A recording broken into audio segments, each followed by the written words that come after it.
Hello, good evening. Welcome to Brian. It's 5 o'clock. Well, as he says, it's Friday, it's 5 to 5, and it's crackerjack. Oh no, it's not. It's Sunday. It's 5 to 5, and it's power flow. Well, it's now 5 o'clock. So thanks to Brian, and good evening, everybody, and hope you are all keeping well on this Sunday evening. Good evening to Amazed Tays, and we're just about ready to go, and as ever we'll start with the titles.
Yeah, so good evening as well to Seb, and you doing the first couple of runs, I think you said, which is excellent. Good evening to Rachel. Good evening, Brian. We've already said in Amazed Days, and I hope you're all keeping well. At least it's true to say when I look out of the window, it's not quite dark, so February is marching on at a pace, and we'll be spring before we know it.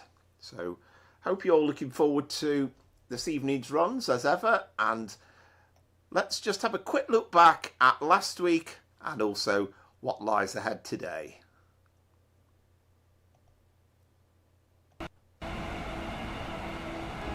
Last week's stream saw our attempts to overcome our twice champion Dominic, and it was mighty close. Amazed Tays took the lead on our run from Crewe to Stafford. Dominic was out on top from Milton Keynes to Euston, and N8 Scooby wasn't far away in a solo run. Dominic's champion's ride was from Leicester to Nottingham, and it was Azza who topped the board in the HST. And it was Dominic the best scorer on the airport run to Manchester Piccadilly. Our final run was with the Class 20 from Preston to Blackpool South. Azza took the race, but in the battle for the championship, Rachel started off with a 10-point lead over Dominic. Dominic reduced that deficit by 9 points, but Rachel was our champion by 1 point. Only 25 points overall between first and third, and less than 100 points separating first and sixth. Well played, everyone, and Rachel the champion. This week we'll do a couple of end-to-end runs on Great Western Express, featuring the new timetable, Reading to Paddington in a HST, and the return journey on a stopper in a Class 166. Then it's Rachel's Champion's Choice. We await with interest to see what that is. And finally, another Class 805 run from Milton Keynes to Euston. I'll do that with Dynamic HUD enabled, a kind of a route learning experience.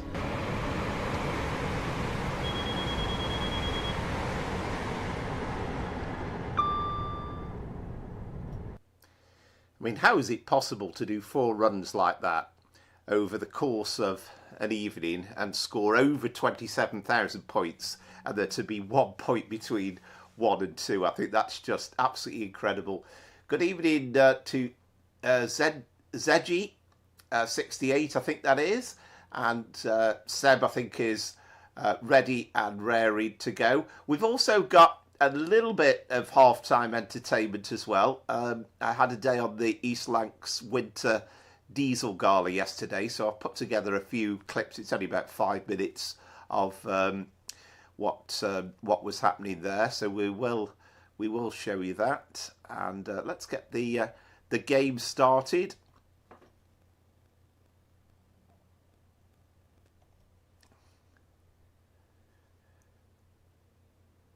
Good evening, Southwestern, as well. Hope you are well.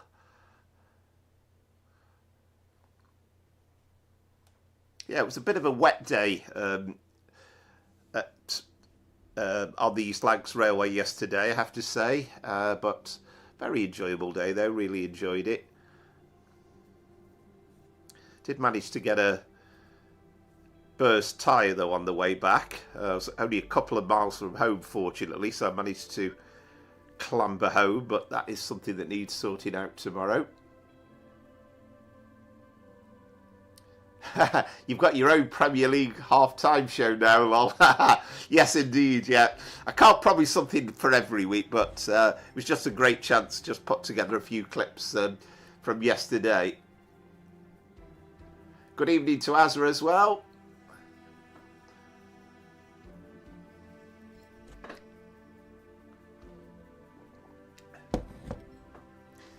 So we're going to start off with one Liam of 68 on the Great Western remaster, new 2017 timetable.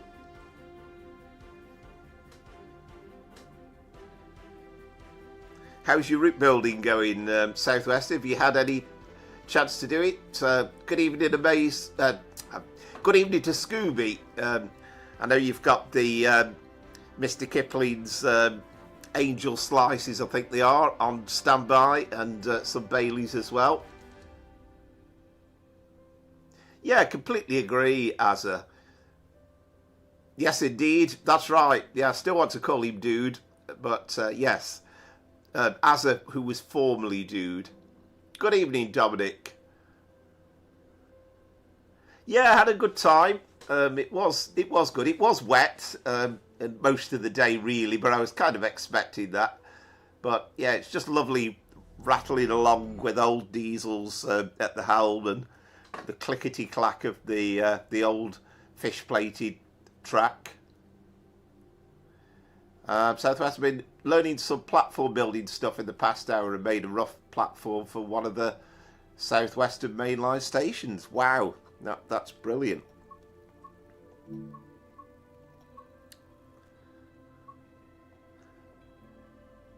I think it's one of those things that if you've got the right mind and you can apply yourself to it, then you know, fantastic. I mean, I'm sure there is a load of work that needs to go into it, and I'm sure the scenery lane probably takes forever in a day, but if you can get the hang of it, then well worth doing.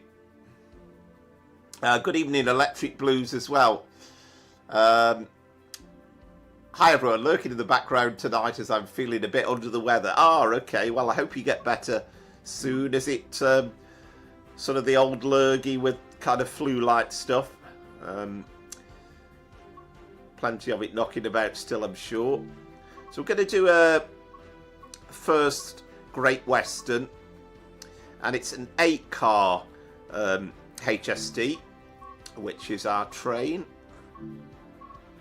So it's going to be kind of, I think it's late afternoon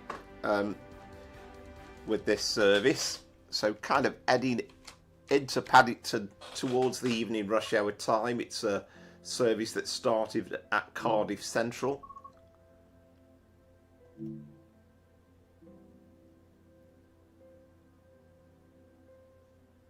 Right, yeah, you're going to get the 805, yeah. Fantastic, yeah. Yeah, it's a great little add-on in its own right.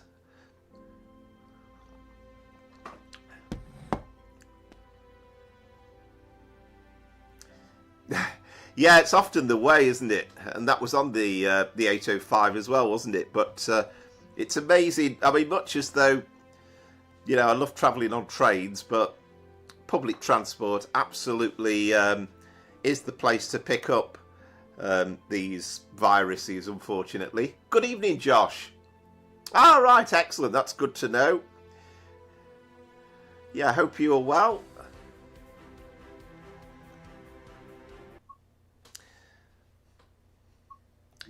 So we're going to start at Reading and the distinctive tones of the HST. Oh, better get my keyboard actually so that we can get things set up. I have got all the branding patches installed, so that's the couple of ones for the first Great Western, and also where are we? Open doors. Get the AWS on.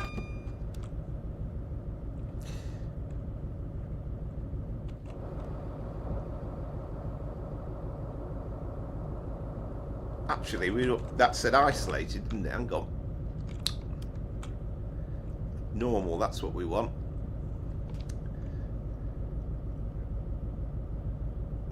Never quite remember where the AWS is on this. So that's the DSD. Just loading it up. I'm starting a few minutes late as I just ate my dinner. Well, that's absolutely fine. It is Sunday after all. I've also got the TFL logo for the D stock as well, and the 350's got the branding on as well. So hopefully we're all okay in that respect.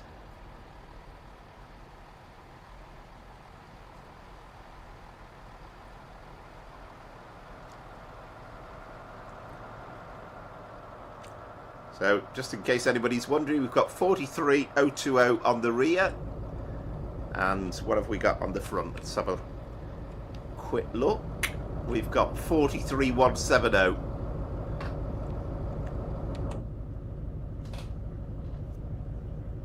Ah, okay, yeah.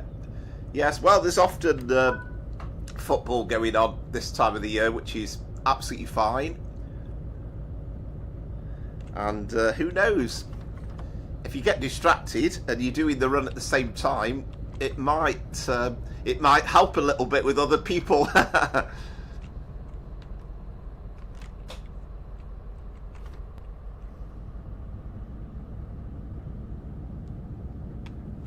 I shut my doors, let's have a look.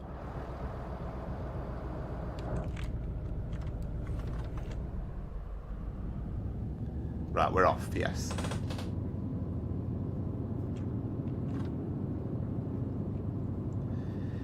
Yeah, he's been hard at work as Unique Creations, actually, with his timetable for the Goblin line as well, which I did a video of in the week, and pretty good, I have to say.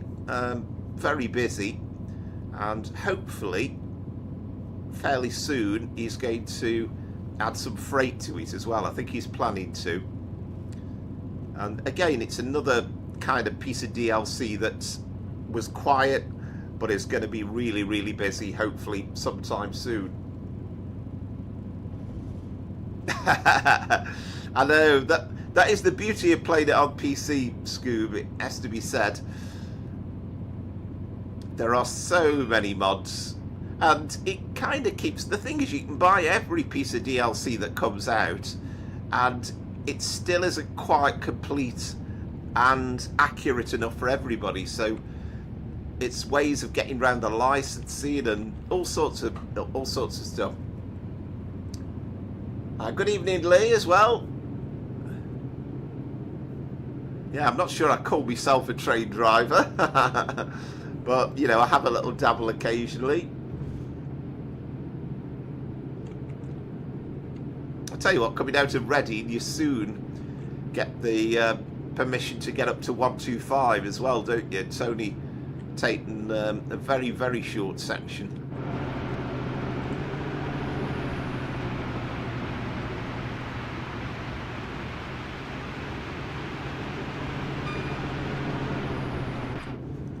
But I think the beauty of this route is that it's pretty much what everybody has got, particularly if you've been following Train Sim World for a long time, and there's been plenty of opportunities of picking it up in the sale as well here and there.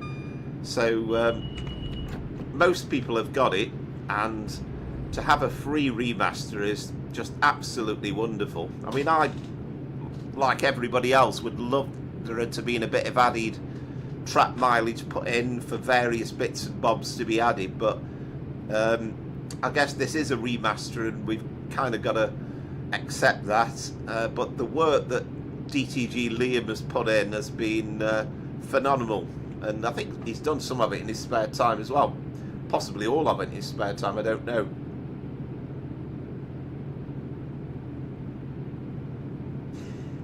Yes, that's right, Dominic, but what we'll do is I'll still obviously put the scores on per run, but I'm just not going to bother with having separate leaderboards each time. It just takes too long, so I'll just put the scores up at the end of each run still, so that it's easy enough to do the totals at the end, so you'll still see how you're shaping up per run.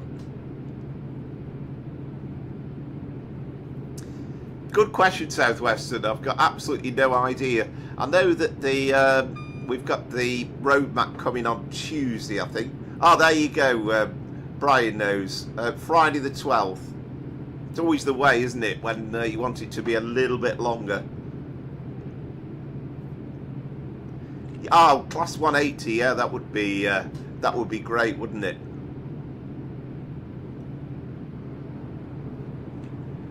And I'm kind of struggling to think of a route that is this busy, and somebody was putting a comment on the forums just before I went live, sorry, on my comments, and I know West Coast Main Line South is busy, I know that London Brighton is really busy, but it just feels as though you've got something coming past you all the time.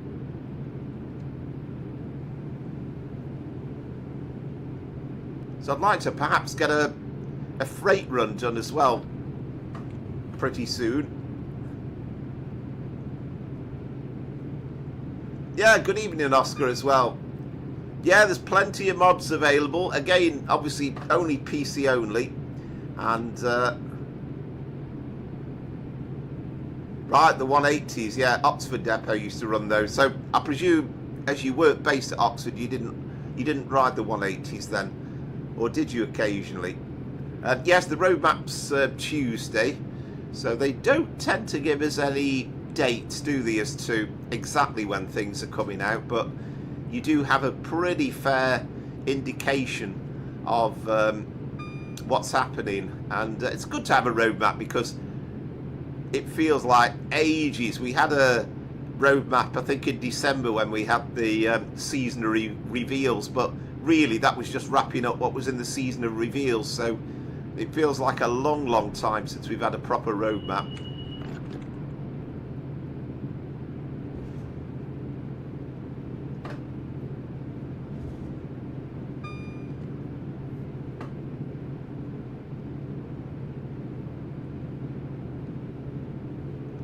Yeah, it'd be nice if they do give us a date for the Trent Valley.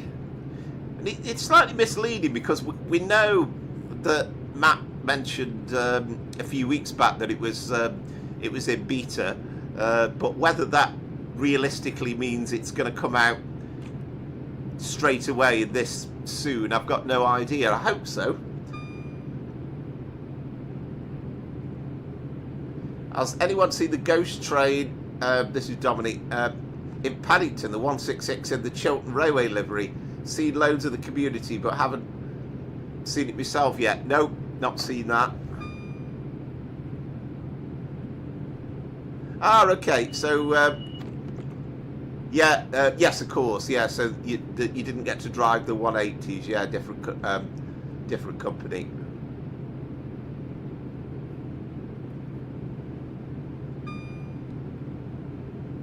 I didn't know they've talked about any. Oh, the Northampton Loop.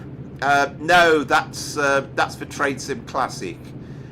So that is basically what's already been released by Alan Thompson Simulation. So that tags on to West Coast Main Line South. So essentially, you get the Northampton Loop added, and you can take the services then from either Euston to Birmingham New Street via Northampton, or you could go from Milton Keynes to Birmingham via Northampton, or Northampton to Rugby, and whatever you want to do.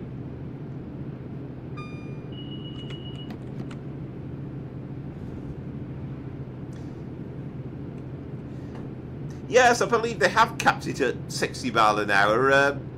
I thought a lot of the time, I thought rail tours were 75 mile an hour.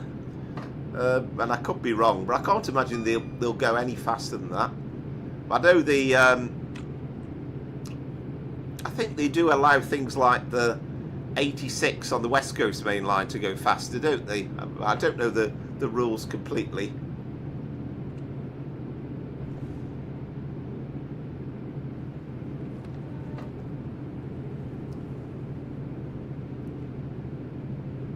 Have you been on the bridge at West Ealing? I've not actually. To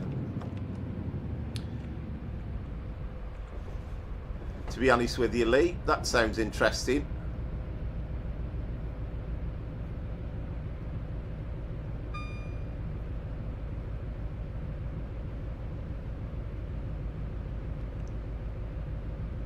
Ah, okay, Southwest. Yeah, I've got it. It's a while since I've played it, to tell you the truth, but I was, and maybe I will do at some point, but I was hoping to do a Northampton Cobbler, particularly with the 85 now available on Train Sim Classic, and it kind of seemed like a nice shout, because I know you've got the 86 in Network Southeast livery, but more often than not it was an 81 or an 85, I think, in real life.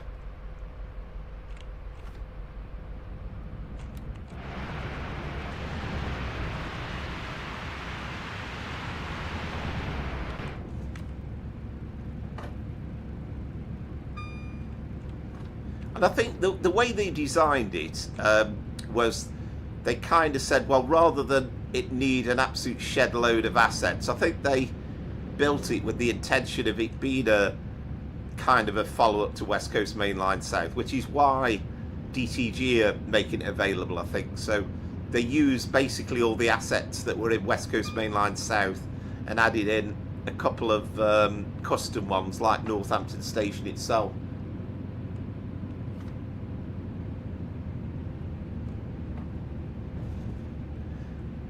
Josh, I've been on a Deltic tour at 100 mile an hour through Grantham before, with a shove from a spoon, it must be said. Yeah, wow, that must be excellent. I think there are all sorts of rules, aren't there, surrounding rail tours and what they're allowed to do. And I mean, you had that amazing thing with was it Royal Scots Grey, where they I think they were certified for 100 mile an hour running, but they also, this was in the Virgin days, and Virgin managed to get it used on some of their cross-country services, which was a really interesting thing to do at the time.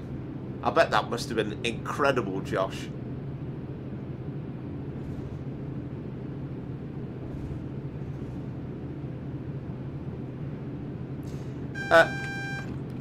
No, I think it'll be a paid add-on. So I mean, you can buy it already on Alan Thompson Simulation. You don't have to be a member or anything, but you get a bit of a discount if you are a member. But if you do buy it, it adds on the Northampton loop to West Coast Main Line South. I don't think it works in isolation. You do need West Coast Main Line South, but that's kind of the only thing to get it to work.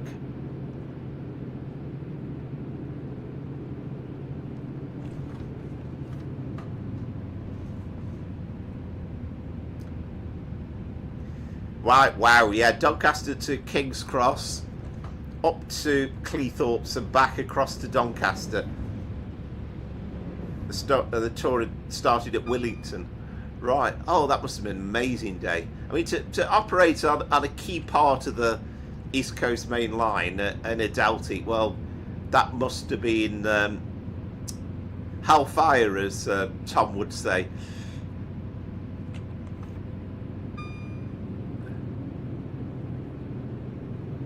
And I mean, I really enjoyed my day on the East Lancs diesel gala yesterday, but of course you are restricted to 25 mile an hour, so to really go fast with some of these old diesels would have been incredible. Good evening to Pete, hope you're well. just kind of, if you could put your head out of the carriage window leaving King's Cross and heading towards Gasworks Tunnel, you know, you could have taken yourself back to the 1970s in an instant.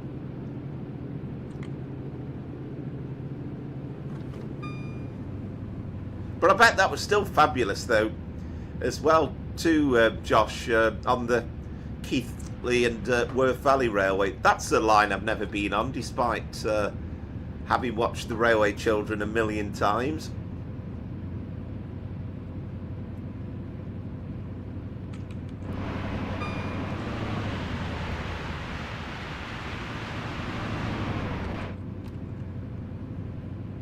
Yeah, I was 6 Deltics in one day, all at 100 miles per hour. Yeah, well, of course, that was the standard, and revolutionary as well in its day. I think it was probably the first diesel, wasn't it, to regularly do 100 mile an hour running. That was why the East Coast Main Line, they knew electrification was a long way off, so they kind of snapped up the prospect of buying the 22 Deltics, and incredibly successful they were as well. And you might have missed the very start, Pete, but at half time, it's only 5 minutes, but I'll show you just a few minutes of yesterday at the East Lancs Diesel Gala as well. So only a fleeting glimpse of a warship, but I rode behind Onslaught yesterday.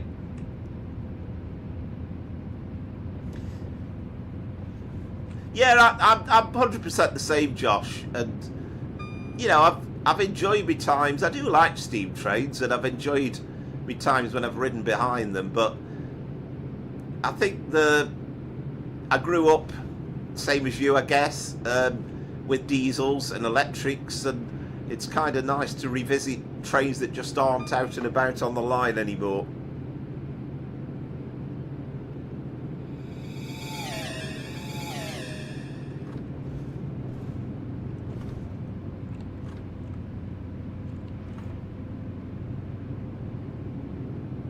Yeah, that's a good point, actually. Yeah, but well, we're where are we now? 17 minutes to do. Yeah, we should be okay then, in theory.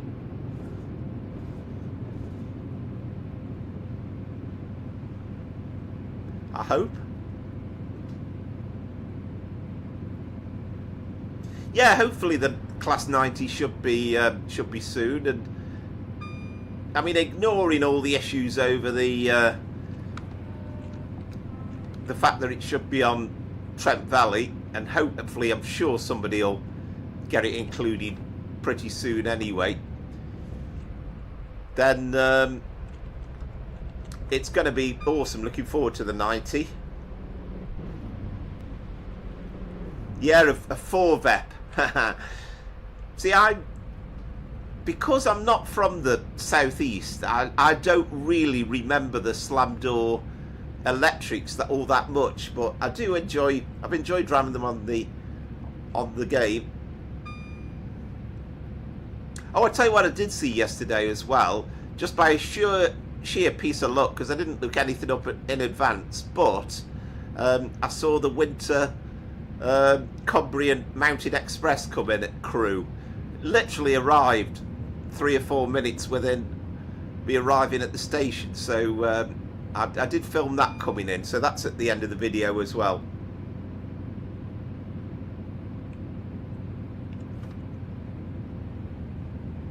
Crikey, Josh, 179 quid. Wow. But yeah, it sounds good other than that. Yeah, well, I'm sure you'd have an amazing time. Is that... I mean, to be honest, I wouldn't mind spending the expense when it's it's kind of a, you know, the first class experience, and you've got the your wined and dined, which I've never done actually on a rail tour, but I would love to do that at some point.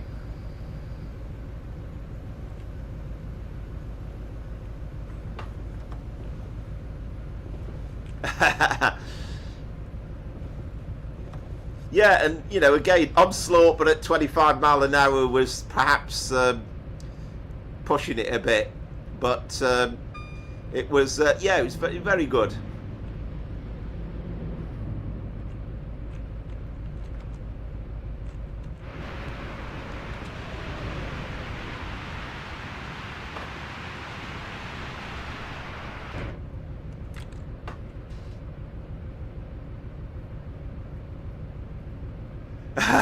Oh well, there you go, Dominic. That's another thing that that might give us half a chance, all of us, if you're struggling.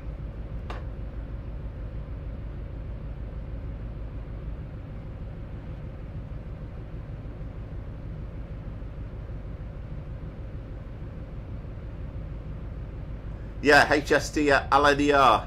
Well, it would seem like a logical thing, wouldn't it? Because we've already they've already got the LNER. I never understand all this licensing malarkey, and it's kind of like, well, have they only got the licensing for the Azuma? Right, so that was the AWS for the 50 mile an hour, I think.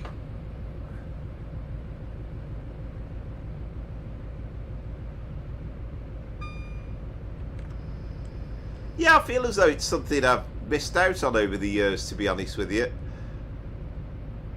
Oh, that was nice. We got a 378 going over as well. That was opportune timing. It's little touches like that, though, that make this add-on so magical, really. I mean, it's been a long, long wait for this to come out, but it has been absolutely worth the wait. And I mean, I wasn't 100% sure when I watched the preview. I thought it looks good. I don't know if I was just in a slightly grumpy mood when I watched it, but I was kind of thinking, but it's still the same route. But now I've got my chance to play it and get my hands on it, and I've really, really enjoyed it. And I don't know whether I finished what I was saying earlier on, but I think because it was one of the old routes, it means most people have already got it, and now they have this kind of free upgrade, which is magnificent.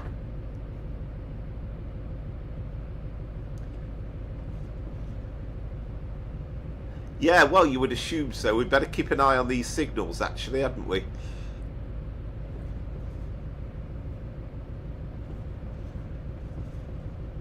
I mean, it might be one of those situations where we do actually end up arriving way before time, maybe, because we're still all greens and we're approaching the 40 mark, so the station isn't all that far after that.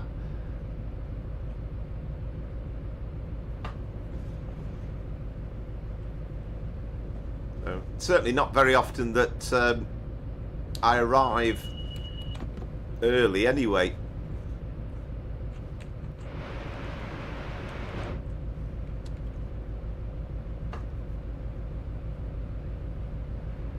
Yeah, so Union of South Africa, Zed, that's the that's an A4, isn't it? Oh, there's a D-stop train disappearing as well, so that it crosses underneath the tracks and then arrives on our left.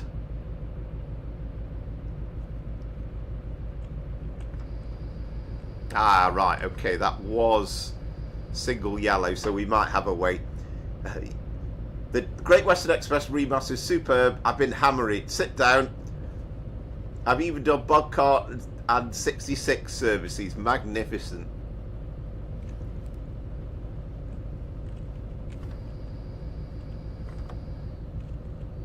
Oh, there's that T-stop train emerging out. It's just little touches like that that, again, you see every day in real life, but it's just amazing to just pick one bog standard run and for all that stuff to happen.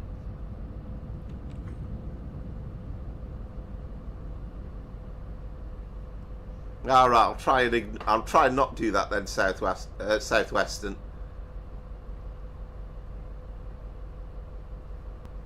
A big art.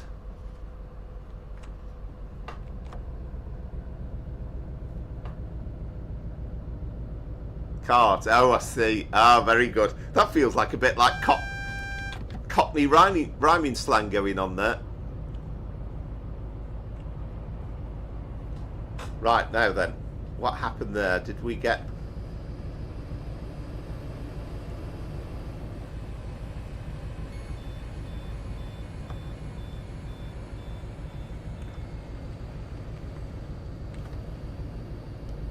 No, we are held. And also, we've got a bit of tube action going on at Royal Oak as well.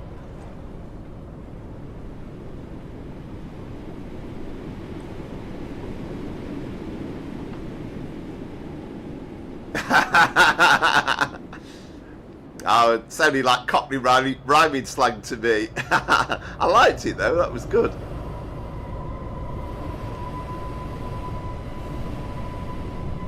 I mean, this is just amazing, isn't it? This is what it's all about, this game. This is a security announcement. Reminding passengers to keep watch.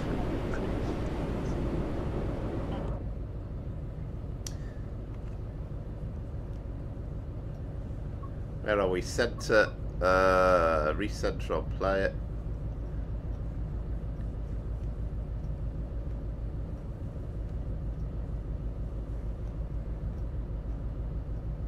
Doesn't show you the aspects there, does it? So, oh yeah, no, it does. It's just because it's hiding underneath. That's a bit of an annoying feature, isn't it? Never realised that. So I wonder if we're waiting for that HST to come out. It is a good train to drive, the 66. And I mean, we haven't got any planned for tonight, but we must do a. There we are. We've got the road now, so we've got the number 10 above it to show that we are signalled into platform 10.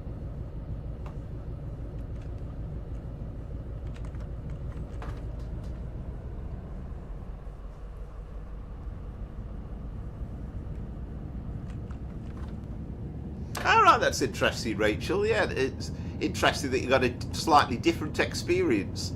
So I suppose it's all about the timing, and I guess if you kind of judge it and you're trying to make sure you arrive at roughly the right time. I mean, I tend to hammer everything, thinking I'm not going to make it. London Paddington. Please mind the gap between the train and the platform, and take care when stepping down from the train.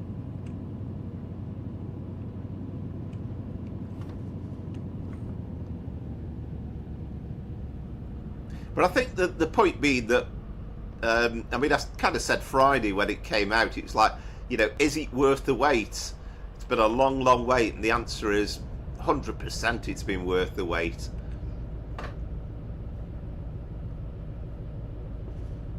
So I wonder if, Rachel, if you just took it a bit more steady. And again, I guess that's part of the art of running a scheduled service, isn't it?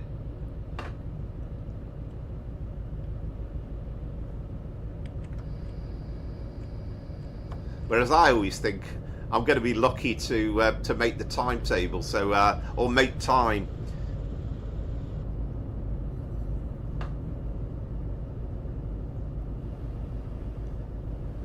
Yeah, absolutely. Yeah, and I kind of get that. You could work it out, and I do remember Dale Charman with his tube videos where you know, he could always work out trains that were in front of him, and kind of gave you an idea what was going on.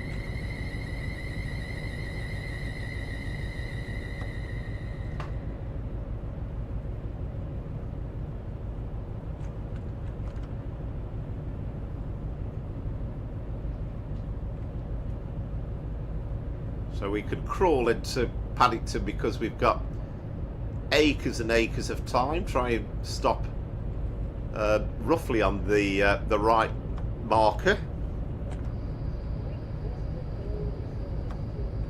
I suppose this is probably another route that you're able to drive hoodless. Then again, you know it pretty well.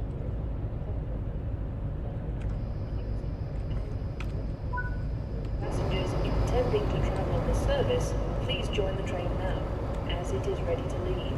Platform 4 for the 1706 Great Western Railway service to Westbury, which is ready to leave. The train at platform 10 is the 1709 Great Western Railway service to London Paddington, calling at London Paddington only. As far as I can gather with these announcements, it seems to me that Mace Tays is 9905. It seems as though the announcements are working for the 1660s, the 165s, the 166 services, but not the HSTs. All the HST ones seem to be going to Paddington. Yeah, definitely. Yeah, when you're at a stop in a 66, then there's a lot of work involved.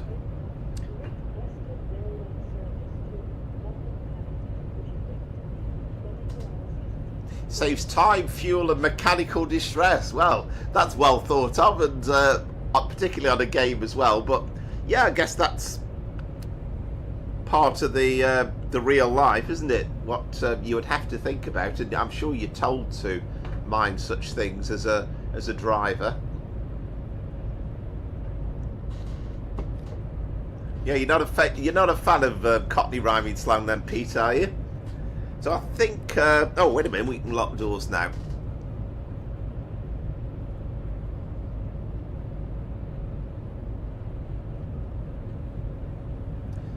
I wonder if it might still wait as well. It let us make us wait until 1709, possibly.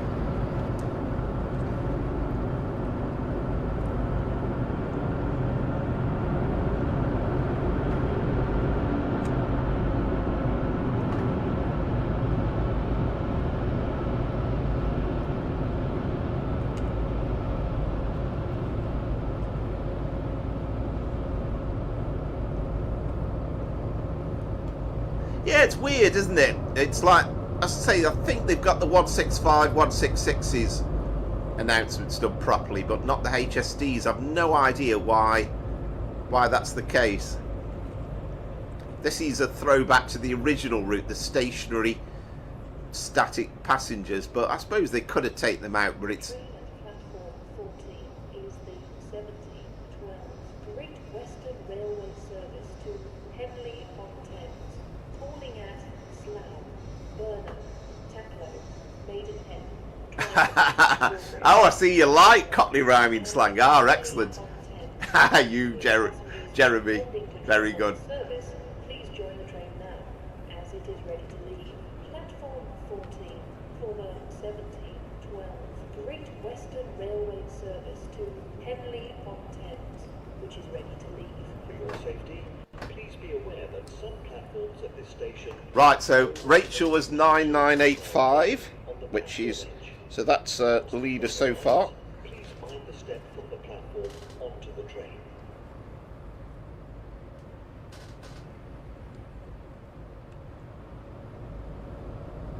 Yeah, I think that's a little thing that I suppose it's just a throw in from the Riviera line, isn't it? So I suppose that you're not going to get first Great Western service, unfortunately. But hopefully, I think Matt Pendleton did say that they have a fix coming pretty soon for all this departure thing as well. So hopefully that'll be sorted.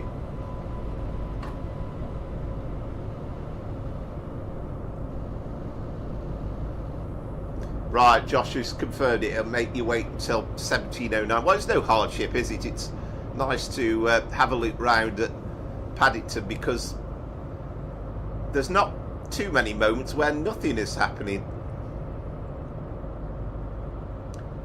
And we've got a lineup of 3 HSTs, I think. And you've got another one coming in as well.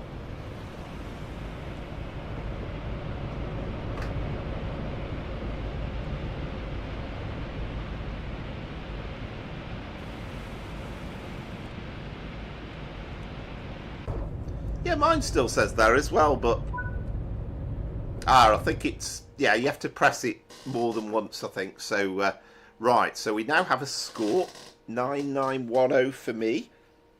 Wow, I've beaten you, Rachel. That's incredible, but not as good as Amaze Taze.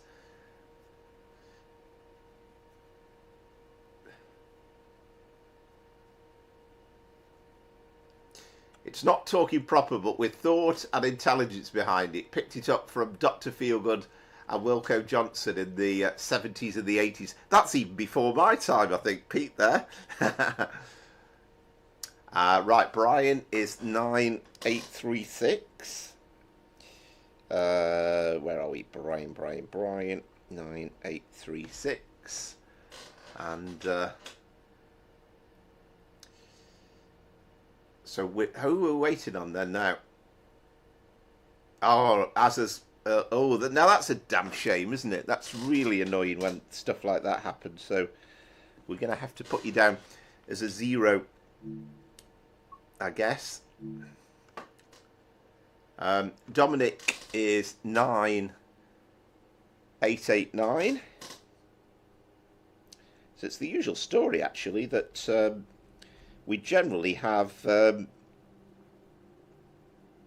Amaze Taze with the best score.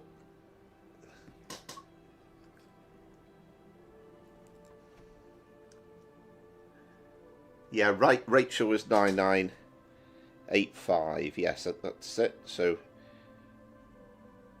I think we've got everybody so far.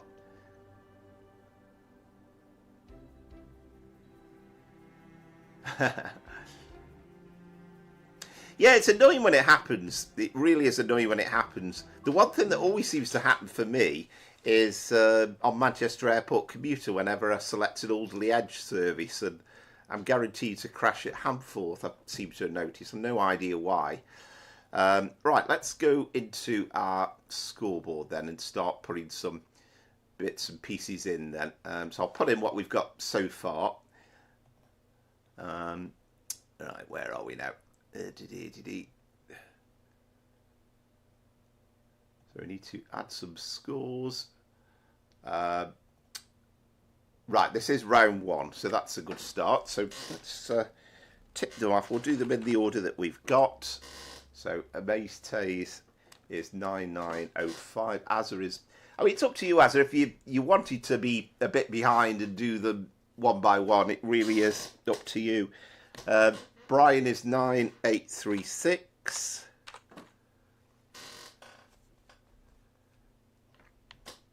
Dominic was 9889.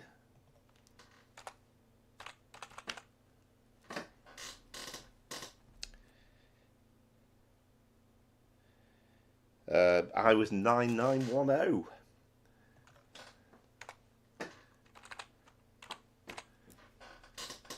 And then Rachel was 9985.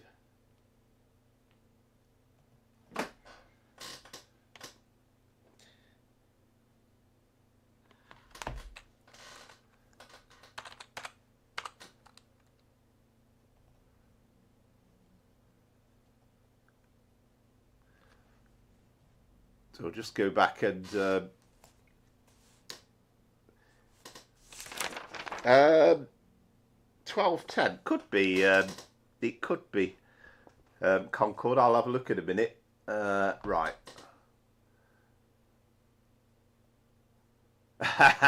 No, it's good to know, Dominic. Good to know. Gives us all a chance. You're about 7,500-ish points at Ely Broadway. Yeah, okay, yeah, that's fine. Right, okay, where's the scoreboard then? So, so far, who have we got to come? So at the moment, Rachel tops the board with 9985. Then I'm in second, Amaze Taze third, Dominic fourth, Brian fifth, and we know that Azza isn't going to complete a score.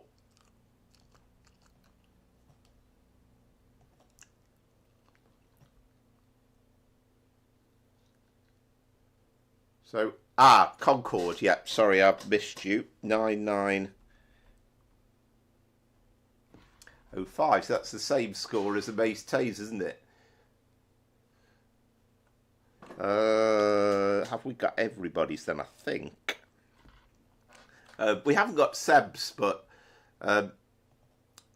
Seb does have a tendency, I know from last week, that he starts the runs, but doesn't always get them finished. Right, we need to, go back to round 1.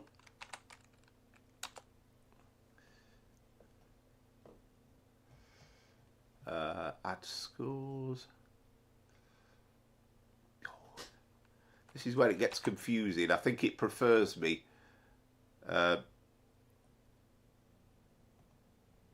I think it prefers me to put them in. Right, okay, current score. Right, so this is still round 1. And Concord, we need to add in 9905. Oh, I need to put you in as a participant as well. I don't think you were in last week, were you? Okay, Concord.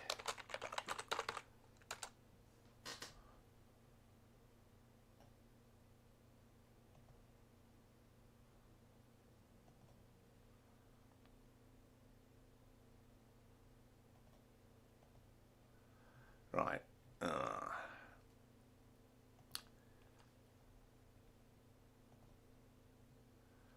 Right, so we've got 2 round 1s now, haven't we? Right, delete round.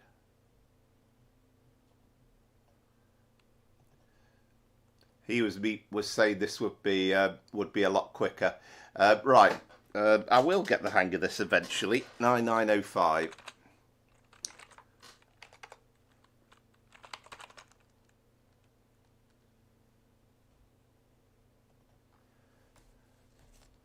There we go. So I think that's right then. So we have joint bronze medal winners with the Maze Taze and Concord 9905 so far. Rachel topping the board on that run. I was actually in silver place, but again, nothing to choose at all between us. I mean, Brian was 9836, but you know, you're looking at 160 points, aren't you, overall?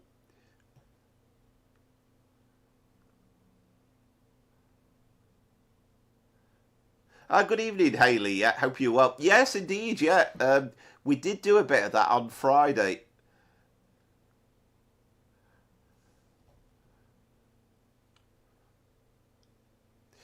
Good evening, Andrew. No, you've just missed the first one. So the next one now is 2 Romeo 35. And yeah, I think 1210 sounds about right, to be honest, Concord. So let's load the game up. Quick advert, unless you haven't got them, and then we will get going. Won't be a sec.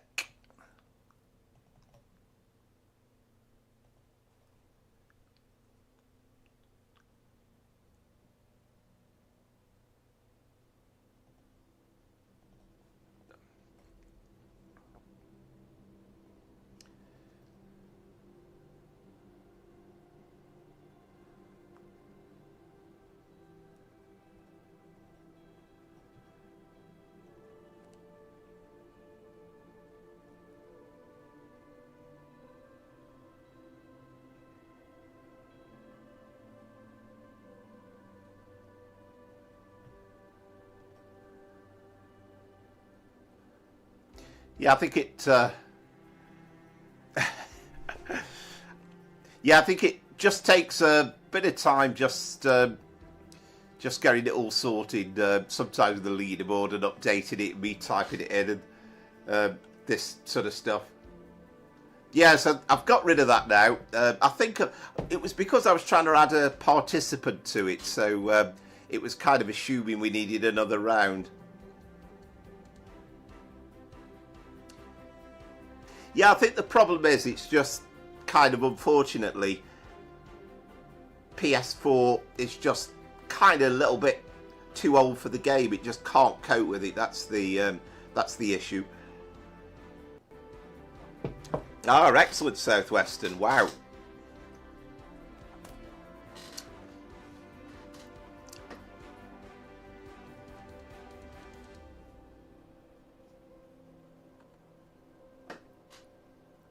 So this is a 166 run. I did consider actually doing this as a 101 with the diesel legends, particularly after being on an old train yesterday.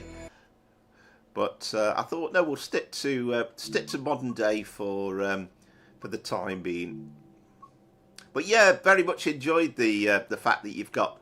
Okay, it's really small, the Hammersmith and Circle line, but at least you can do a bit of it, and it's kind of a bit of fun to be able to do it. So it's a 3-car one, that I do know.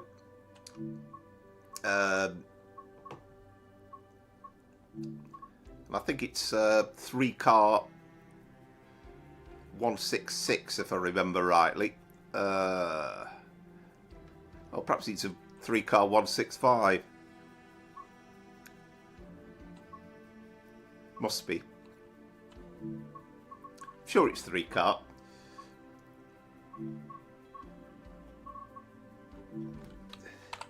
Two Romeo 35. Yeah, that's the one. Yeah, 12:10 London Paddington to Reading.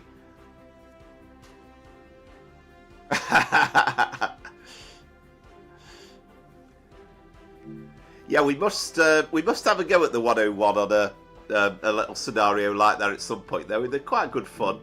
I just thought, well, for an hour's, I think it's perhaps a bit too much, maybe. Yeah, it's tremendous fun with the gear changes and everything else.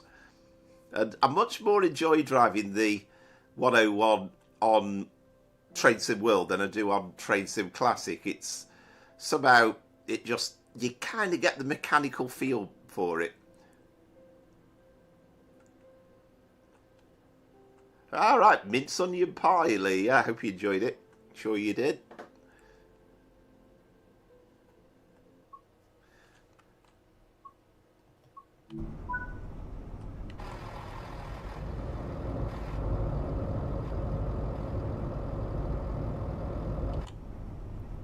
Yeah, so as per usual, we've got a D-stop next to us.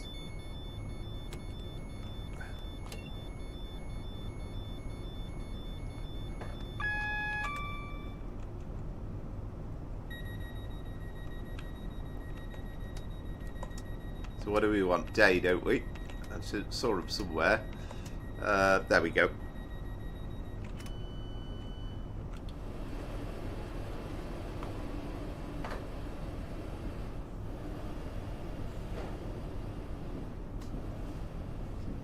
Yep, certainly is. Yep, 2 Romeo 35.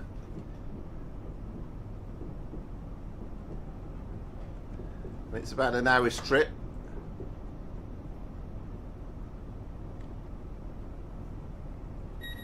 I like how it says, do not try to board or leave the train where the doors are closing.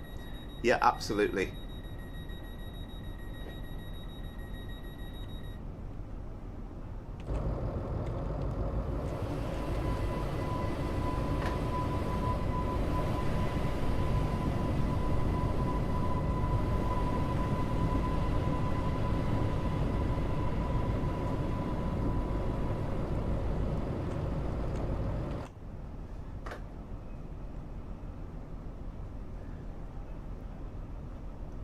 Yeah, it must have been a heck of an experience, and it must have been great for you as well, Pete, to get the chance to have a go at them. How old were you then when you were driving them, Pete?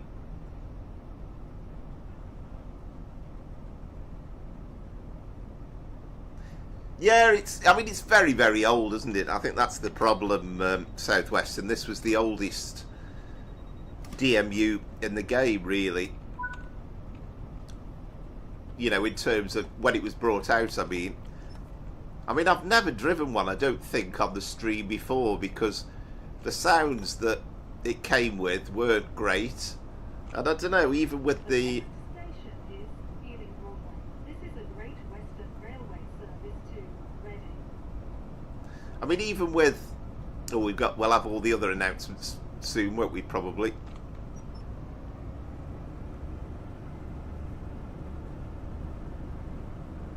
Am I safe? Might be safe. I mean, even with the sound mods that were available, it not as good as this.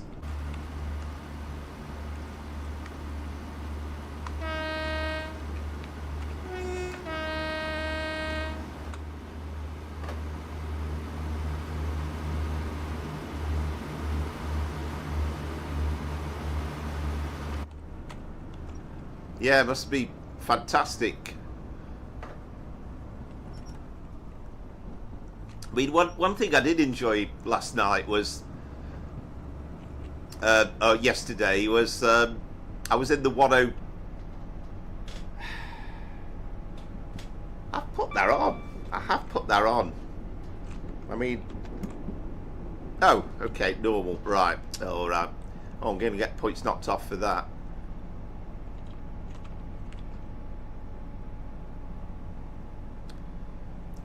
I did yesterday. I was in the 104 DMU, and it was nice to be literally in the seat just behind the driver's cab. So I got a great view of the driver operating the controls at the accelerator handle and the brake handle.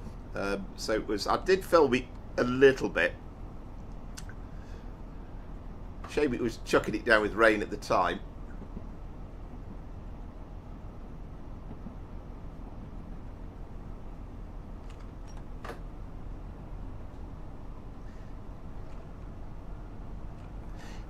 Yeah, I know what you mean, Asa. I mean, I'm also in one of the camp that would have liked to have seen it electrified as well, and I think there's kind of a sweet spot, because you could have a period where it's fully electrified, but you've still got the HSTs, and if you started to get that period where it was mixed in with the 802s and then the Elizabeth line stuff, but then you've still got some 165, 166s and stuff, then you've got plenty going on. Ormskirk and Croesus between 75 and 77. 13, 15, you couldn't be seen in the cab approaching Preston. Is that what you had to do? Your uncle said, right, duck, don't let anybody see you, or whatever you do.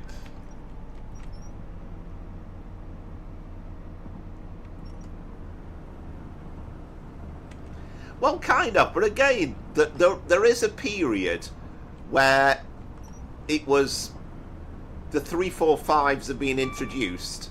So you had a period where you had 345s operating from Paddington to Reading, and you had 345s operating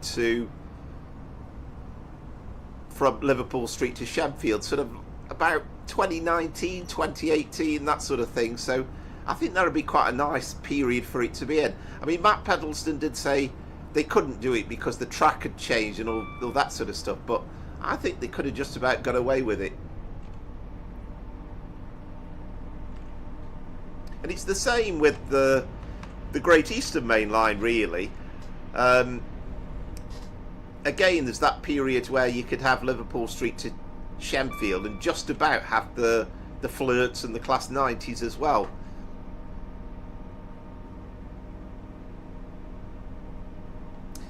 I can't really advise you on that, Andrew.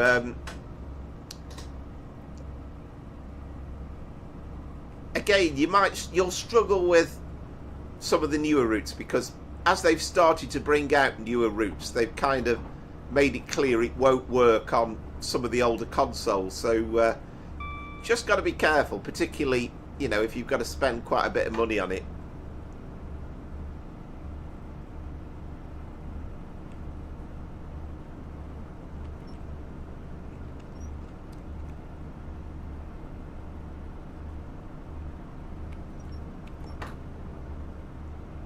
Ah, right, that's interesting, Josh. Yeah, I took a train I actually went to London, I don't know, a couple of years back now, 3 or 4 years ago probably, thinking about it, and I couldn't get up to 80. Oh, there's a Heathrow Connect, and I went from Shrewsbury to London Paddington. So I went Shrewsbury to Hereford, and then I got the Great Western Express IET down to Paddington, and it was quiet as anything until we got to all right, double yellow. Oh, I've knocked it on emergency briefly. I hope I'm all right there. It was all right till we got to Oxford, and then the whole of Oxford seemed to get on.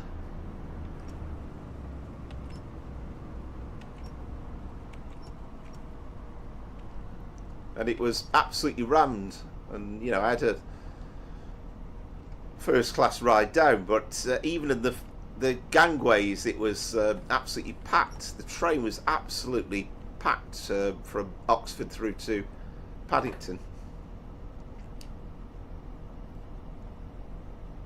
Yeah, good idea, Azza. I think it's always a good thing to do, particularly if a run's crashed on you. Ah, good evening, Jamie. Actually, let's just be careful with these signals.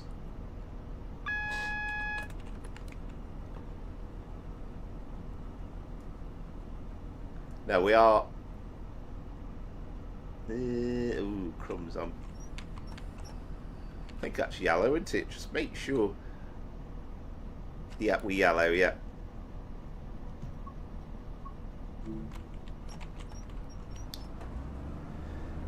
Yeah, good evening, Jamie. Hope you're well. I love this game. Been enjoying it. Only annoying thing is my PlayStation 5 crashes on certain routes on Train Sim 5, but I'm enjoying it. Really love Bakerloo Line and the Isle of Wight. Well, there's your answer then, Andrew, and that's somebody to chat to and ask any questions, because he plays the game on with Train Sim World 5. Yeah, I mean, it's an old route, the Bakerloo Line, but and the Isle of Wight, but I really enjoyed the Isle of Wight route that then brought the D-Stock in there. The revised version from Rivet Games was brilliant.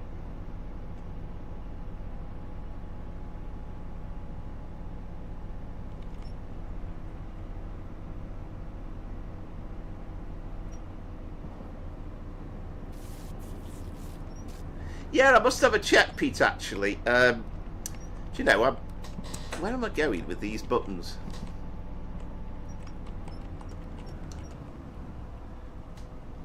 I keep meaning to...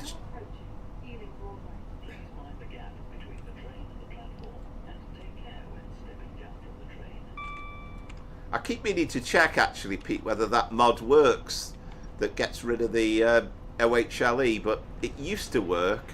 I don't know whether it's still a thing, though.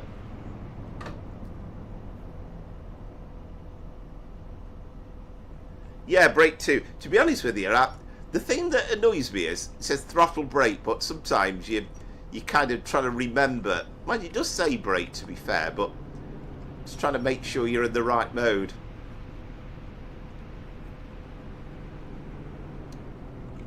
It is quite difficult as well to actually watch what you're doing and try and read the chat at the same time.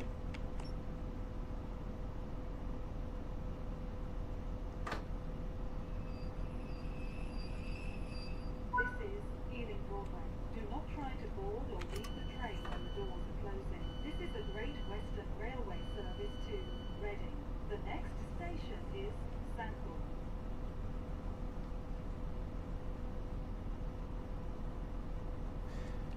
Yeah, Jamie, certain routes the console can't handle, like Frankfurt ice trains, where console crashes every time. I mean, sometimes it's, and this is where I feel a bit annoyed with Dovetail Games, because it's kind of like, why have they released routes for consoles where the console can't cope with it. That, I think that seems to be the case. They've tried to make like reduced timetables on some of the routes. This is a Great Western Railway service to Reading.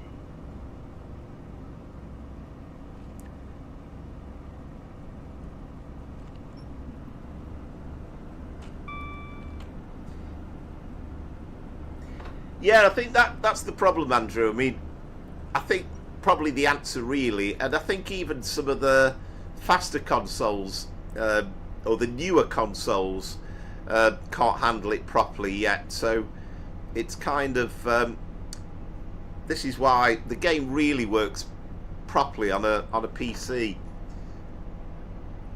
But I know, you know, if you've not got a PC or you've not got a PC of the spec that'll handle it, then it's I know it's not always the easy answer. All right, that's interesting, Rachel. Yeah, you see, I would have thought my gut reaction would have been kind of 30, maybe 25, so I didn't realise. But I guess it also depends on the length of the platforms as well. I guess there's things like on the North London line where you probably have to be going a bit slower.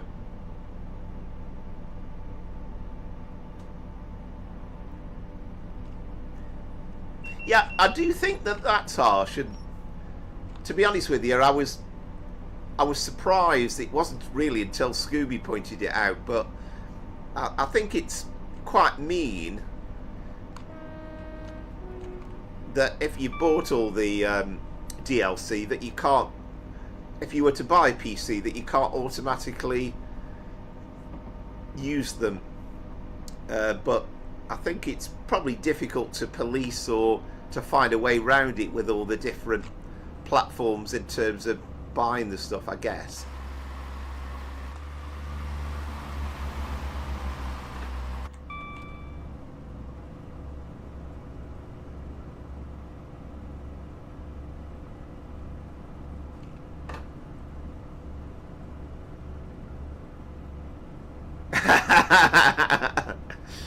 Yeah, I think she said before that I think the very first time we ever chatted to her, she said something along the lines of, "You'll remember me because I was the aggressive driver," or words to that effect. I can't remember exactly what she said.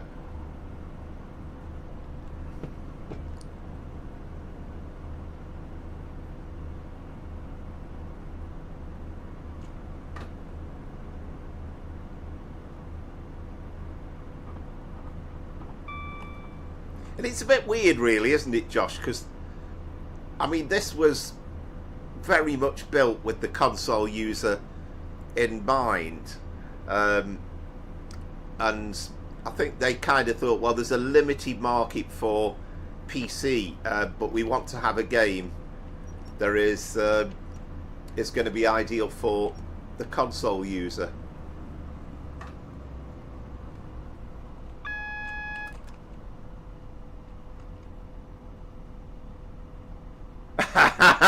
Yeah, I like that. One platform, I hit it 55 miles per hour, and I said to myself, "Poop," if you get my meaning. Yes, indeed.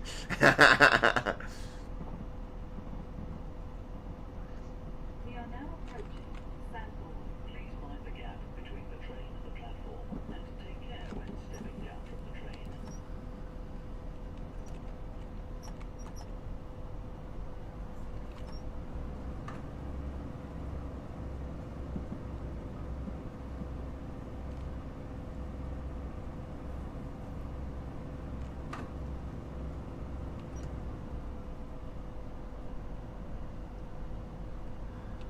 Well, I can tell you I've definitely had overshoots. I've missed stations. I've done a lot on this stream. And I once hit the, I think it was only about the second or third live stream I had, but I hit the buffer stops full on at Milton Keynes, I seem to remember. I kind of didn't realise that... This is Sandbourne. Do not try to board or leave the train when the doors are closing. This is a Great Western Railway service to Reading. The next station is Pate. Yeah, I didn't realise Milton Keynes had got short platforms with a terminus platform. That was the problem.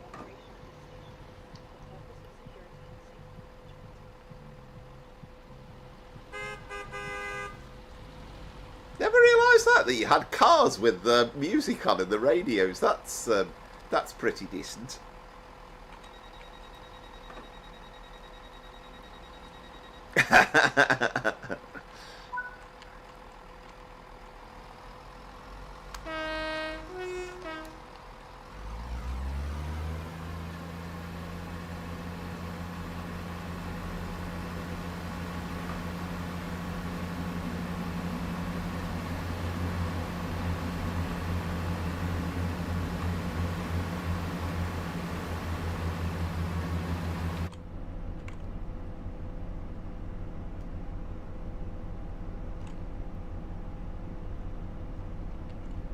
Well, that's the thing, isn't it? And I guess if you've driven up and down this line,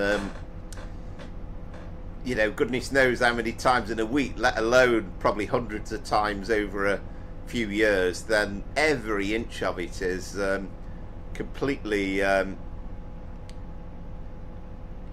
your mind, and you do it, I guess, without even thinking about it. That's the big gas tower at Southall. I think on the roof they've actually got Heathrow with the direction for the benefit of airline pilots.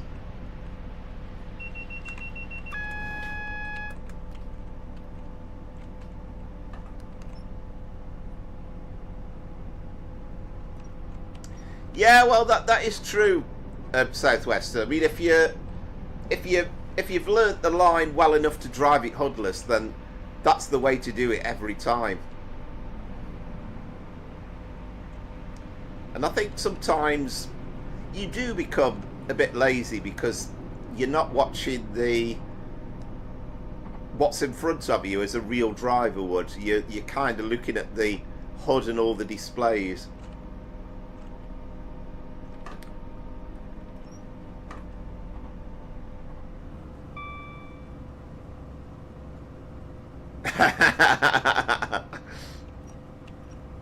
Yeah, do they still play that stupid horn thing if it's on time, you know, another Ryanair flight is on time, that sort of thing. Helicopter landing. Well, I suppose you could try. Please mind the gap between the train and the platform, and take care when stepping down from the train.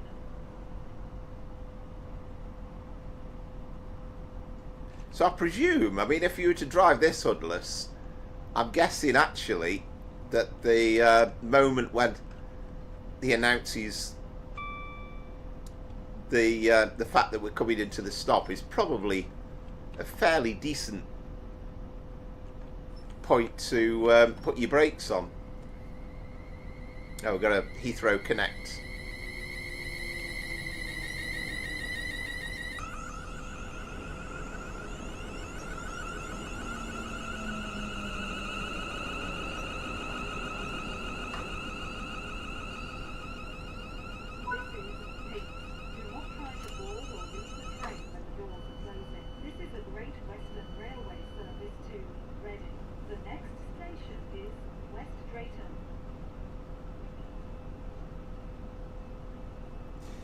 DTG also finally fixed my Wessex mainline route so I could do my hoodless runs again. Maybe a route learning video at some point. Yeah, oh, that'd be good. Heathrow Connect service to London Paddington, calling at Southall, Penwell, West Ealing, Ealing Broadway, and London Paddington.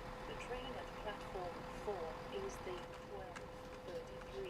Heathrow Connect service to London Paddington, calling at Southall, Penwell, West Ealing, Ealing Broadway, and London Paddington. All passengers intending to travel on the service, please join the train now, as it is ready to leave. Yeah, I love having the announcements on the stations as well.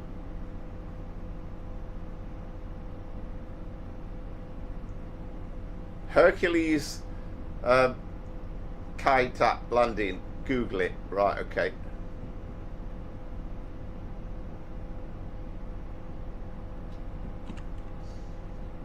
Yeah, definitely. Well, that sounds like something I need to work out.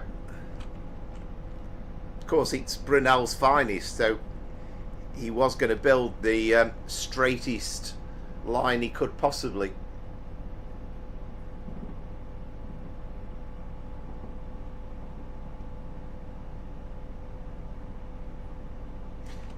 Yeah, that would be good if we could extend it out. The southwestern thing's been sort of miles behind for ages, really. I mean, doing what did they do? Bournemouth.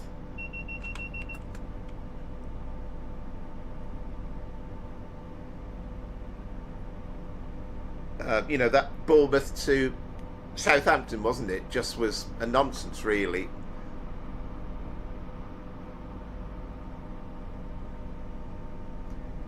Just have pizza and salad, Andrew. I'll be a rabbit if I eat any more salad this week. And Jamie, the amount of times I've missed the red signal on my hoodless runs. I mean, in theory, red shouldn't be so much a difficulty, because again, if you're really concentrating on the screen and not looking at anything else, then you should see the signals every time.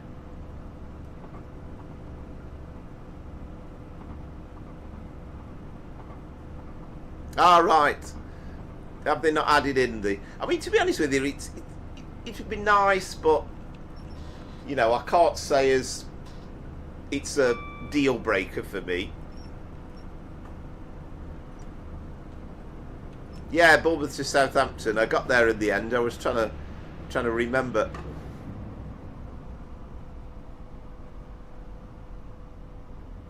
Oh, I know. It was kind of like... We are now approaching West Drayton. Please mind the gap between the train and the platform, and take care when stepping down from the train. Just seemed to me that everybody else was ignoring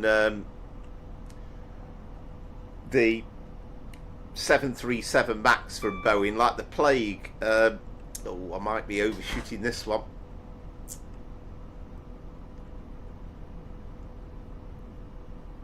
Yeah.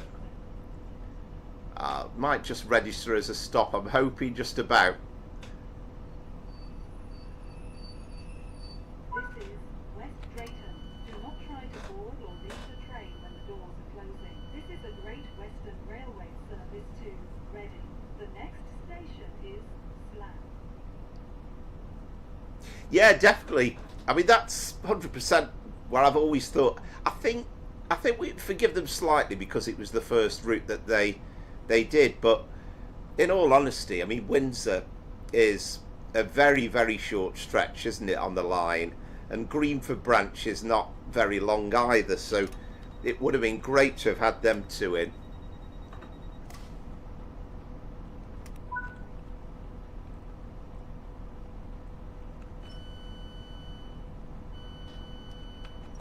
Yeah, it would be nice. It would be nice. The next station is Slough. This is a Great Western Railway service to Reading.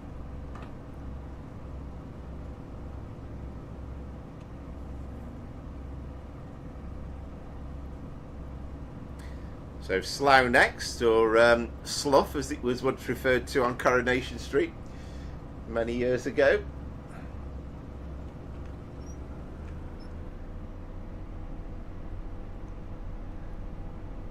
I never really noticed in terms of the time, but I'm guessing I'm a bit adrift on the timetable. Certainly I've kind of got the hang of it a bit better as we've been going along, apart from kind of overshooting that last one a bit.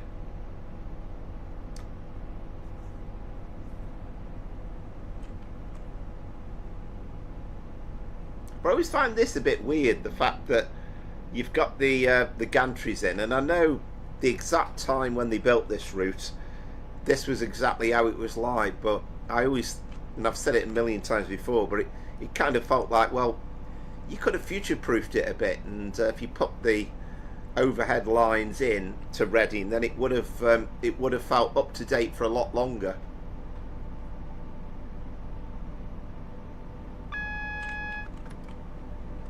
All right, has that not been changed then, Hayley? Didn't realise that.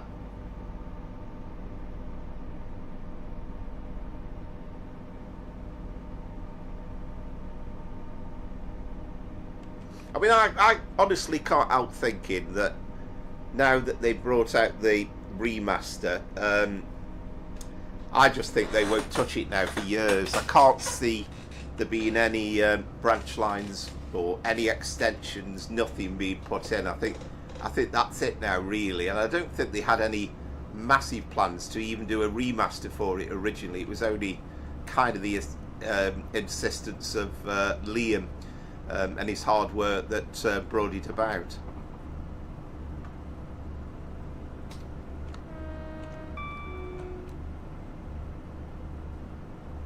But I think if they built this from day one and they built it now, 100% that Windsor and Greenford would be included. And I don't see why not really Heathrow Airport, because you just imagine that the excitement of having the Heathrow Airport branch that would have been in, and I know it's mainly, you know, it's basically a tunnelled section, but you can imagine that there'd been great excitement amongst people if they put that in.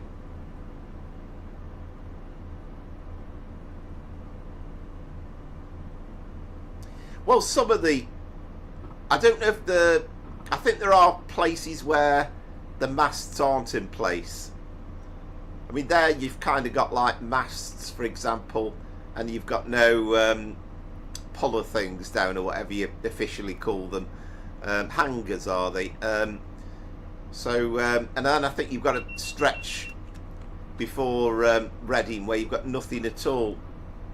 But I do believe that they are scenery items, but I've only done that with kind of like an AI search, so I don't know if it's definite, but I'm guessing it's probably quite fiddly to do, but it would be brilliant to get a version of it where you could actually have OHLE all the way.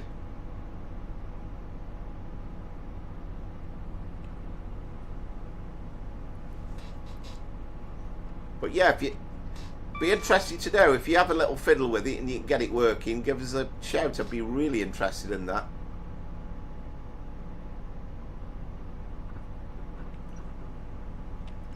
Well, they say that Southwestern, but anything's possible.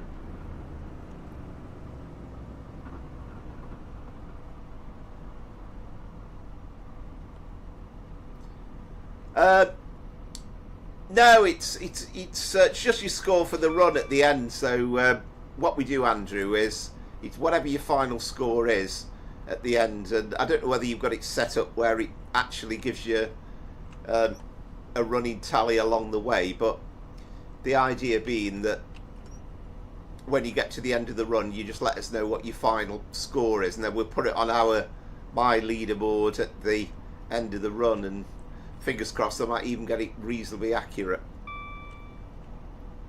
We are now approaching the slab. Please mind the gap between the train and the platform, and take care when stepping down from the train.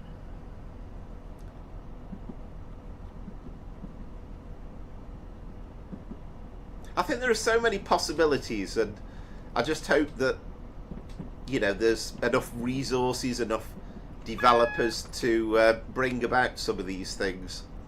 And, you know, I'm not going to spend the evening rabbiting on about Thomas the Tank Engine, but, you know, it might just be in a separate game and nothing to do with TSW, but it might just be bring in enough interest and excite the kids, and it might just be a success, and then hopefully that'll benefit everybody then, because they can plough more money into building the game more.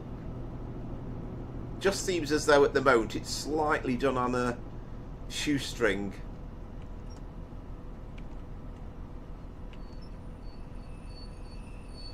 This is slab. Do not try to board or leave the train when the doors are closing. This is a Great Western Railway service to Reading. The next station is Burnham. Oh, I didn't see it, Rachel, to be honest. I missed that that one. I'll have to look back up. Is there any way, by the way, of getting that stupid thing that you can see there? Because that really does annoy me. I'm intrigued now what you said, Rachel.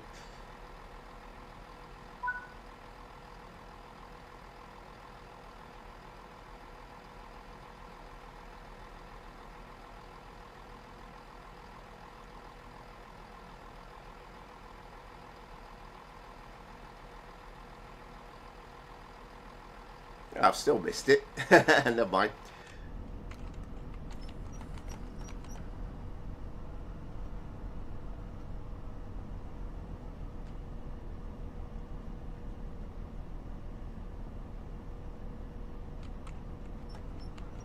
Oh yeah, it was a waste of time as an add-on to TSW, and they were gonna annoy us with it massively, weren't they? They really were. And they did annoy us, I think, sort of the hardcore Train Sim World fans. So having it as a separate game, absolutely fine, no problem with that.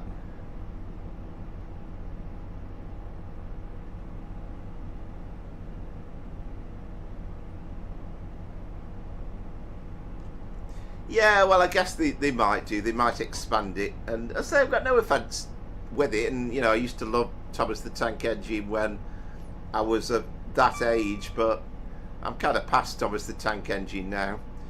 But I think doing it as a kind of a rail tour package for the West Somerset Railway, it was, for one thing, you've got to start off by even trying to explain it. It's like, well, it's an add-on for the West Somerset Railway, and it's for a game called Train Sim World, and you know, so if it put people off straight away. And then they didn't really put the heart and soul into it either. The few bits that I did see of it.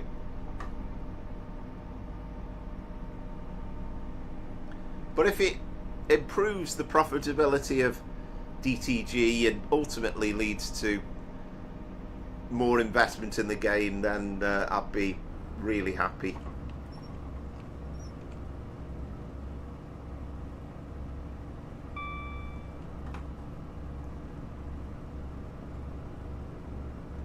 I kind of knew when they said there was a brand new game coming, and somebody said, perhaps it'll be Thomas the Tank Engine, and I thought, right, don't get yourself too excited about this.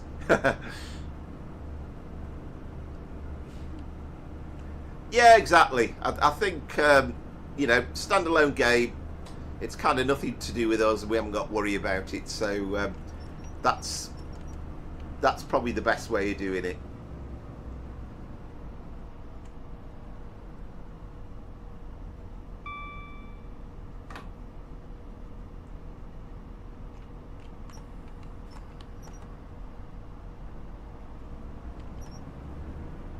Yeah, I think with a bit more effort on this, the trouble is, it's like, how many times will I do a full run from Paddington to Reading? But I think the timetable's probably fairly doable. I mean, this is semi-fast, really.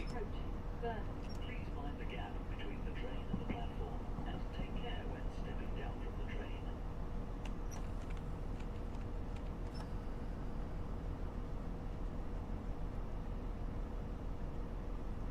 And again, I've probably been a bit too slow here. I'm losing a bit of time coming into to Burnham.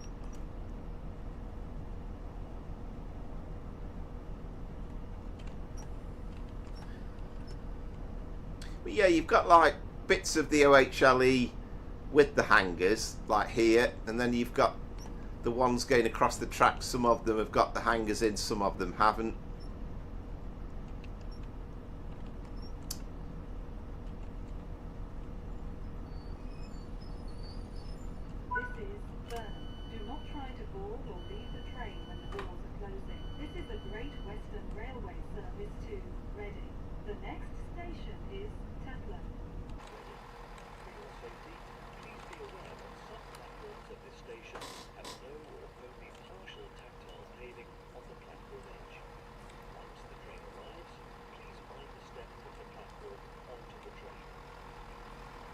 didn't used to get. They didn't used to talk about tactile paving back in the 70s and the 80s. That thing I am sure about.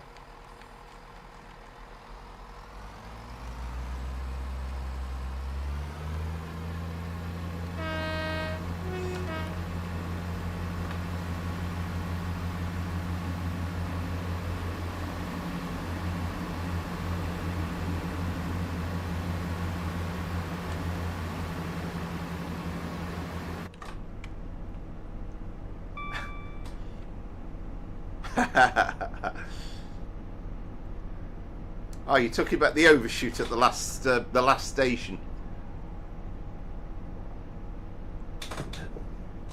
Oh, I should have been sacked as a train driver long ago, Pete. But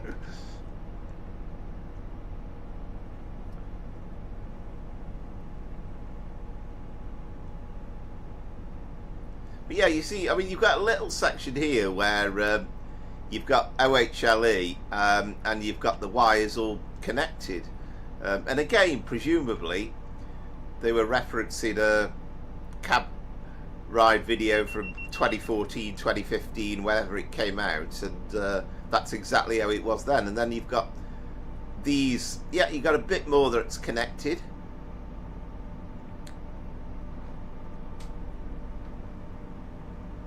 But yeah, I'll be very interested, Southwest, if you do manage to get some wires in. I'd love to have a go at it myself, but it's kind of, again, finding the time.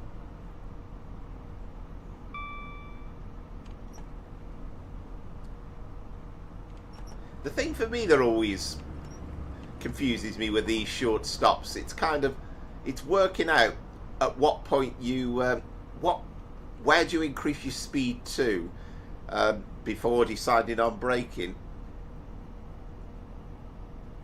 We are now approaching Taplow. Please mind the gap between the train and the platform, and take care when stepping down from the train. Ah, excellent. So yeah, you got something nice in store, and a little bit of wine to go with it, maybe.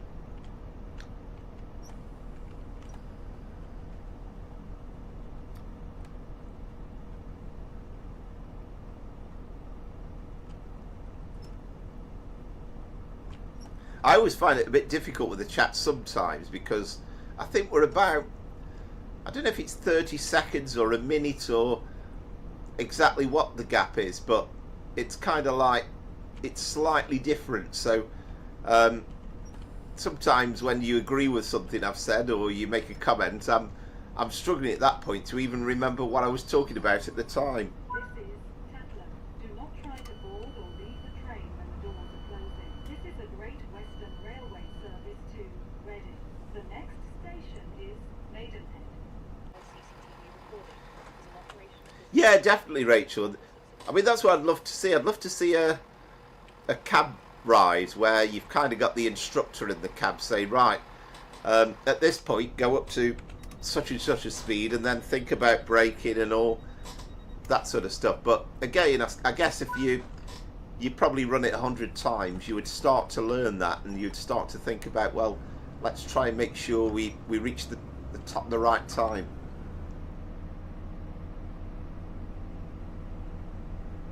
The next station is Maidenhead.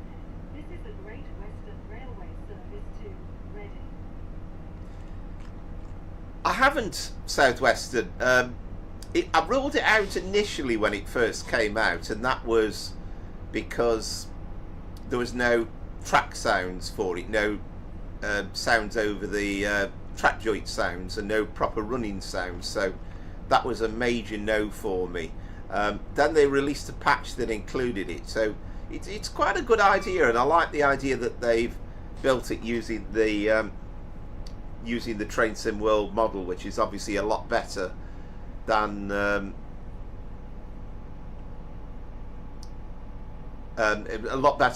using the sorry, I've lost my point now.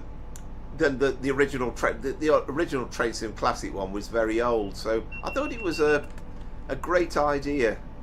And if they did it for the 710 and they released it as Elizabeth line stock to complement the Gemma line, then it'd be a day one purchase, because that's missing at the moment on that route, and the upgrade for Gemma Line is really good.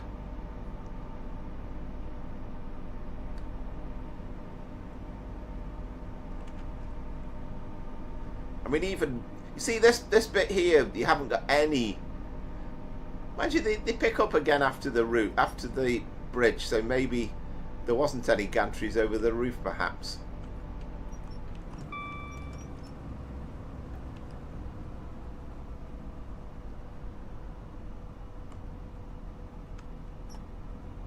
Oh yes, indeed. Yeah, we'll be coming towards half time, won't we, soon? And yes, we'll look forward to that.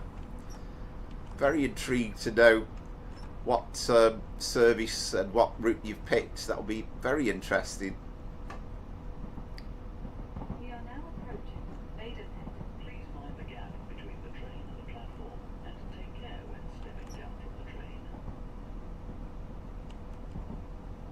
But I mean, when you think when TSW first came out and when this route first came out, and it's certainly advanced a lot, and all the layers that we've got now, and it always had the potential to be this good. So great that we've got to this point.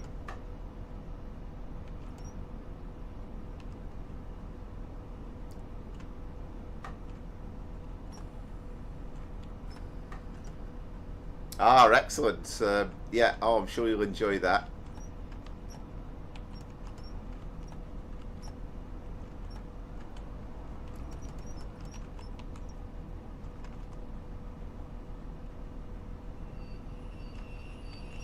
This is Maidenhead.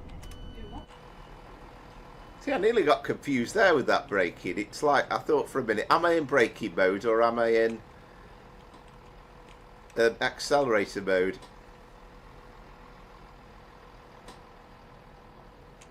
And I know it's distant, but you've even got plenty of distant scenery going on as well.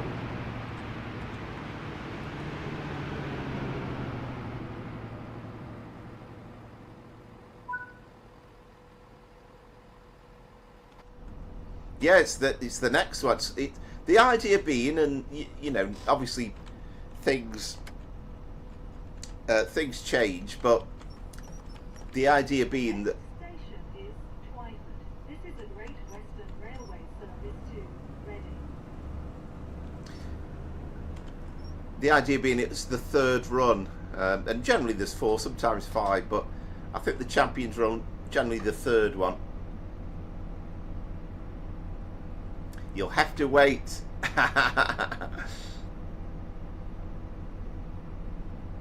Or it could be. You never know.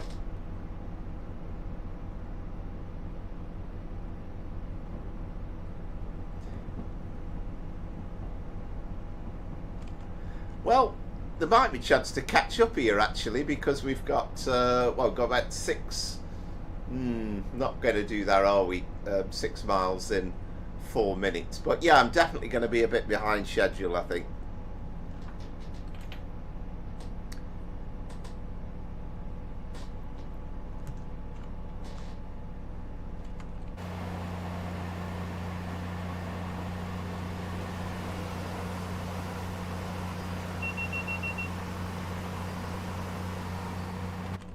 Yeah, thanks to Amaze Tays, I've actually got the right branding in now for those wagons.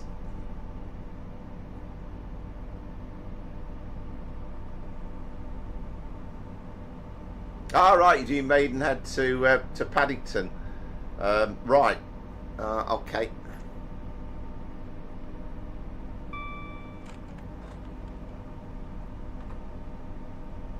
Have you still got the updated route, by the way, for PS4 then, Andrew? I'm not totally sure how these things work. Maidenhead, I took a girl there once. All right, okay, happy memories for you. Did you leave her there, Pete? Very good, I like that. Well, I couldn't find it. I thought I'd downloaded it, and then it was coming up with an error message, and but Amaze Tays pointed me in the right direction on the Discord channel. So thanks to Amaze Tays for that.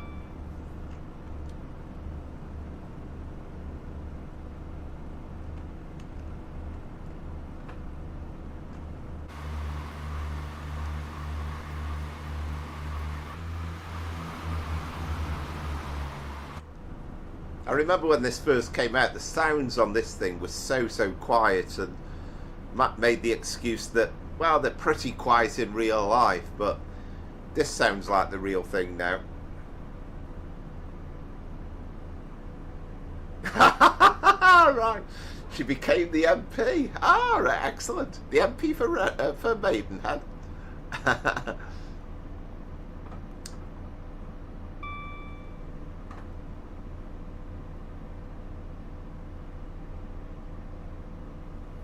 I'll be able to work out who she is. But then again, she might be an MP for anywhere, I guess. But you did say become the MP and not an MP, so I'm kind of assuming she was or she is the MP for Maidenhead. Maybe in the distant past, who knows.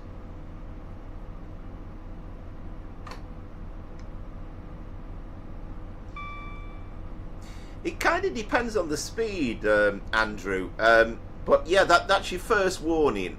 So if you're kind of doing, if you're in the HST, imagine you said Maidenhead, so you'll be probably in the 165. So if you're doing kind of 70 odd, just bear in mind that when you come to the next yellow, you need to slow down and get some brakes on. But all right, cheers, Amaze. You're in 14296. I think you've very much got your head down tonight. You're trying to make sure that you win this one.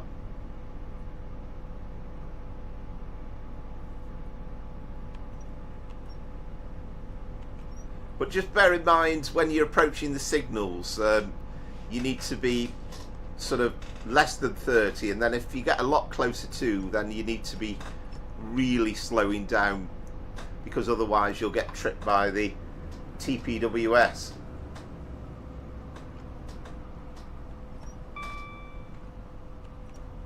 Right, so I see. So right, I got you. Yeah, that makes sense.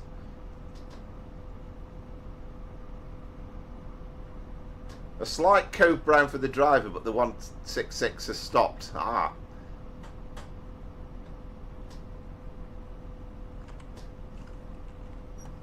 Wow, that's a bit of good, interesting bit of research, Electric Blues. It couldn't be, surely. He's having us on. He's having us on with that one.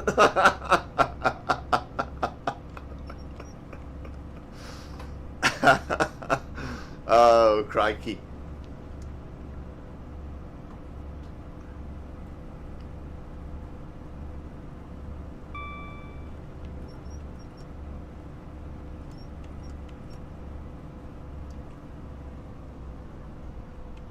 I mean, if that's a true fact, and you know, I mean, we're kind of putting 2 and 2 together here and making about 5 or 6. But I should be rushing into the kitchen to tell my brother that one of our revered people on the chat used to go out with, or took Theresa May out.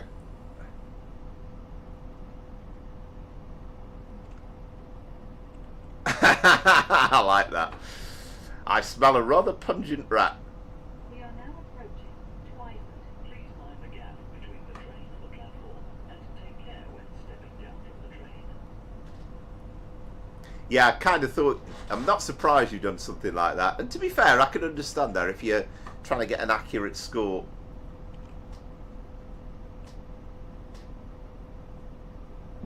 Right, Billericay. That's a great name, place name as well, isn't it? Billericay.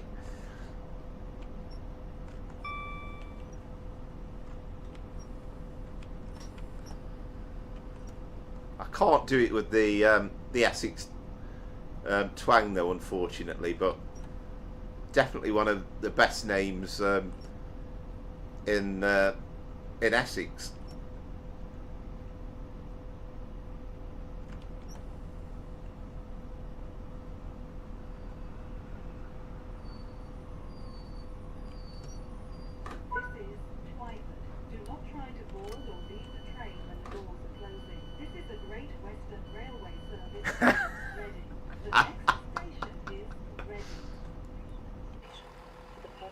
security and safety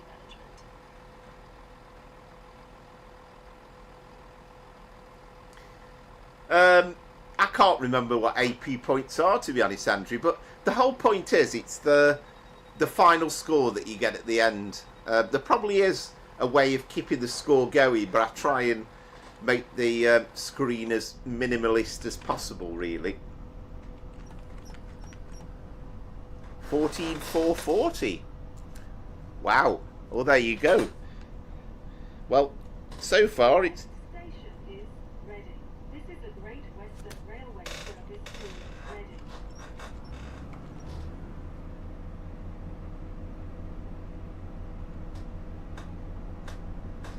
Ah, right. Excellent to base Taze. Wow.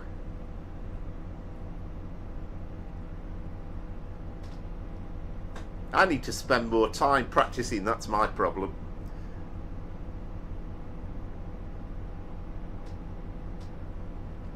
Ah, right. Yeah, that was a while ago, was it, Rachel? Yeah.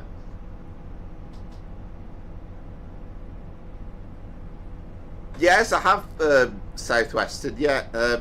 I mean, it was an absolute pain to drive the Just Trains one because, and I don't know whether it was realistic, but whenever you tried to put the brakes on, you felt as though there was no brakes there, and you just couldn't stop, and it was wasn't great. So hopefully that'll make it a lot better.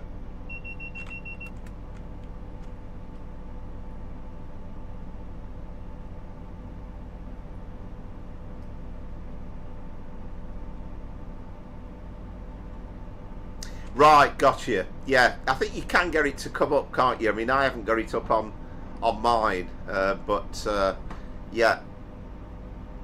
I like that, Rachel. Yeah.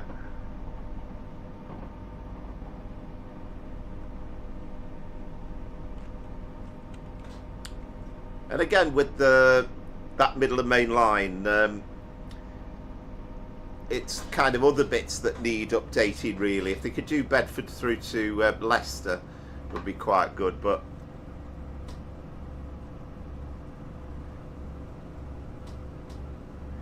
yeah, when it's out, that's the point.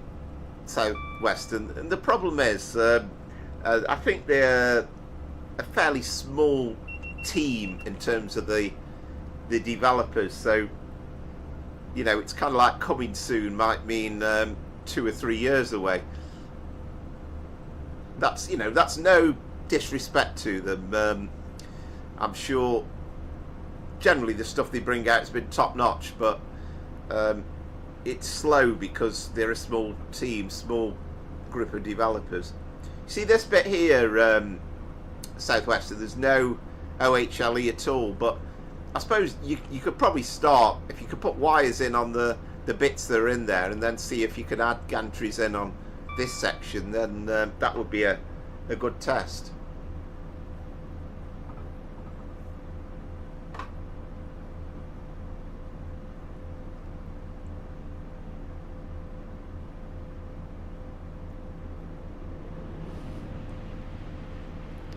But it's quite nice doing a stopping service as well, because you can see the depth of this great route.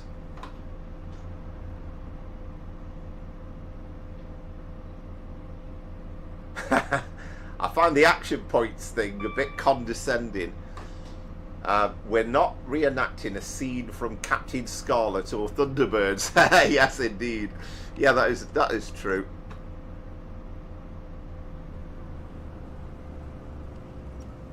Well, there's loads on YouTube as well for free that are set in the modern day, or the relative modern day anyway.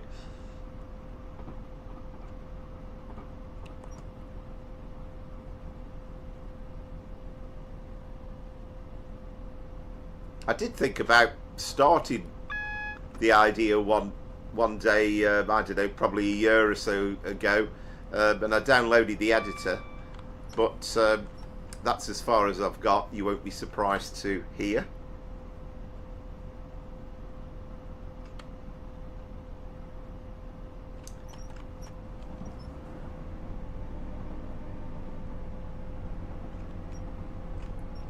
So you've got more more gantries in here, but no hangers. Don't know what the technical term is.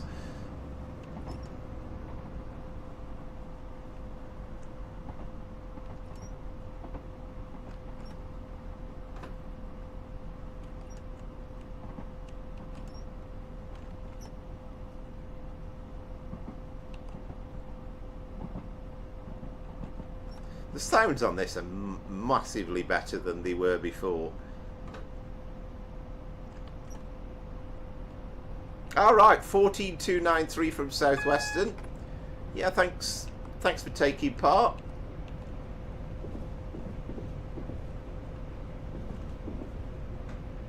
Not surprisingly, we've got a HST alongside us coming in first Great Western livery. 14293. Southwestern. Dominic was 14452.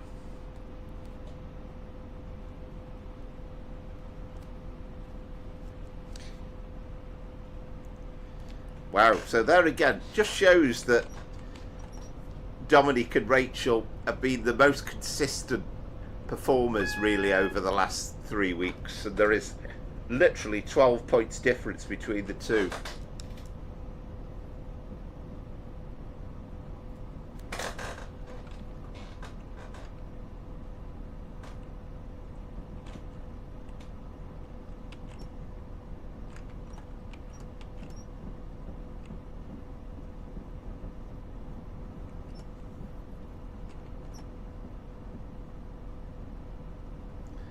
So I'm not massively behind schedule all told, but certainly by no means, as you've witnessed, perfection.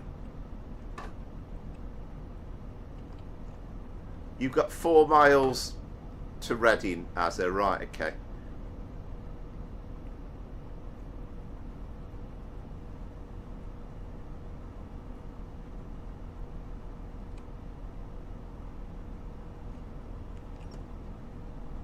That is a through platform, isn't it?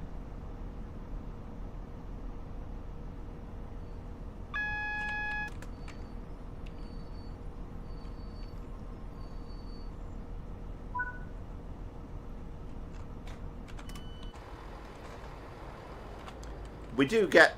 Oh, I tell you what, with Train Sim World 6, that the camera 8 thing just flings you about all over the place. That is worse in some respects than Train Sim World 5. But I don't think we've got any in the station at the moment. We have got... You get Voyages here, and you can get a 158 on a Southwestern service, which I think... Obviously the Waterloo ones would be... well, you get the Waterloos that were third rail, but...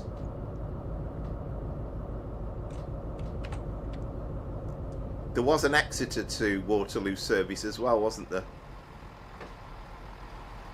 safety, please be aware that some platforms at this station have no or only partial tactile paving on the platform edge.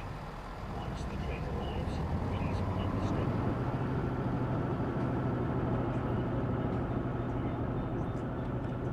Oh, I haven't shut my doors, have I? Hang on. What side we're on now? I think I've probably pressed the... Yeah, pressed the wrong one.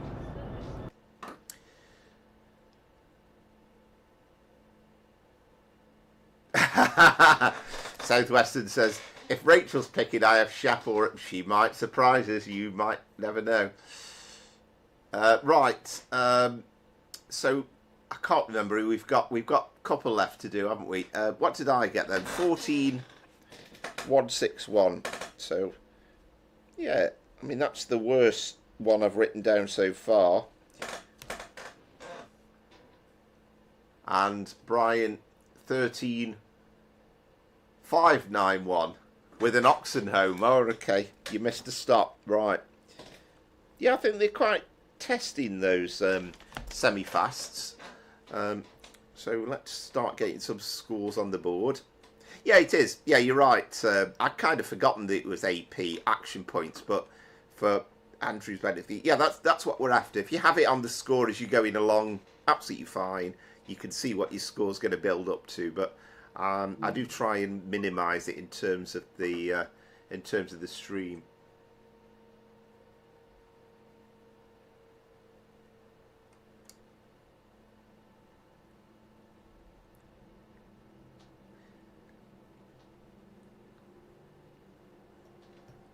So as is the one we're waiting on, I think. Yeah, that's true actually, Pete. Yeah, it does look like British Rail Blue. Well, I'm glad to see you're enjoying driving the 66. We must do some freight runs on this route sometime soon. Good evening, Bob. Did you have a good day? Yes, we're enjoying it all so far. Hope you are well.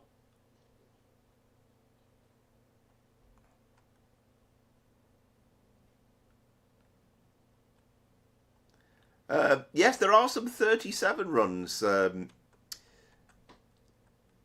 Lee. I don't know, to be honest. I haven't tried them out yet. So let's have a look at where are we now? Add schools. Right, so it's correctly telling us round 2. Now I'm not going to show up the scores and the totals until Azza has completed his run. So we'll start off Amaze Taste 14,296. Brian was 13,591.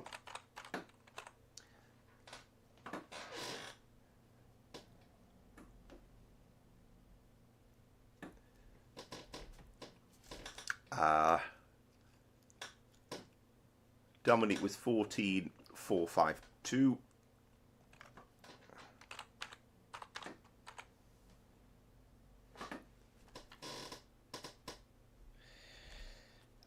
I was 14,161.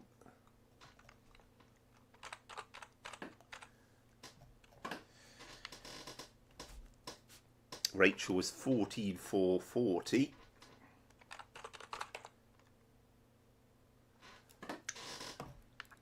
And Southwestern I'm going to put you as Seb for the moment and then change your name, because I don't think Seb is going to end up confirming his score, but we'll do that in a minute. I'm not going to update anything at this stage.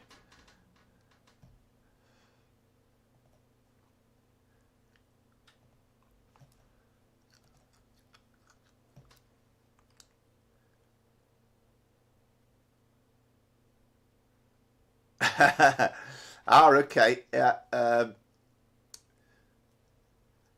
All right. Okay. Oh, you're keeping us waiting.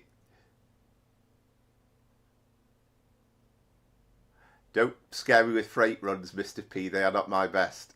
Bob, all good here. Currently loading up TSW on my Xbox. Enjoy a good freight run too. Action points 2983. Excellent, Andrew. Yeah, that's great. As is 14383. Okay. 14383. So let's just we'll concentrate on the scoreboard for a second. So let me just go back and get Az's score in. So 14383. So we'll add the scores, and then we just need to change. We'll make Seb into Southwestern.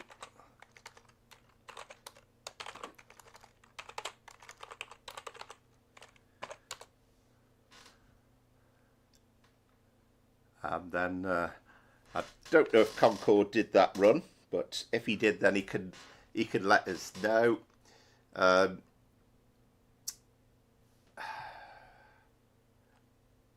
think. Oh, we haven't got a score in for Azza for round. Oh no, that was right. Yeah, you didn't complete, did you, round 1? Yeah, so I think that's right then.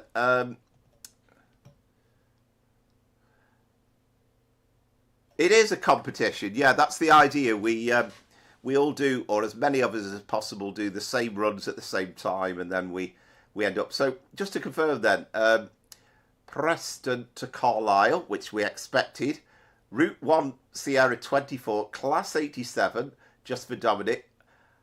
Leicester to Glasgow. Do it in June, and it will be daylight. Ah, excellent. Right, okay, we'll do it in June then, so as we're all the same. We'll make a note of that. Preston,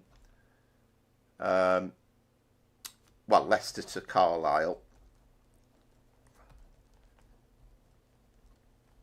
And it's the Class 87. Fantastic. So it's 1 Sierra 24, Azza. So just back to the scoreboard then. And let's have a look at where we're at. You find a page shows that and read it. So Rachel heads the field. And still quite a gap actually, which is a bit difficult for my maths, but it's that 59.64, 84 points difference, and Amaze Taze is in 3rd place. I'm in 4th, Brian 5th, and of course Azza wasn't able to complete the first one. Southwestern did the 2nd run only, and in terms of that round 2,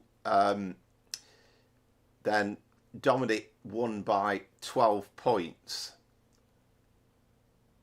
So well played, everybody. Again, really, really close. And again, thank you very much for taking part, because it all adds to the fun. Oh, and it's a parcel train as well. Ah, that's interesting. Yeah. Right, so, yeah, that's fine. Yeah, add you in. Well, I can't put you for, because I think you were doing the opposite way, weren't you? It's kind of got to be the same run. But if you do the next run next time, then I'll put your score in. Southwest, along the heavens don't open like last time when I played the route. The thunder was so bright. I'm crying inside about this next one. Aha, says Dominic. Just made a note that it's June.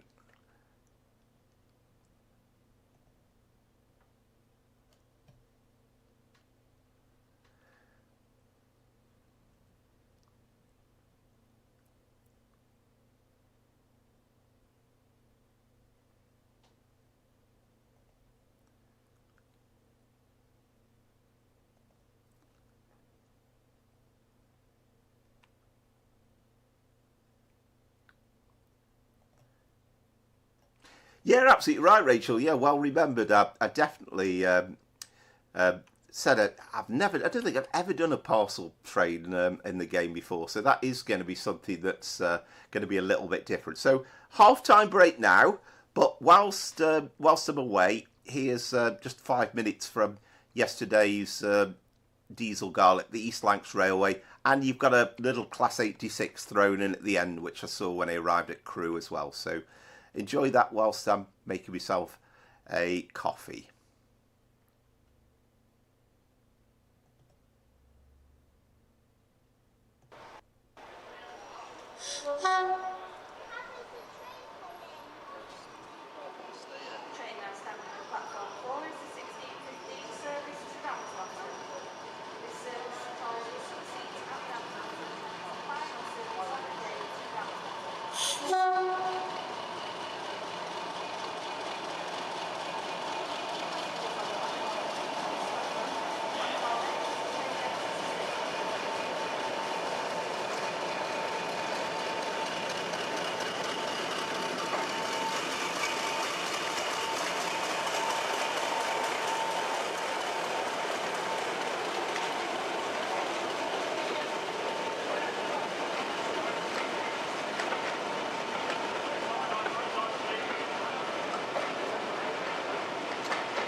Well, if it's isolated, does it not know it's isolated? And it can't know, can it?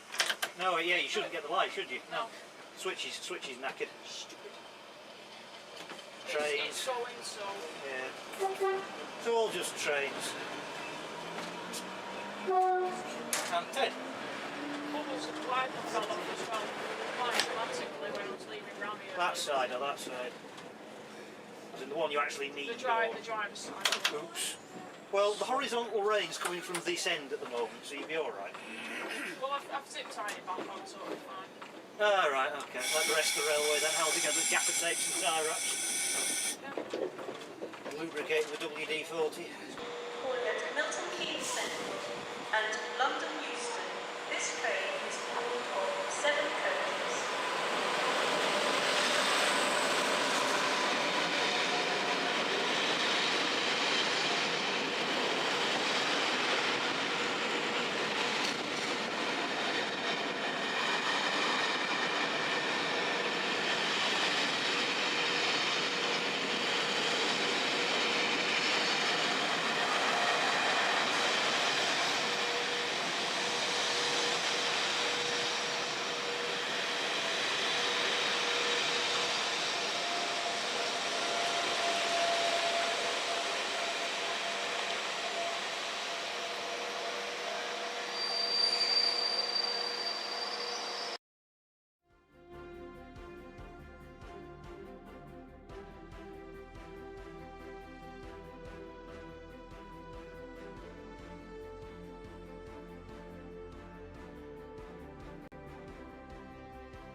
Right, now you should be able to hear me.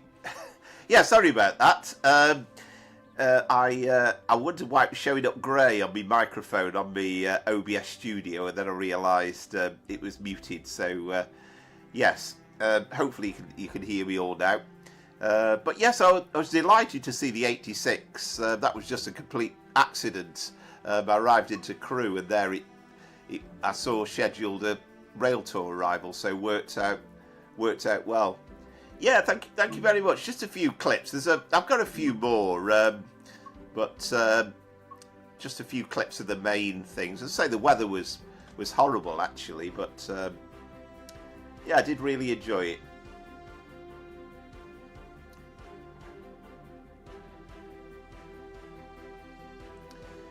Yeah, Dominic might just need half an hour just getting it started and set it off. Yeah, should be interesting this. So let's dive into it then.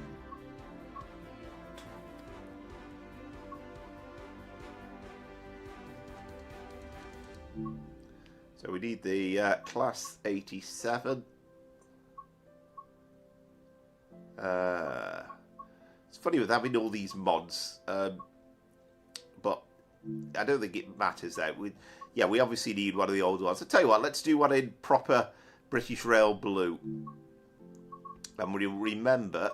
oh yes, it does. It's defaulted to June actually, so that's worked out well. And we need one Sierra 24. There we go. So it's Leicester to Glasgow Central, and we'll be operating it from Carnforth to Carlisle. It's 04:24 in the morning, but of course by having it in June, we will have some daylight, which will be nice.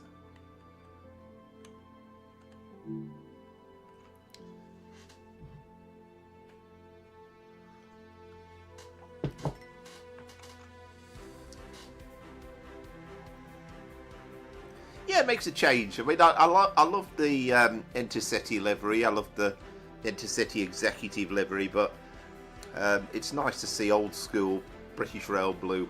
We might well rue the variety of liveries in a few years' time when everything's in Great British Railways livery.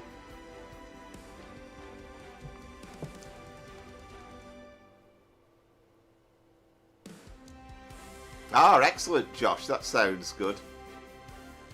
Yeah, will do, Rachel. Yeah, thanks for picking this as your Champions run. And again, we've had some really interesting ideas coming in the last couple of weeks.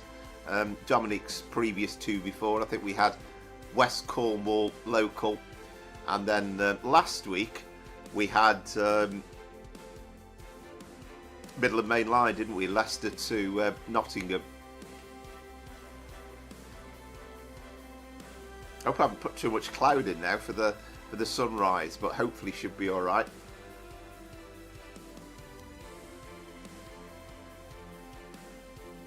Yeah, it just shows, Andrew, it's kind of difficult to get your timing absolutely spot on. Right, so before we do anything, of course, we need to go into the cab. Sorry, not into the cab, into the engine room, and get our buttons all set up. Always forget which side it's on. This is it, over here. DVD, that's the one.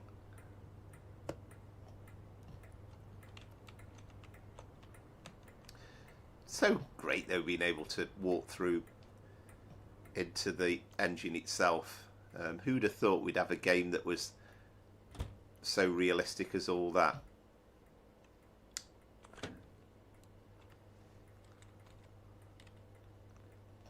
Alright, we'll get this thing sorted as well. So we'll get some headlights on. Our instrument panel on, and we are literally just waiting. We haven't got to do any loading. So what have we got? John O'Gaunt. Oh, that's a proper Scottish name for you, isn't it? 87013, looking resplendent at this time of the day.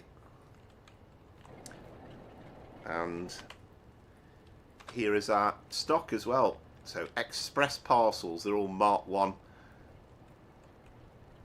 brake carriages, but specifically male ones. Of course, some of them were in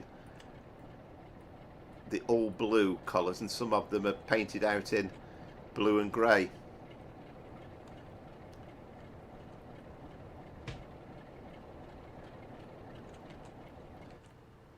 Oh yeah, fantastic.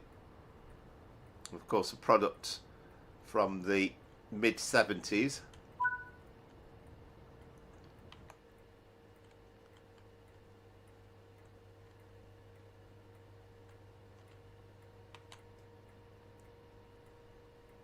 Right, so let's get ourselves...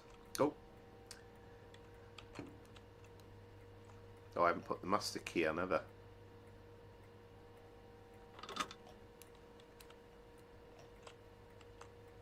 I've just put it on and then off. Right, on. Yeah.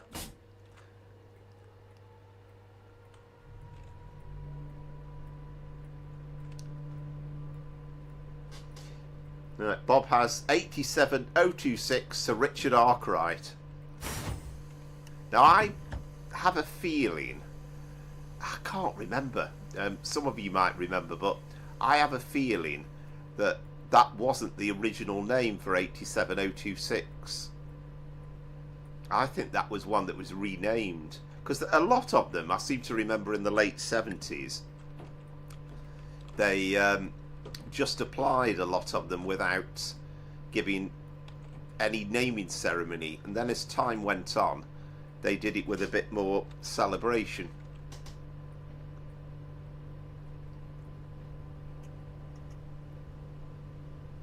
All right, fantastic, Josh. Yeah, marvellous.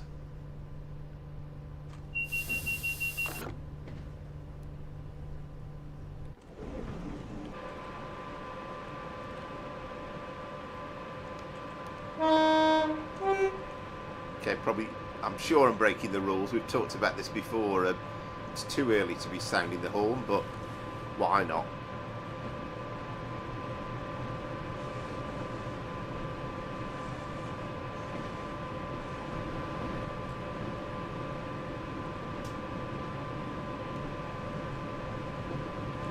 And I remember being so excited when Video 125 produced the Royal Scot video, and that was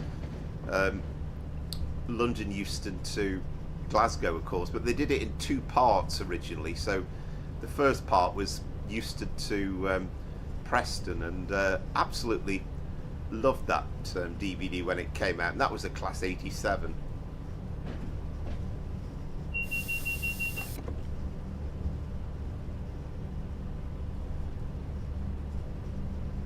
We are 53 miles away from Carlisle, and we are good for 100 now.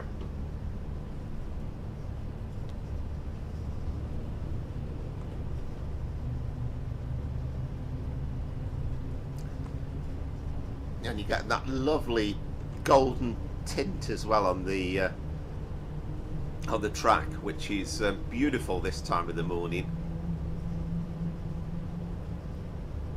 I'm hoping, fingers crossed, that we're not going to be held up by too much traffic along the way.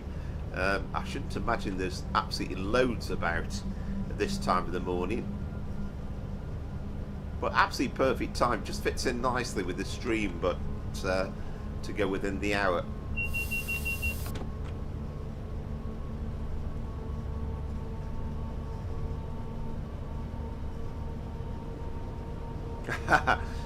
Yes, indeed, that's true, Southwest. Of course, that was a Class 40, wasn't it? And you've seen the pictures. The line was electrified, and there was OHLE and electric wiring. But I think that was at the time when that was the Irish mail train, wasn't it?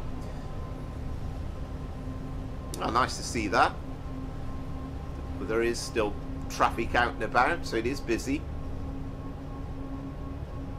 Oh yes, that's a good point actually, because yeah, there's some of the older Mark 1 stock which isn't fit for 100 mile an hour running, isn't there?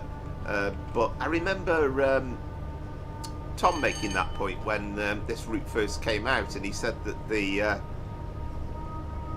BGs were fit for 100 mile an hour, and the buffet cars are as well.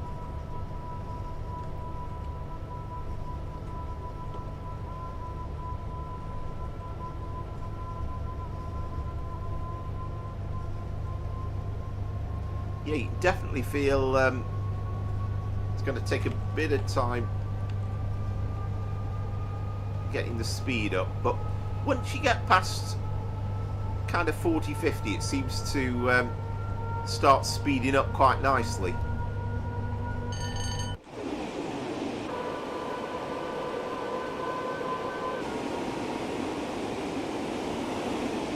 Typical, I picked somewhere with trees. Let's try that again.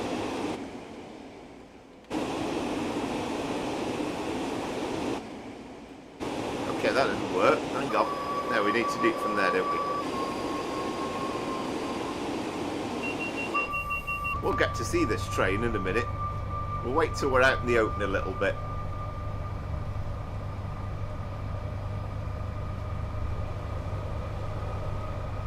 Oh yes, caches. Or cash. Yes, I knew what you meant, yeah. I mean, I suspect probably not as comfortable ride as you got on the Mark 3s.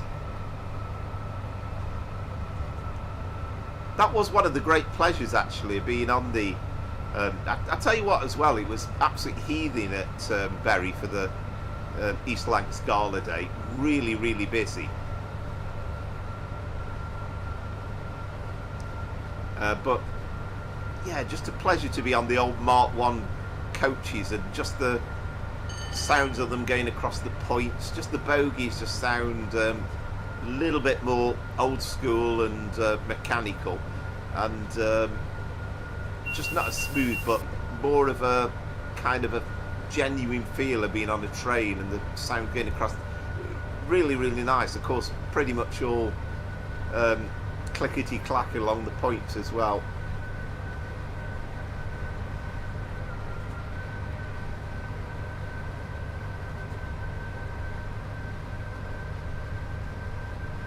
Yeah, you mean Crew Preston, I presume, Southwestern, yeah. I mean, news on that seems to have slowed down, but I'm guessing we are going to get something confirmed on that pretty soon.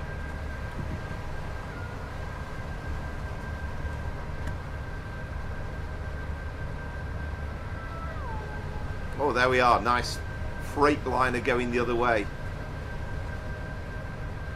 I think with the road map we should definitely get some news on Crew Preston. And I mean, I think some people, and I think as I said earlier on, but you're kind of taking the view that the next route coming out could be Trent Valley, but it might well be Crew Preston. I think we all thought it to be a January release originally.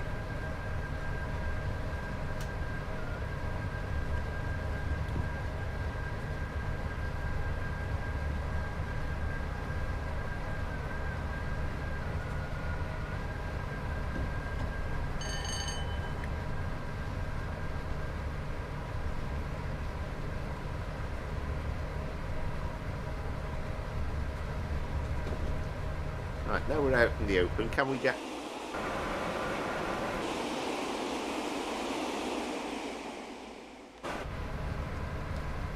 I never quite get with TSW when you press the 8 button.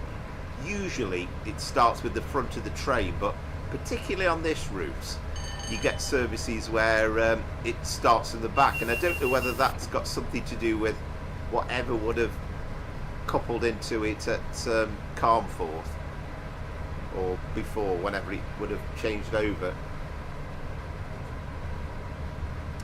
Yeah, it could be.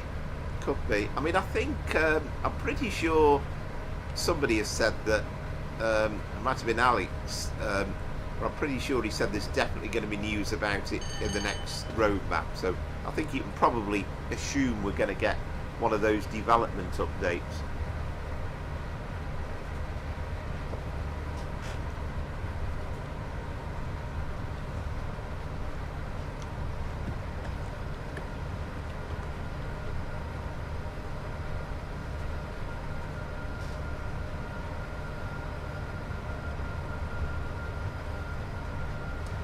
Yeah, I was a bit too... I was kind of trying to make sure I didn't overspeed once I got to 100, but then I've kind of slowed down a bit too much.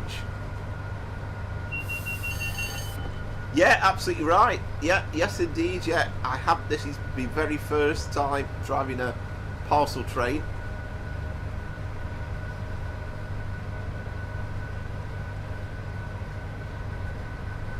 Yeah, I've always thought, wouldn't it be an absolute swine if you got held up in a loop going up Shap, and you've got a heavy train on the back, but it's yet to happen to me yet.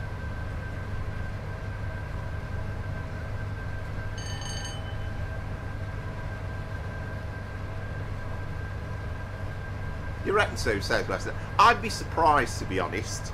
I think that work might be starting, but I think given, I mean, realistically, you know, you might be looking at 12, 18 months before an ATS route comes out.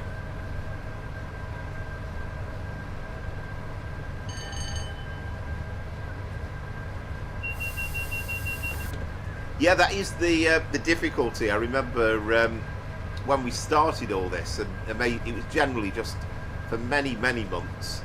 It was just me and Amaze Taze doing these runs, and I did say to him, you know, how on earth do you manage to get used to hearing? I mean, it's all right for me. I can only hear my run, but you know, you've got the stream going, and I did wonder whether he just muted the whole thing, but he assured me he doesn't.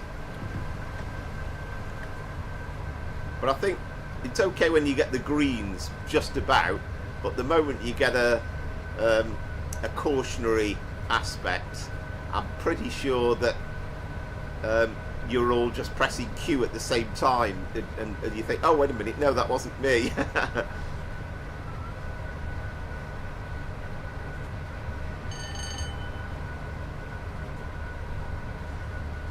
Yeah, I think so. You mean ATS, Azzy? Yeah, I think so. It's kind of whether, I know they advertised months ago they were looking for people to help them out on the TSW side.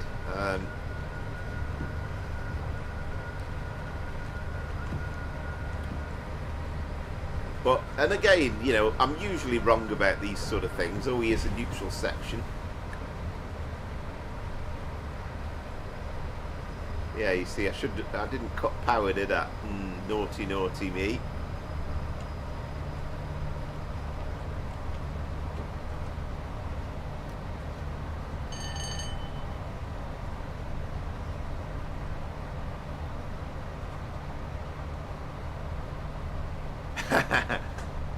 Yeah, I guess it's like anything, isn't it? And I mean, I've always thought, you imagine a TV presenter doing a live sports show, and you've got the director talking in your ear all the time, and you've got to be able to talk and make sense of what you're doing at the same time.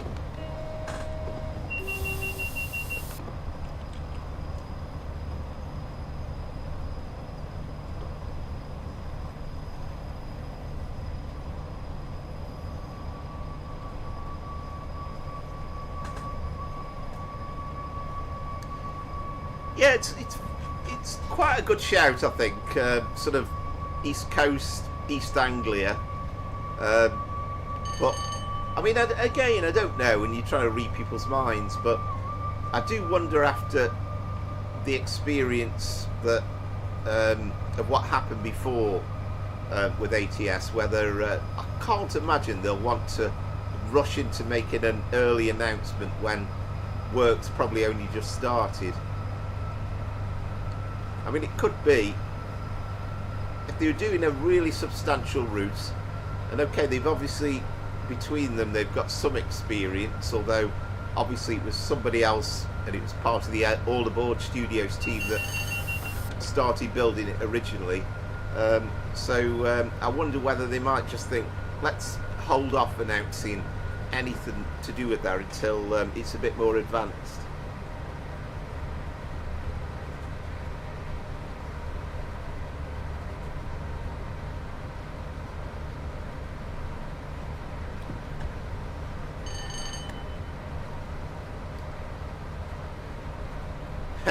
Yeah, it's funny, isn't it, sometimes, Southwestern, yeah. Yeah, maybe something like that. Cambridge is always a good shout with ATS as well, because of course that's where Mr. Thompson resides, I believe.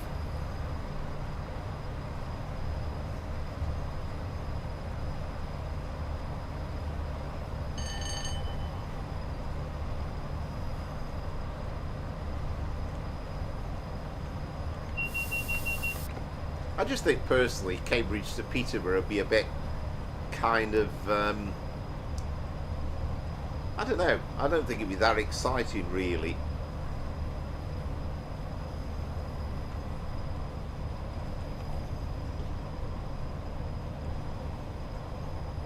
But I'm usually, you know, absolutely useless with these predictions, but I just think it might be a while off before we hear anything. I think they'll want to get the Class 90 out and available, and I don't think until it's in a pretty advanced stage that they will be wanting to announce the next ATS route.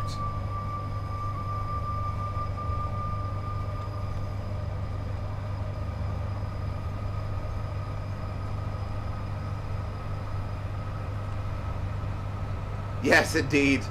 I did think, I mean, I wasn't going to say, but I did think there was a good chance it could be on this route, which is a lovely route.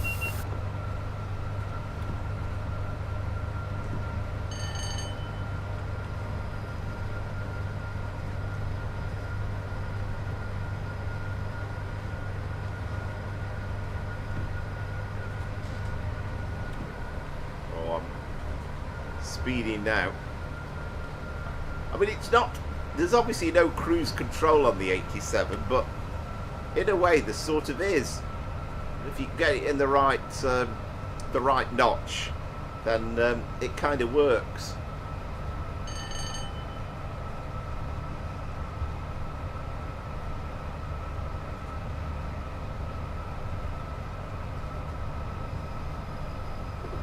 And although we're probably not massively interested, there might well be news on the new Czech route, the new Portuguese route, and that Japanese Tadami line as well.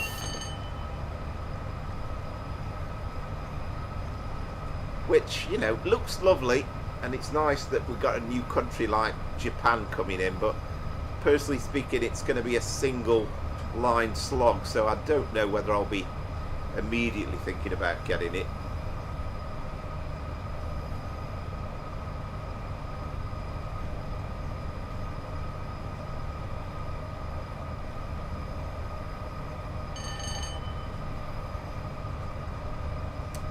I think it's mainly because I know you've said because it's really one of the pretty much the only kind of British Rail blue route in the modern era with electrics, and we kind of know you've driven the electrics for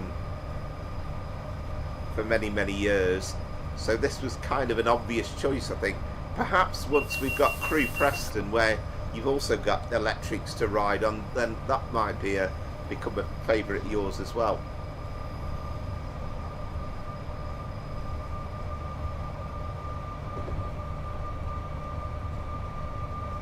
Yeah, New York to Stamford, and as I said, I like the fact that Japan's, but you know, give me a Tokyo route, which is a commuter route around Tokyo, or give me the Shinkansen, and I kind of be more excited about that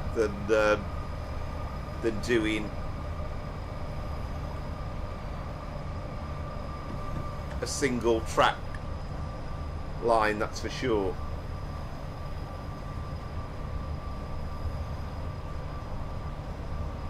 Haha, yes.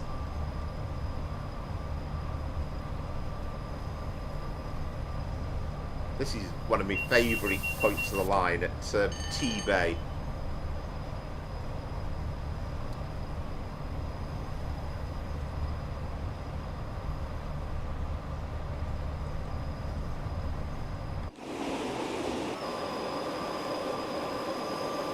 going to kind of do what I often do here, and that's look ahead, particularly as we're got the lovely lighting.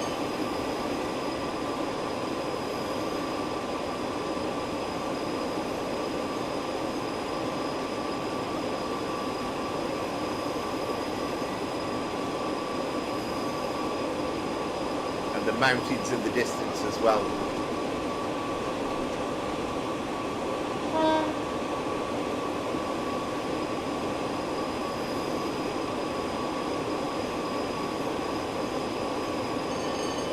Yeah, that sounds good southwestern. I mean, I kind of noticed, I think Tintin did a video the other week on Waterloo to Portsmouth, and I thought it's absolute age since I've done that route. Of course, you can drive it to Alton now.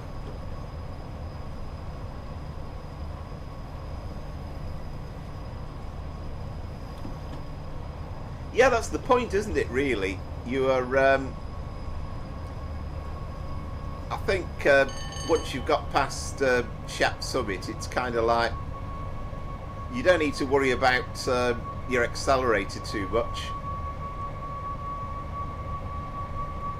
Look at that breathtaking scene. This is the Moon Gorge, isn't it?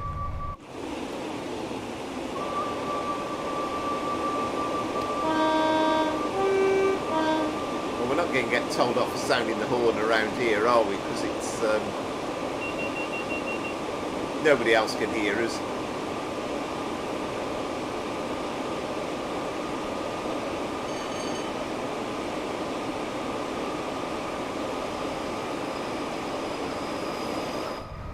Ah, excellent, Andrew. Yeah.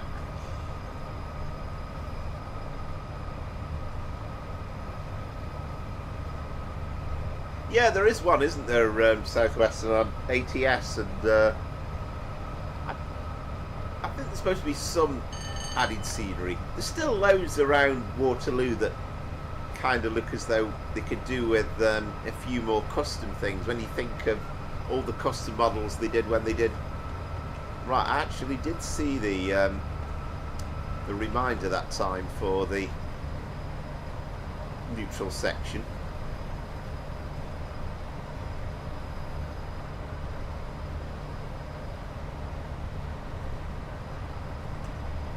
Be pretty flat, wouldn't it, Nottingham to Skegness? We did that many years ago. I think when I was about 5, we went on a... used to do in the 70s. They used to do kind of excursion trips, and that was one of them. We went from Stoke to Skegness in a pair of Class 20s, and I didn't even know they were Class 20s at the time, but I did recognise them looking back.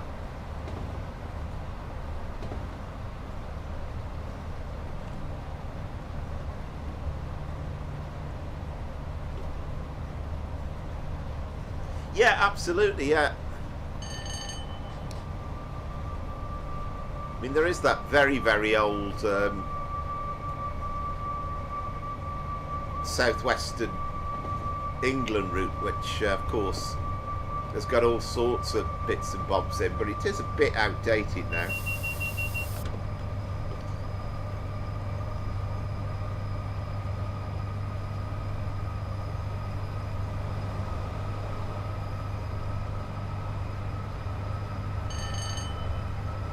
The thing is, Andrew, are you enjoying the game? I know because you're on PS4, it's slightly limited what you can drive, but hopefully it's giving you a taste for it, and you're enjoying the experience, because that's what it's all about.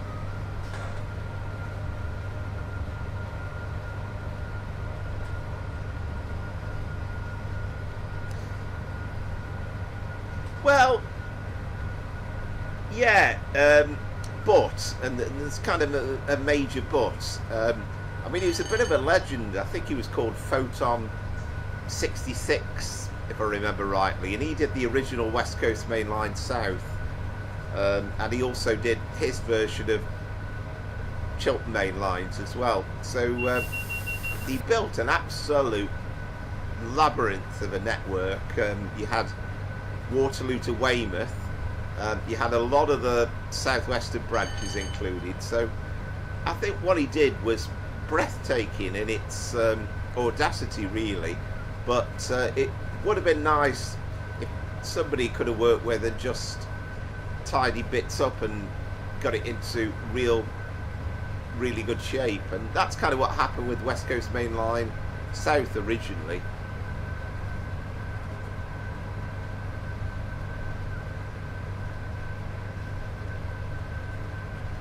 So for me, I think, you know, he must still have put absolutely hours and hours and hours. I don't know if he's still alive, but I always assumed for him to have done the what he did, he must have been retired, I would suggest. And I can remember, I think it was one New Year's Eve, he suddenly came out with Euston to Birmingham New Street, the original West Coast Main Line South, and it was like, wow. I was just amazed because he'd not posted any screenshots of it in advance. It was just a complete surprise. So it was like, well done, that man. I mean, he's provided me with many hours of entertainment over the years.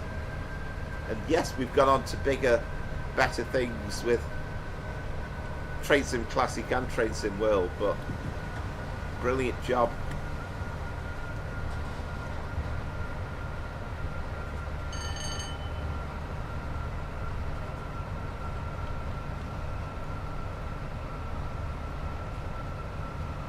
Yeah, I think the idea is once you're overshot, you're pretty much kind of rolling all the way down to Carlisle, aren't you? And I think the only thing then that's your friend is the brake.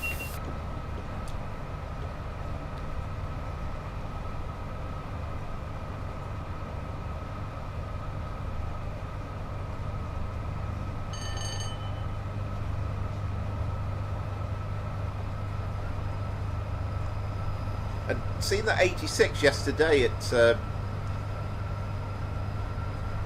Crewe reminded me, I mean, that's the Cumbrian Mountain Express, so that operates from Euston to Carlisle, so not too far off. We're going to be able to do that full run from Euston to Carlisle, which is going to be amazing. Alright, you're a bit ahead of me then, by a long stretch of the imagination then, Bob. So I'm just going to call you Bob in terms of the scoreboard when I do it.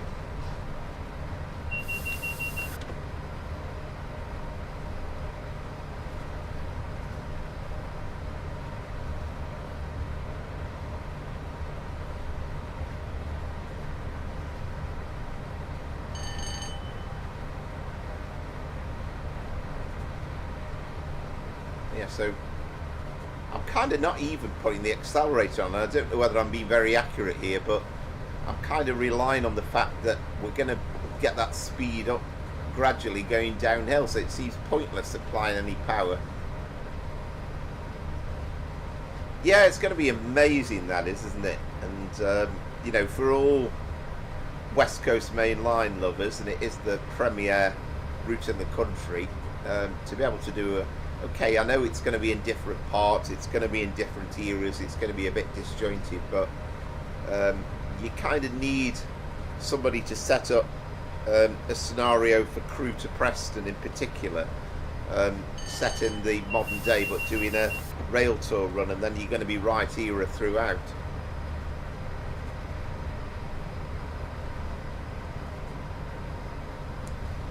Yeah, absolutely, and that's going to be some fun as well.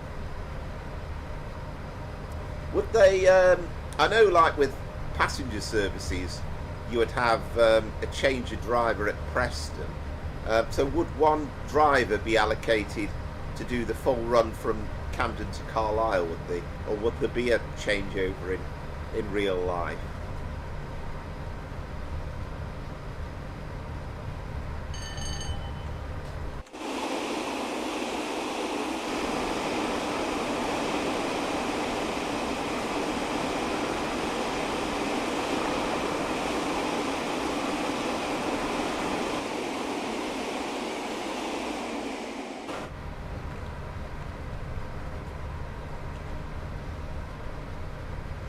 Right, we've got to get some brakes on here. We've got the 80 coming up.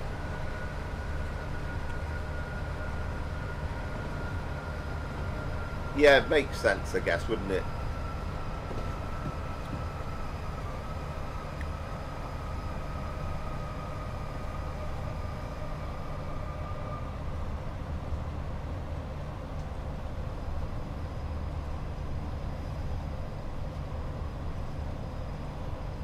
Yeah, I know what you mean. It is beautiful. And I mean, it's just the contrast, isn't it? And again, watching that Royal Scot video, you know, you compare Euston to Watford Junction in particular, and then you get this bit where you're going through the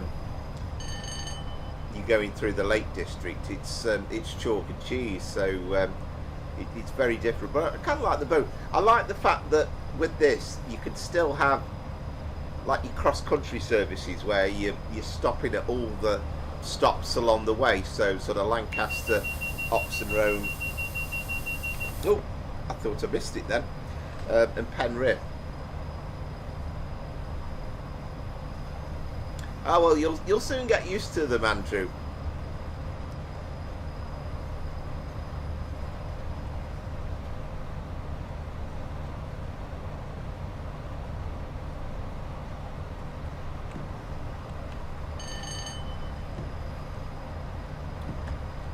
Yeah, you would think so, wouldn't you? 24 miles, and at the moment I've got, well, 24 minutes left to do it in.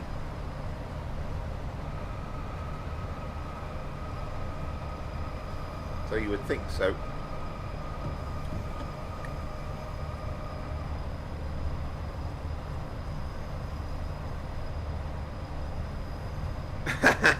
Just get fed up looking at how... It must be so beautiful though, driving particularly in the summer as well. I mean, it's lovely, you know, on a car ride going through scenery, but it must be amazing to see it from the cab of a train.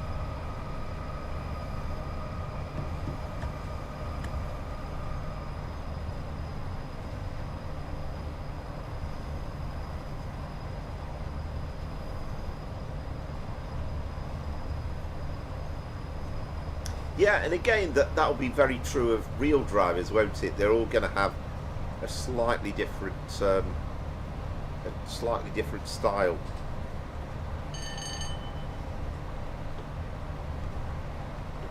With me, it kind of depends on my mood slightly. I can be a bit erratic.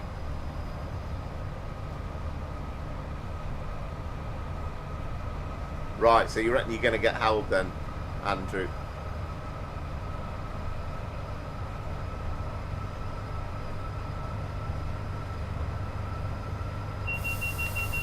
Yeah, definitely, and that's the great thing.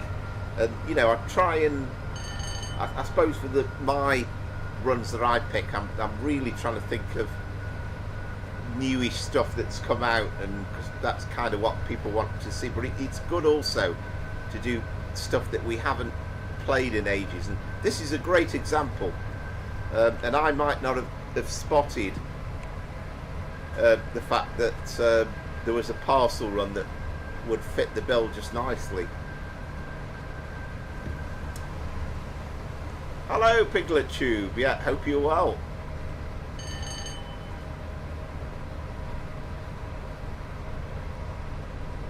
But again, it's part of the skill, Andrew. I've always said before, and again, it will come with experience, but you have a load of double yellows, and I think what you're trying to do is regulate the speed so that you can keep going. There's kind of no point in going too fast through those. But on the other hand, one of those changes to a single yellow, you don't notice, then suddenly you're going far too fast to stop at the red. So you always have to be mindful. Yes, indeed, Piglet Tube. Yeah, and an early morning parcels run, and we are driving 87013 John O'Gaunt.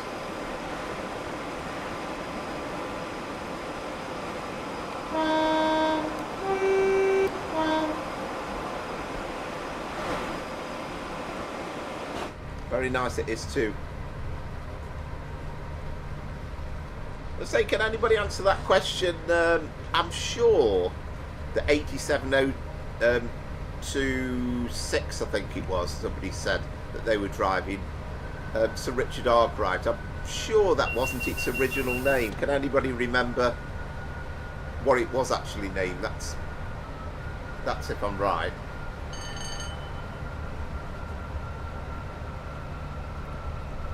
Ah, right, okay. What's happened then, Southwestern? Oh, you keep getting distracted. Yeah, absolutely. That is the difficulty, unfortunately. I mean, you were lucky in that you don't have to speak, but on the other hand, you're having to type as well, so it's difficult doing both. I should imagine it's a good practice in terms of overspeeding. Sorry, multitasking.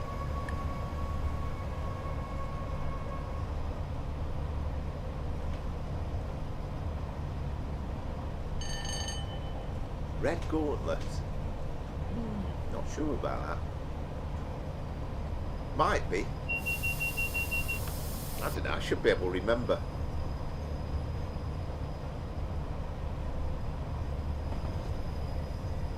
They kind of had a big thing, didn't they? Where they started, as time went on, they started to realise that there was publicity out of doing naming ceremonies, so the trains would be painted absolutely resplendent. You'd have white buffer stops, and there would be, and you know, if they could get them on the television or on the news, so you kind of got an 86 that was named. I've seen the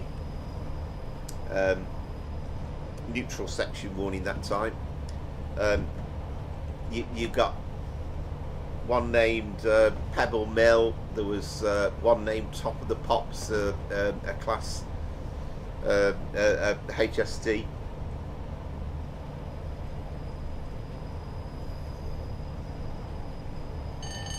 All right, have you made it, Bob? Yeah, let us know your score when you when it comes up.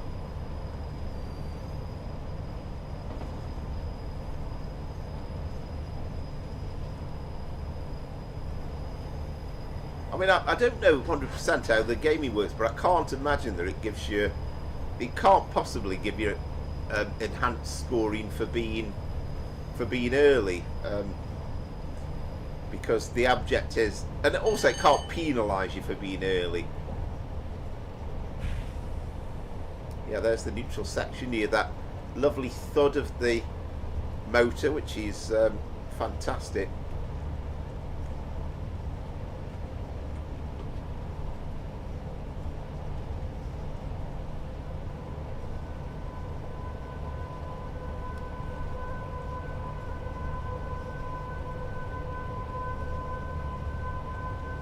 I just love the whine of the electric motors, and you know, it's sort of, I know people rave about the sound of steam, and you know, the old classic diesels are lovely, but there's just something about the electric motors starting up, that whine.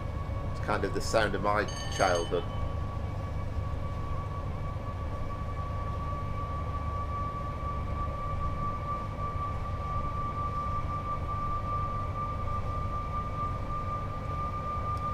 Yeah, well, you kind of can. I mean, the only criticism of Train Sim Classic is we haven't really got a Paddington where, I mean, the catenary and the scenery and stuff on the Just Trains one looks awful. How does it really? Didn't know that. Right, so it does actually. I mean, it shouldn't really penalise you for being early. You know, obviously it should penalise you for being late, but that's interesting.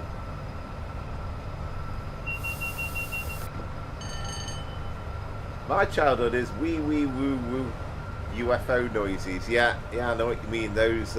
Yes, I know what you mean. Yeah, you were talking about.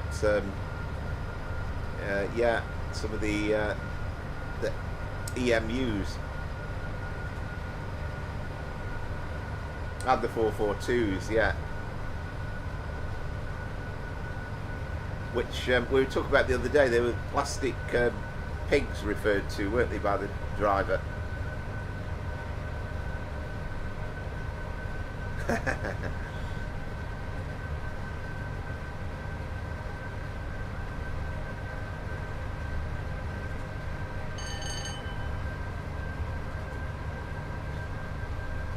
$14 miles to Carlisle.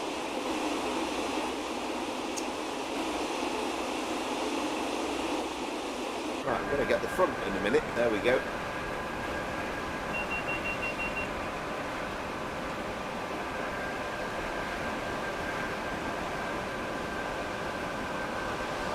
Yes, indeed, yeah. Traction motors, yeah.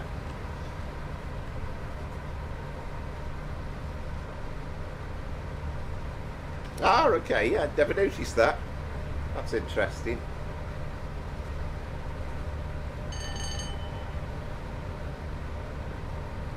I suppose you could be a nuisance to the signalman if you were too early sometimes, couldn't you? But I guess that could cause a little signalling issue in terms of trying to path trains into platforms.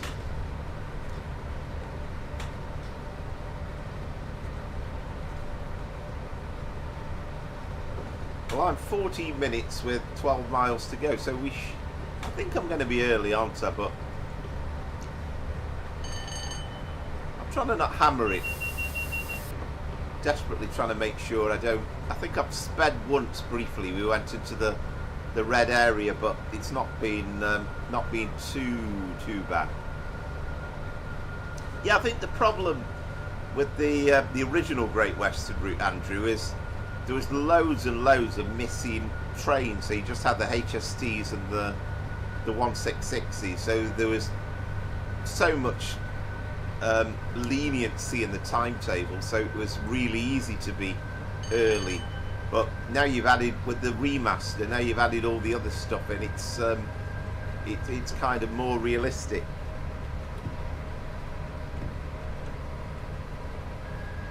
It's a bit like that on London Brighton as well, where they kind of obviously didn't have the Thameslink trains originally, so it was dead easy to arrive on time, and of course then they introduced the Thameslink stop, but didn't want to put it in the timetable.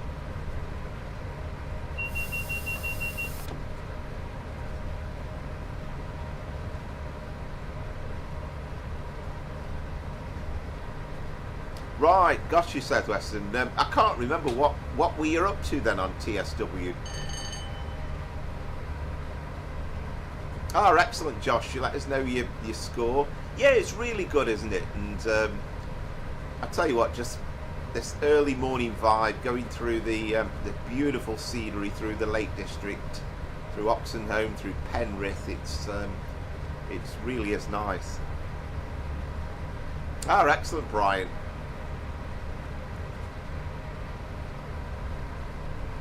I think some of you kind of started slightly earlier than me, but yeah, that's all good.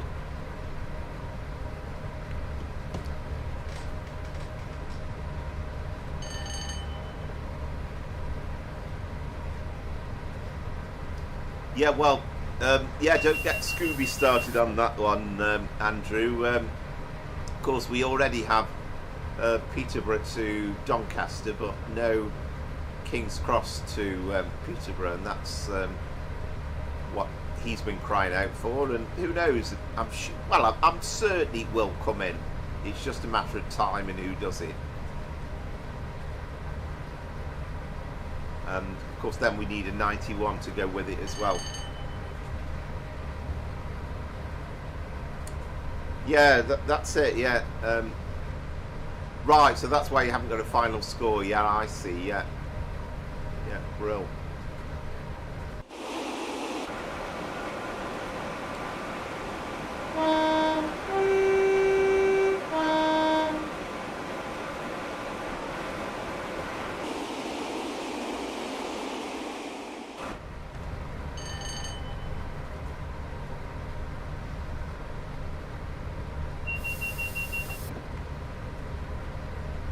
Right, 15 miles to go. So I'm a bit ahead of you in that respect.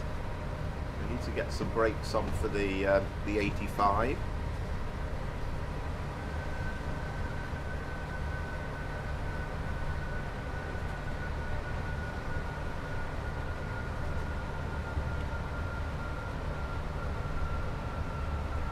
Even the sound of the brakes is just lovely as well. You don't get that on modern stock.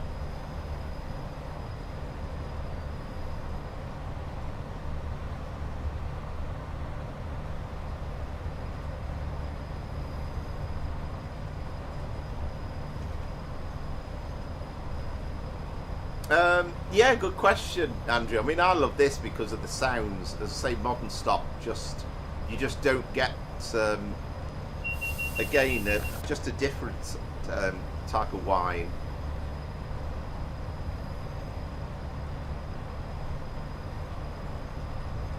Yeah, I think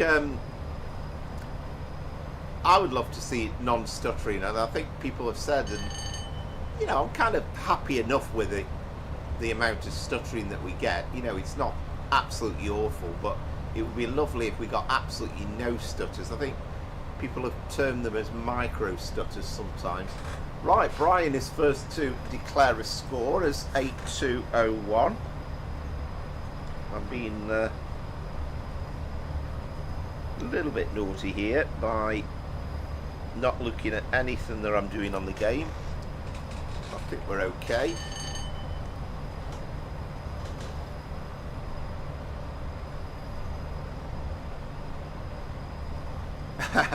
You know what they say, Azza? Slow and steady wins the race. Haha, I doubt it, but it's great saying. Yeah, it's a great saying, yeah. But yeah, fantastic, Rachel, yeah. Good choice. I'll say we've had some brilliant choices all 3 weeks so far, and I'm sure that will continue. Yeah, the sounds are magnificent. And I think they have used the Armstrong Powerhouse pack.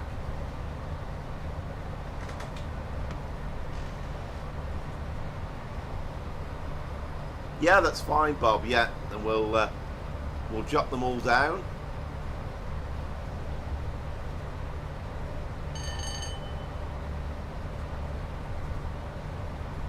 I mean, I'm glad we've got the 86 as well now. We've seen a bit of freight, haven't we? And you can imagine this time of the morning, it's a good time to be running freight.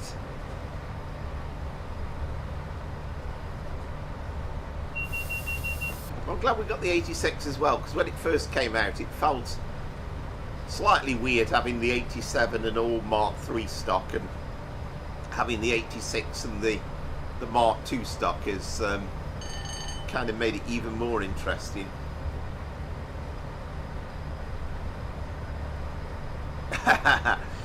Yeah, Dominic, yeah, well put, yeah. Great choice. Rachel, do love this route. Not so much the train, but we'll forgive you, haha.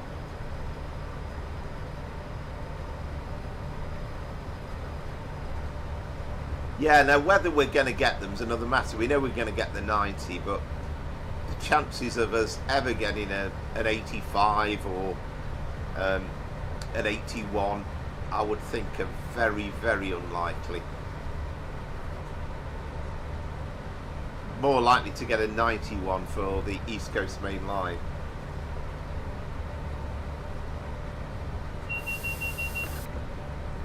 Yeah, well, hopefully, I was going to say, I think we can expect some news on the roadmap about the new route. And I would imagine, I mean, if it's going to be about a month away, then we are going to get, without any shadow of imagination, there's going to be loads of development updates, that's for sure.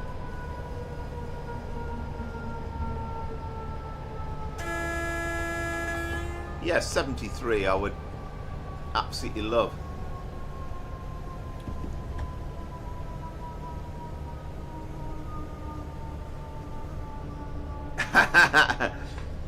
I don't know. See, he's lurking away, drinking his Baileys and having a munch on those angel slices, and he hears mention of the East Coast Main Line and Class 91, and he's there, old Scooby.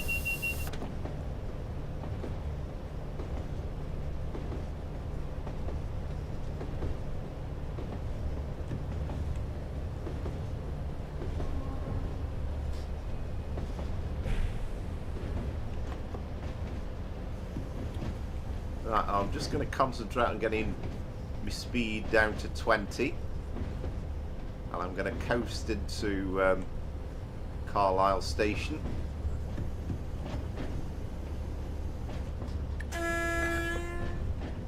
You never know, there might be one route, 1 week, that I actually managed to get the best score on. It's not happened yet.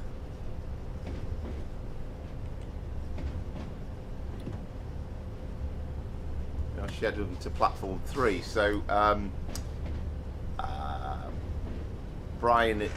Josh 8599.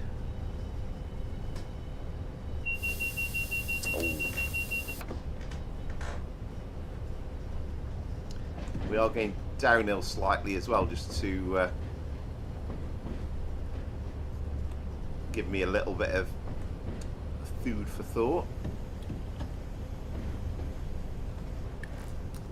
So I've got as far as 8.5, and then I had to go back to the game.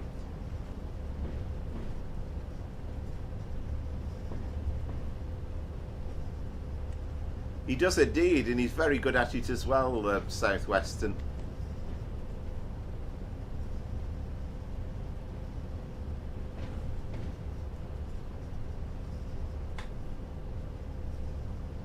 Accuracy bonus was 159. On time bonus was 0, even though I was early. Yeah, that's what I mean. To my mind, if you, I don't see how you could be. I don't see why you. As Rachel says, I think you actually get a bonus for being absolutely on time.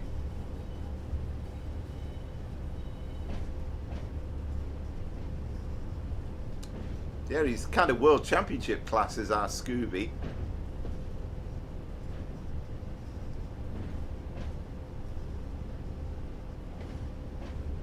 Fabulous run, really enjoyed it. Really enjoyed it. It's a great feel-good ride to ride. To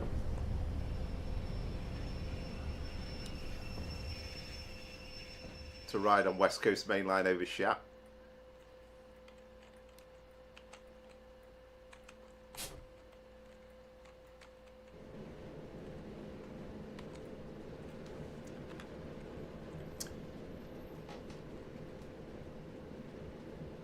All right, wow. There you go. You see, you've been listening, haven't you, Mace Tays? Yeah, exactly. I mean, I thought I was pretty close, but yeah, I certainly wasn't exactly on 0520. And again, just look at the intricacy of the detail.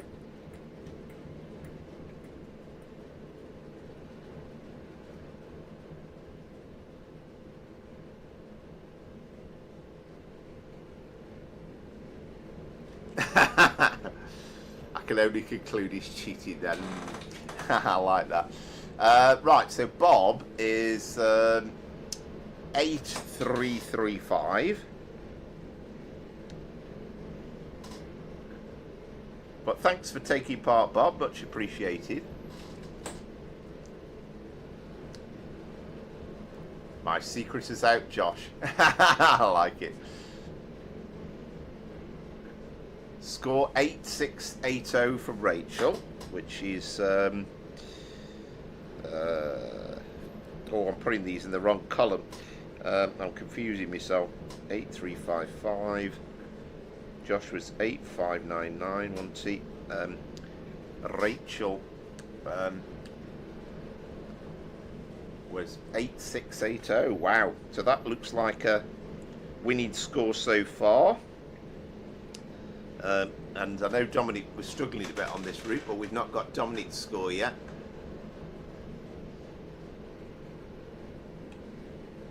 So I'm waiting until nearly there, 0520.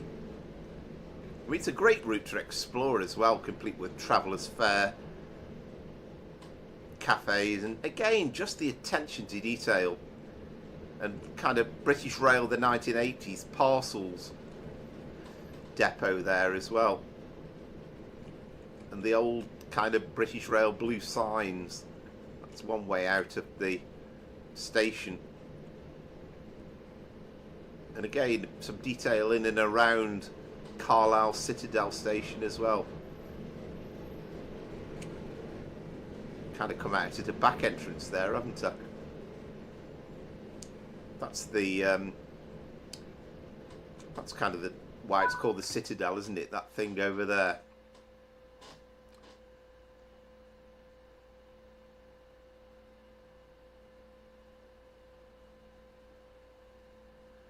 Southwestern, nice. I typically use the okay, yeah, talking about the cars, yeah.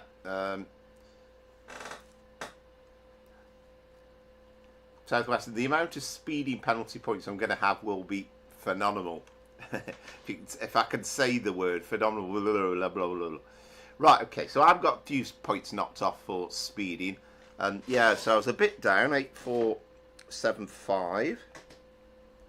But that's what cost me, hasn't it? If you added in the 165, I'd have to get the calculator out to work out what that was.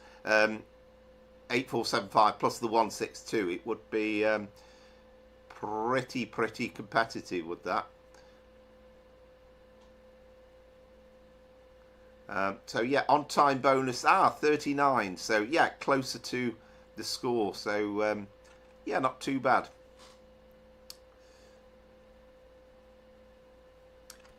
Southwestern was 8210. Well, it's all right. It's not bottom.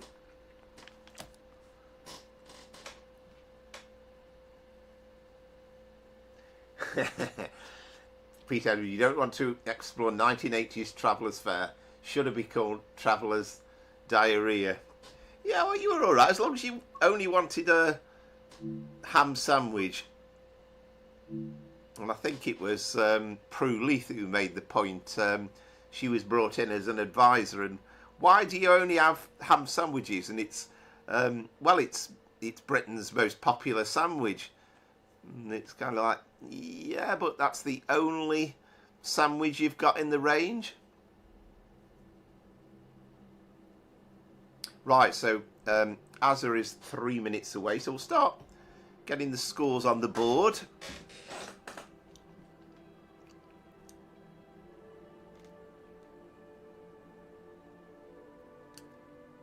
The game's having a long think about this. Getting me back to the menu. So let's go back to our scoreboard. But again, thank you very much, everybody, for taking part. It's some really good scores once again, and much appreciated. So I've got a few that I haven't got yet, but I'll start putting them in.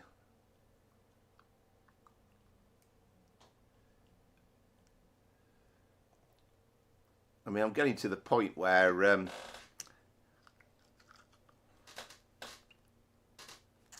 we might start running out of space at the bottom. I haven't worked out because it doesn't scroll the thing. But so Brian was 8201.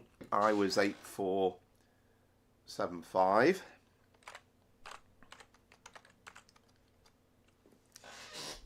Tick that off. Actually, let's. I don't think I've put it up, have I? Let's go back. Leaderboard totals. So we will update these in a minute. Rachel was 8680. Make sure we're on round 3, otherwise we'll completely cut things up, but you were fine there. So Southwestern was 8210. And we need to add a couple of names. So I don't think Electric Blues, I mean, you weren't feeling very well, were you? So we will replace you for tonight with Bob. and I'll change the name in a minute because I can't do it any other way. So I'll have to remember that.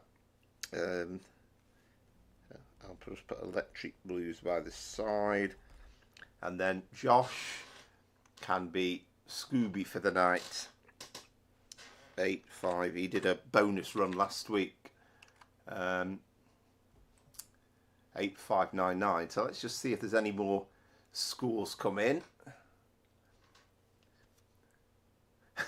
Ham sandwiches were the worst. Yeah, I think they kind of used.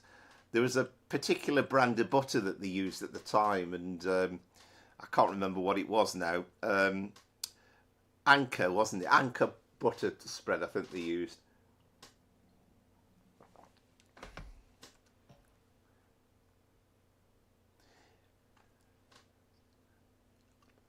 Yeah, my pleasure.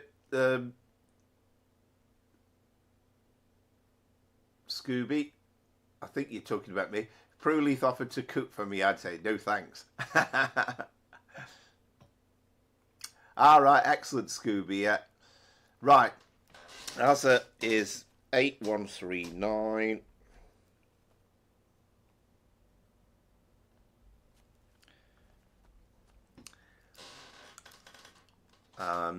So put that in. Have we had a Maze Tazy score? I don't know whether I've missed it.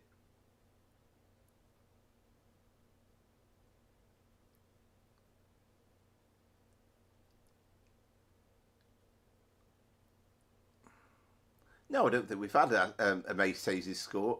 Oh, 9108 in case you missed it earlier. Right, there you go. Thank you very much. Yeah, tart.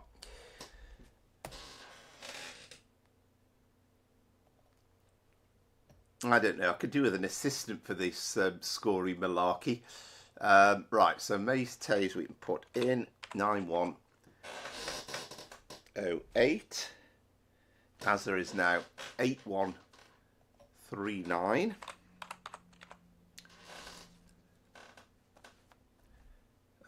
So I think we've got everybody's in. I think that might be it, hopefully. Oh, Dominic. How can I forget? Dominic, our twice champion. 1 minute wait, so we're nearly there.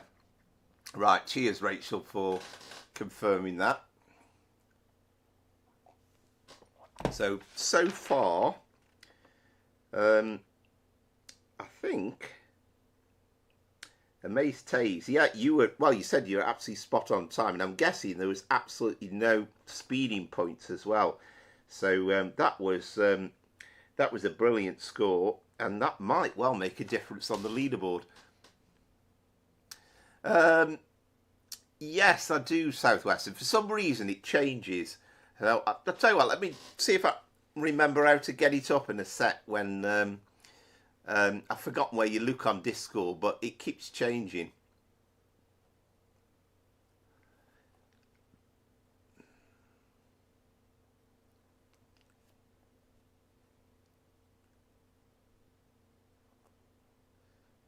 If anybody's capable of doing it before me and could put it up in the chat, but I think there's some way I can copy and paste it, whatever the current link is, but every time I go to look at it, I always forget.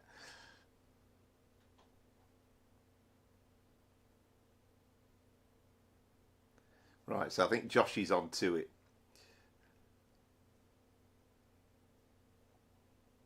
Right, so even the remaster's blurred for you, is it, Scooby? No, that's a shame, though. That really is a shame.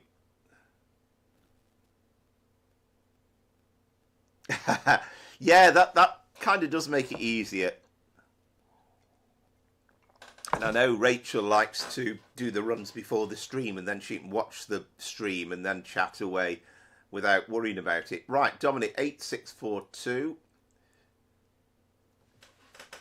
Right, well, that's not a bad score, is that?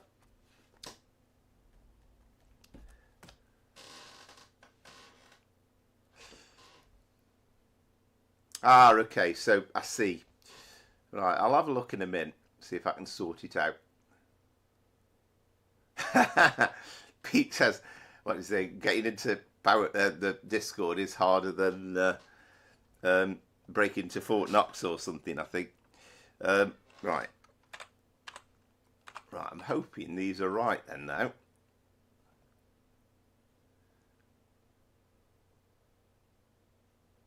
So we need to do a bit of changing with names, don't we, actually thinking about it.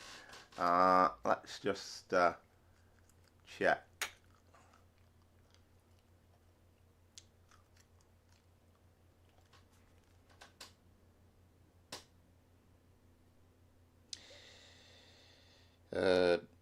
Right, so Bob was Electric Blues for the night.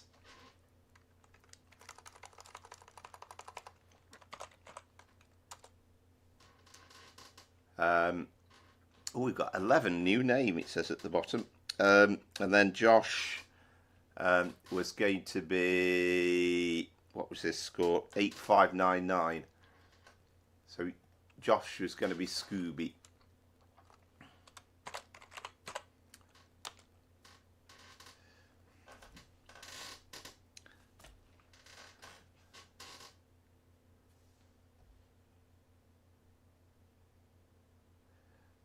Yeah, so interestingly, out of the solo runs, Concord is still higher up in the leaderboard, even though it was obviously a different run. But that was on the first round. So in terms of the actual run, I don't know whether you can see all the way down to 10, by the way, but Bob was 8335, Josh is 8599. But I think the run itself was, Amaze Taves was 9108, so he was the only person to get into the 9,000s, and I think the closest behind was Rachel 8680, Dominic was 8642, which ironically works out with the top three as well. So, well, this is interesting. So going into the final run, and that's assuming I've got all the scores right, Amaze Taze has a 204-point lead, with Dominic a little bit way behind. So this could be very interesting for the final run.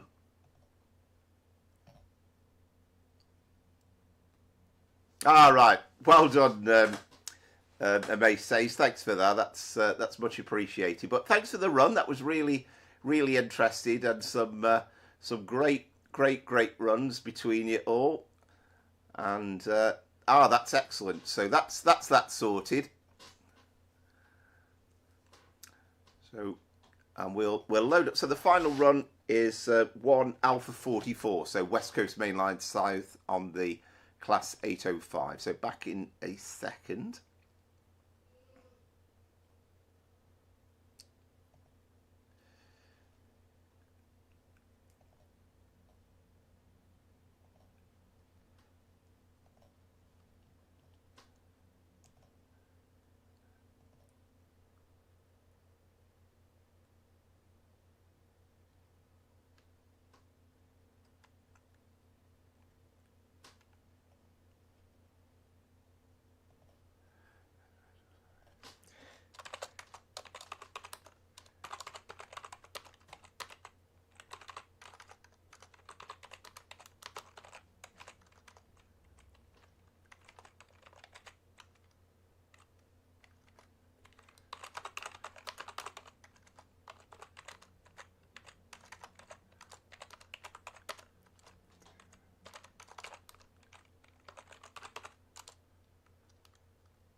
Yes, indeed, that's right. Yeah, 1 Alpha 44 on with the 805. So Milton Keynes to London Euston, West Coast Main Line South.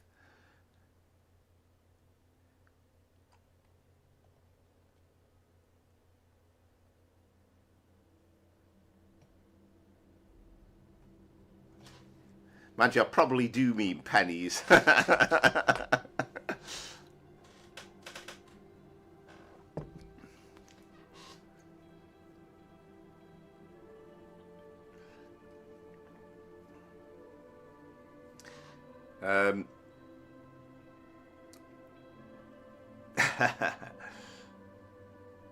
Yeah, great. Yeah, no, that's great. Good to have you in, Josh.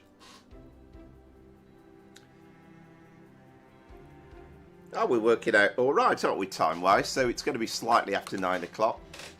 Yeah, fantastic.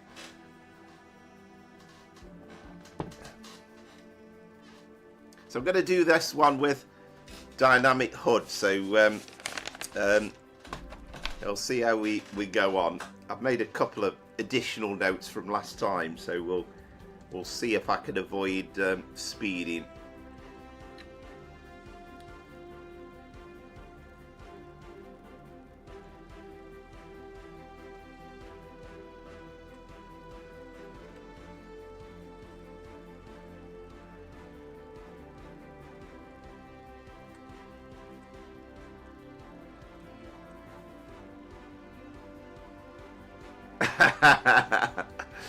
Yes.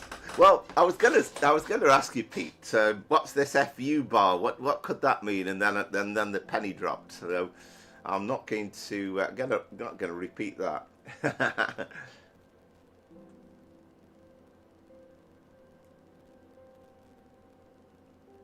All right, excellent, Andrew. Yeah. Yeah. No, that's great. Oh, excellent. Well, there you go. So that will be a direct comparison. I'm sure I'm not going to get anywhere near it. That's a certainty. And I'd like to say I've spent endless time. Oh, wait a minute. I need to. Yeah, that was right, wasn't it? That's what I selected first of all. What are the 87 runs on this, by the way? Are they? I presume they. Oh, I didn't realise that. There are 87 runs on that timetable as well. That's interesting.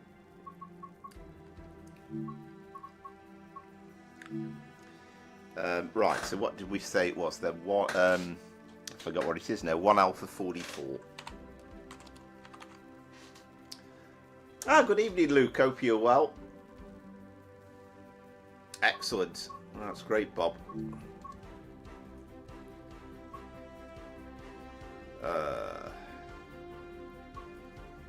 Lost it now. That's what I said, didn't that? 1 Alpha 44. I've done something wrong. Did I select the wrong train? 805.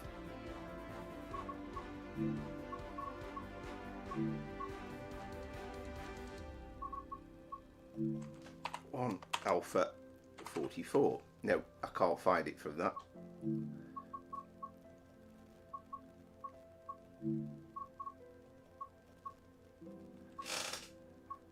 I don't know why it's not showing up.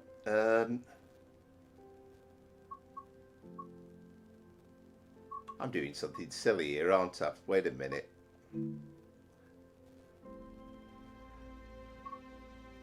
Oh, there's another one at the top. Yeah, got it. Wrong timetable. Right, now I've got it. Yes, just realised, yeah.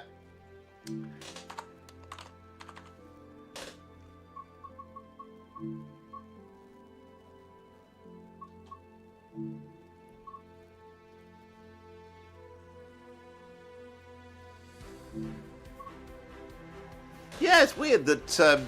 oh, yes, of course, because there was an 805 with Fawkes' timetable, wasn't there? Not this 805, but the original one. Yeah, I remember now. I mean, that was pretty good. But not as good as this one. All right. Yeah, thank you very much, Southwest, and thanks for taking part. Really enjoyed it. Good night, everyone. And, yeah, join us again next week if you can. And if you've got anything to put into Discord, then by all means let us know. It's always interesting. I only worked out what Discord was about 3 months ago.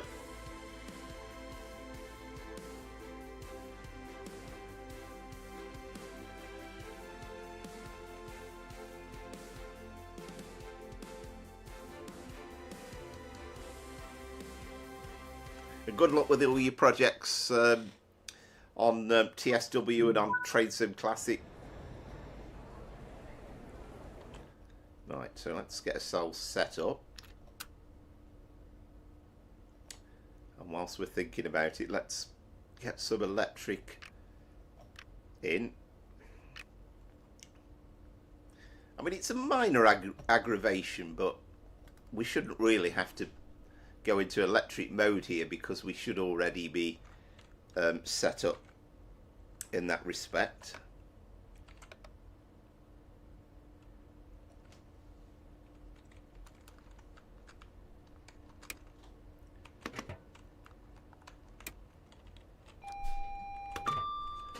I'll just have a check. Just check on the panel. Don't think this matters, but I'll put it on anyway, just to be on the safe side.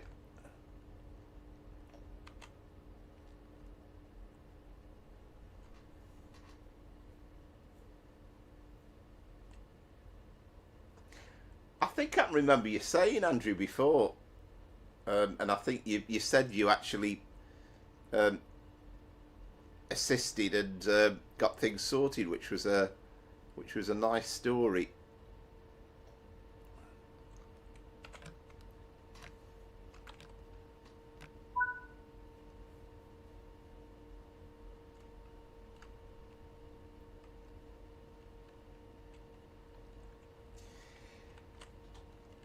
It's kind of all because I think the point being that the Welcome aboard. Oh, wait a minute. Avanti West Coast Service to London Euston. We'll be calling at London Euston only.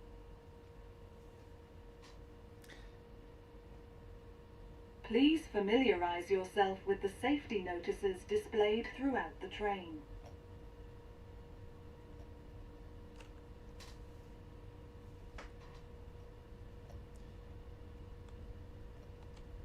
If you see something that doesn't look right, speak to staff or text the British Transport Police on 61016. We'll sort it. See it? Say it. Sorted.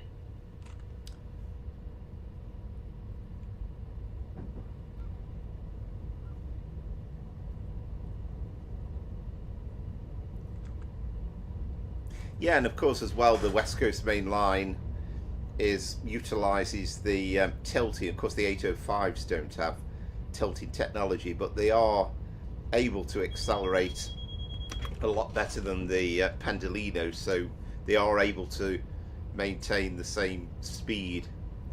But yeah, you get the task, don't you, with the Pendolino on the West Coast Main Line, so it's all kind of intertwined.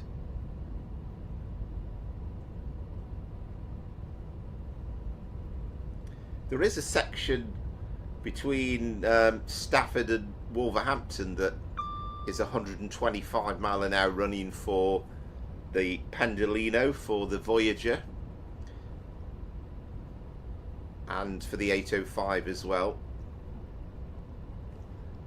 Actually, I'll tell you what I need to do here. Just come out slightly on the angle. That's better. So I can now see the speedometer, and I can see the exact speed in the bottom right hand corner as well. Oh, it'll help if we went into full power for a start.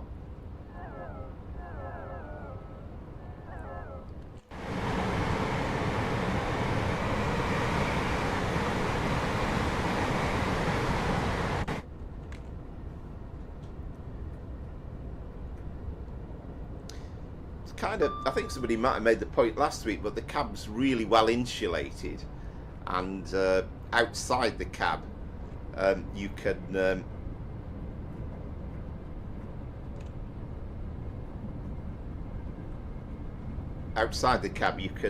hear it quite loud, but inside the cab it's really quiet.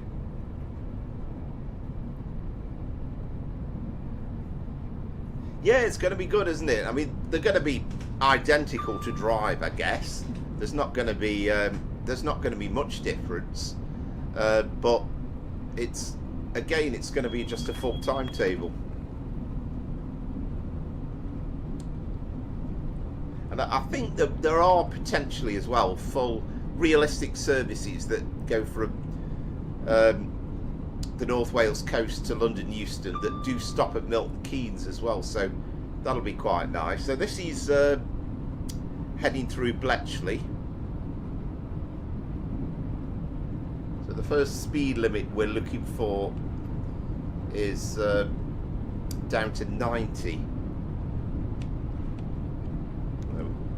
Gone slightly over there. See, I'm speeding already.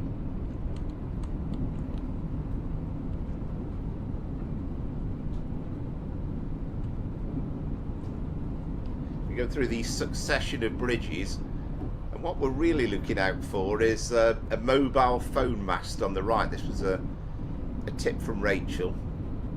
And then you've kind of got a brick wall then, so after the mobile phone mast and the brick wall, then you could start putting some brakes on for the 90 for Leighton Buzzard.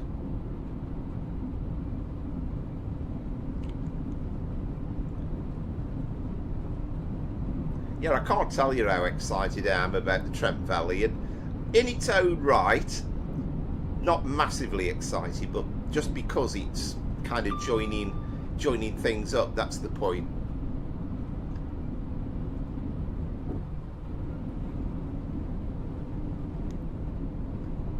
And I'm hoping now that we're on the stream that actually I do see there it is, that's the mobile phone mast.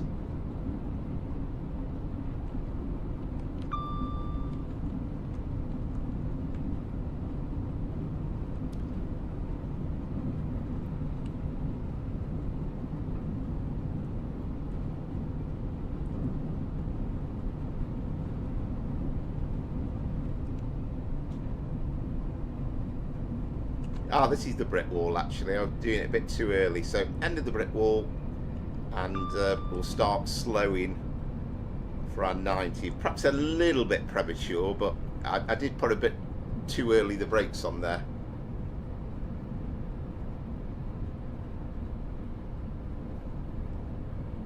Yeah, you can.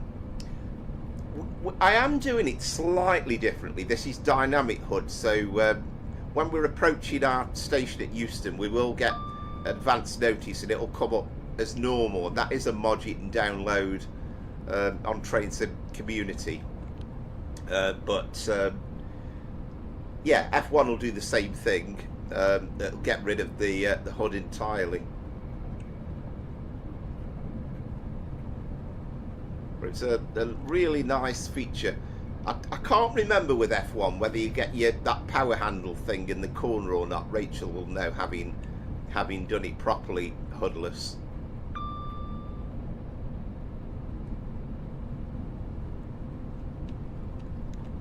Right, make sure we don't go above the 90. Yeah, once we hit the platforms at Leighton Buzzard, then we go back to 110.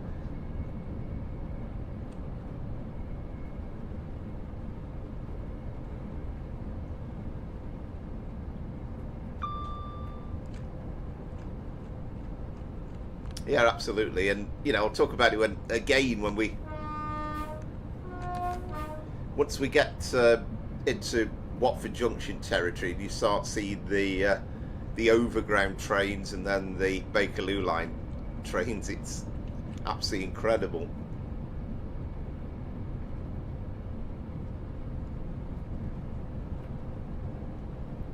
Right, here's so that's just you'll see the 110, well, you've just seen the 110 marker, but once we hit the platforms, then we could speed up to 110.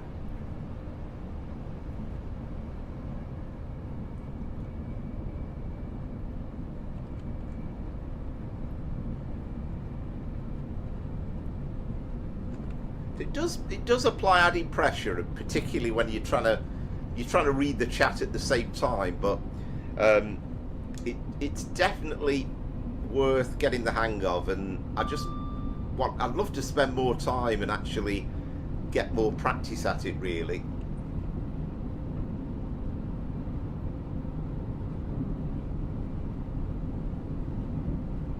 All right, didn't know that, Razzie. Yeah.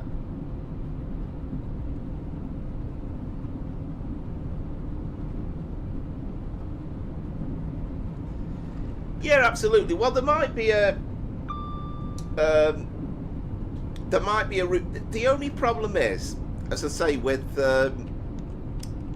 because we've now got the Great Western Express remaster, we're not necessarily going to want to do the original ones on the stream because you've got something better now in the game.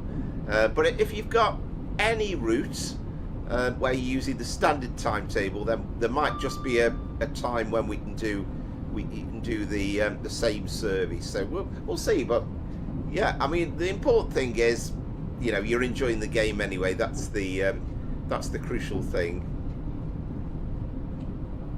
Is this hand slope? Is it this this junction here? Am I right in saying?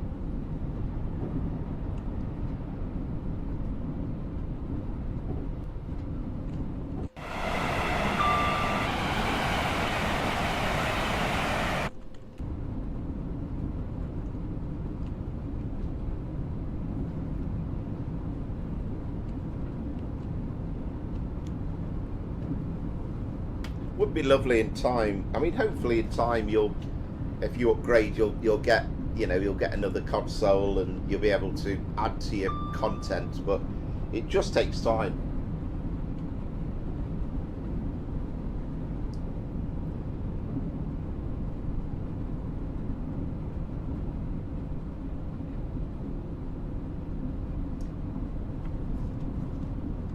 Yeah, so I'm just hoping now I can spot Berkhamsted. Tring I recognise because you go through the cutting and then you emerge through Tring Station. So I've just made a note that it's after Tring and the tunnel. So I kind of sort of recognise where it is. Oh, no worries, Kane. Yeah, we are on the closing stages again. Actually, we're doing the final run. But yeah, thanks as ever for joining us. Me too, Rachel. Mine is actually mine exactly the same. I bought up mine just before the pandemic hit because I kind of got the impression, although I knew I wouldn't be stopping working, which I didn't, I kind of thought it'd be a good time to not being able to go anywhere, time to get a new computer. But it's time for another one, really. I'm just worried about the expense. I know Amaze Taze is kind of building his gradually.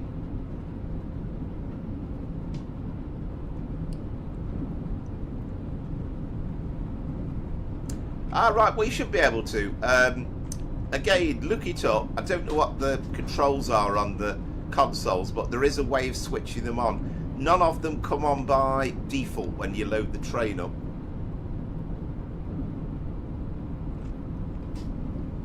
Yeah, I'm trying to put it off, really. Things like bursting my tyre yesterday on my way back from crew doesn't help with the in terms of spending and stuff.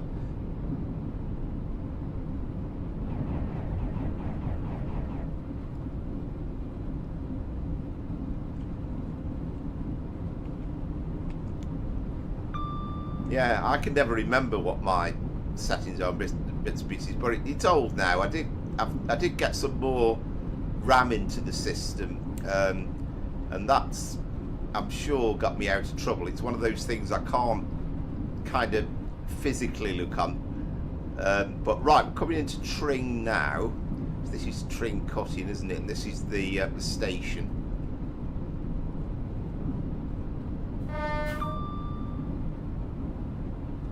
Yeah, absolutely. It's the trouble is it's not a cheap thing, is it? And I think Amaze Taze was saying, you know, really, to get an absolute top end one, you're probably looking about £5 grand. Well, there's kind of zero chance of me spending that sort of money. And I agree about the. I think it's a good idea to build your own. It's just, again, just having the time and the the will, the wherewithal. I'm sure there's loads of videos on YouTube that will help you out. But yeah, definitely a good tip. I'm hoping, I mean, I'll have to upgrade it at some point. I kind of like to be at the stage where it falls in, because at the moment, every time I look about broadband in the being out in the sticks, about like the super high broadband, we haven't got it here, and it keeps saying keep tuning back and we'll let you know when it's available in your area. But once that happens, I'd love to be able to do it properly in 4K and really show the game at its absolute best. Yeah, well, you kind of want to future-proof it a little bit. Right, this is the tunnel, so I'm kind of now not far off from Tring, so I'm going to put a few brakes on. I don't think I should be too far off.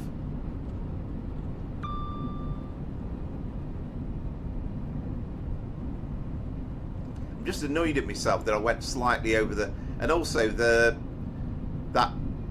I can never remember whether it's the canal on the right or the river on the right, but that tells you that you're approaching Berkhamsted. Yeah, there we are.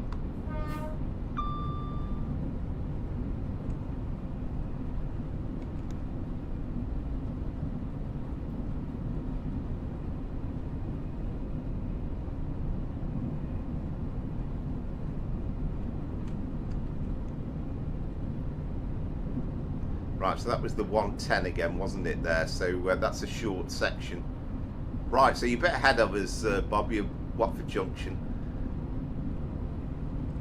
Right, so we go back up to 110 again. So the next thing we're looking out for is until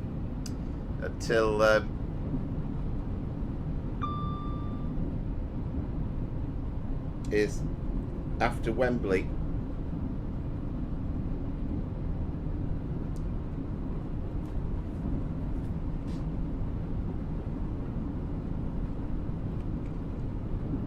All right, well that's handy. That helps a bit.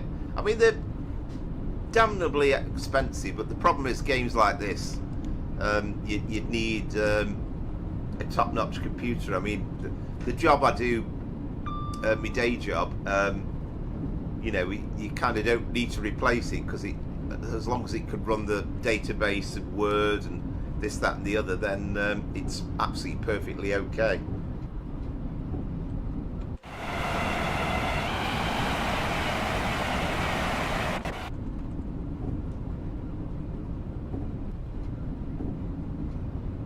Yeah, this is the trouble, isn't it?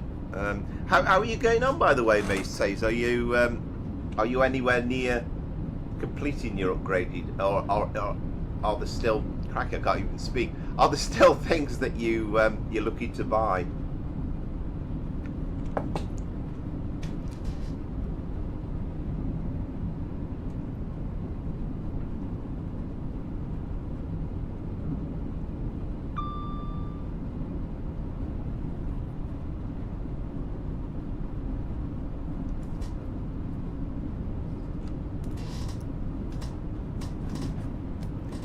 I think the next thing is now, after Wembley Central, we go down to 90.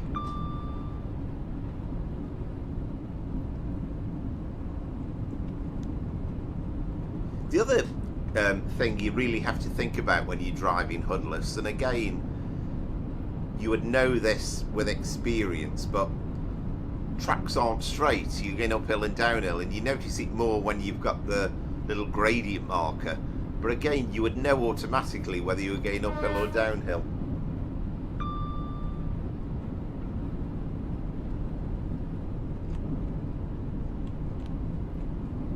But yeah, they're not cheap computers.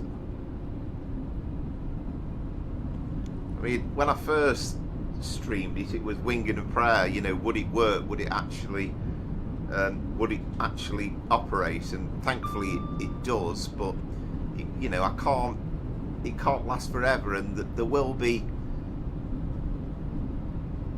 undoubtedly be something that comes along that pushes the limit to the extent where it just won't operate it properly. I mean, Crew Birmingham wasn't far off that kind of situation, but it's going to get more and more advanced, and better and better and better, but you're going to need a even better game. So it's just that balance.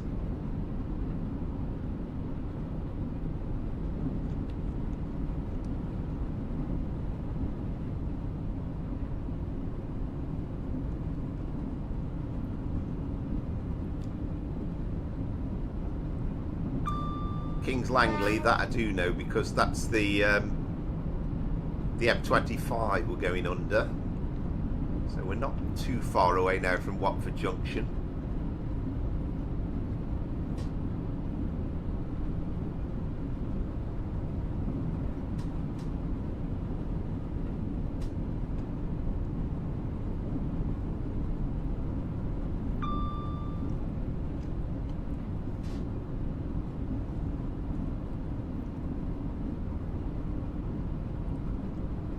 Right, I see, yeah, graphics card. Right, excellent. And again, it's just finding the time, isn't it? And I know you were very busy. You're working, and you know you're having to get up at sort of 5:30 in the morning and all that sort of stuff. So not easy to find the time. I like that. Just past some 1972 tube stop. I like to call them the Wombles. Yeah.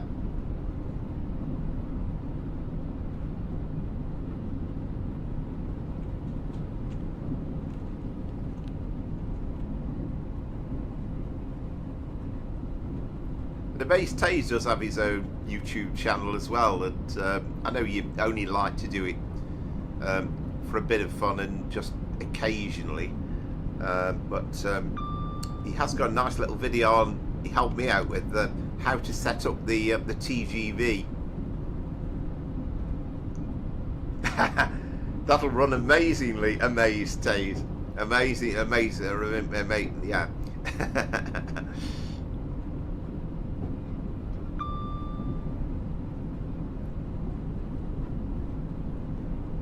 And kind of that's what you need. I mean, again, realistically, in 5 years' time, it'll be all change again, no doubt. But yeah, there's a 710 waiting in the platforms.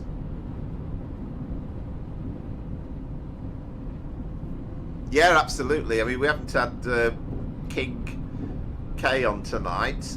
We did have Hayley briefly earlier on. I think she's American, but you really would have to be. Yeah, there's not too many people will understand about the Wombles. The Wimbles from Wimbledon, Cavanagh, are we? Or should that be the Wombles from Wimbledon, Cavanagh, are we?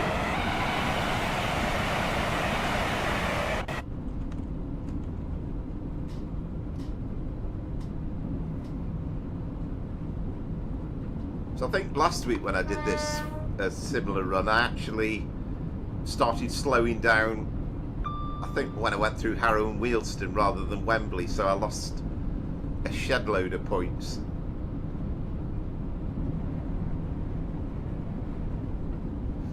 Oh, well, you never know. You might still be interested.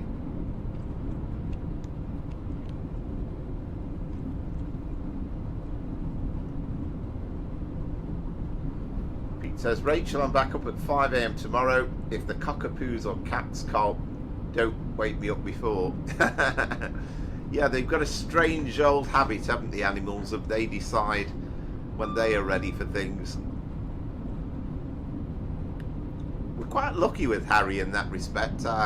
Westies, you know, he's an absolute nuisance sometimes, and he's very demanding, and he certainly lets us know his place in the household, which is number one.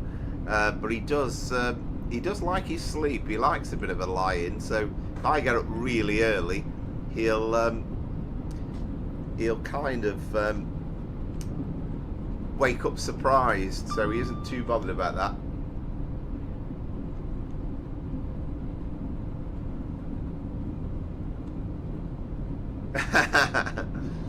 Now that'll be Scooby, won't it? Hopefully one of these days. I think he said that you only get once a year to go in for these things, but hopefully you'll get there one day, I'm sure, Scoob.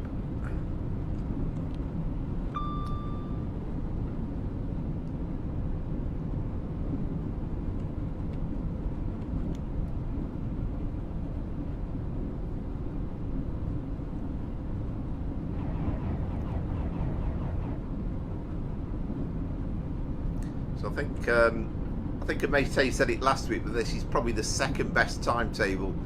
The OTS one from Josh, the 2019 timetable is the best, but this is the kind of the best one that DTG have produced.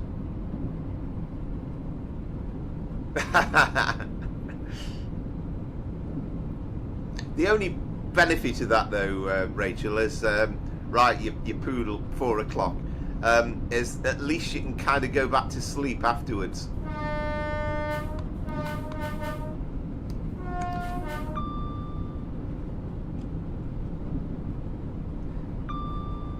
Yeah, well, that's the aim really now, Scooby, and you know we've got our train driver, and but you know very great insight she provides, but the next thing is we'll need a current train driver. You might not be so bothered about watching the streams though then.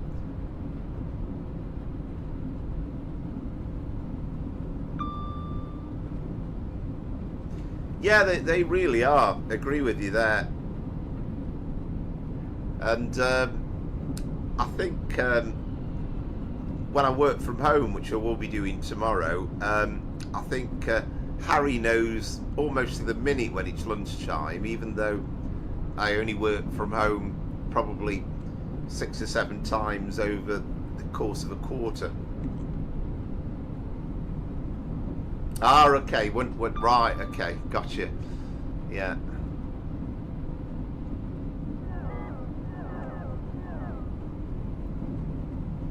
The thing I can never understand is I generally wake up on a Sunday morning feeling quite awake and with it, and then on a Monday I wake up feeling really tired. Absolutely. That would be lovely if you could. I hope, you know, from your own point of view, I think I'm guessing that's probably one of your dreams, so you know, if you could get there, I think we'd all be delighted for you.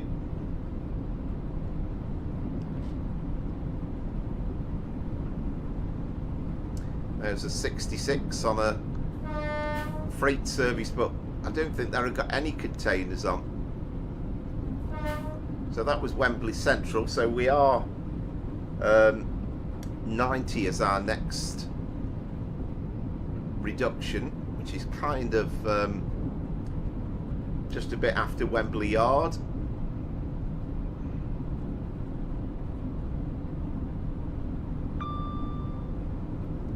Another 66 there. I don't think that was the same service.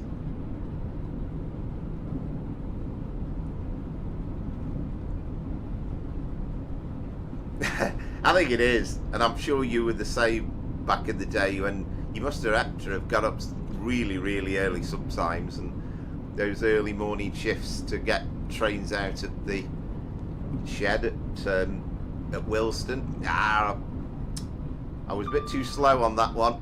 I was being too calm and casual. I missed the 90.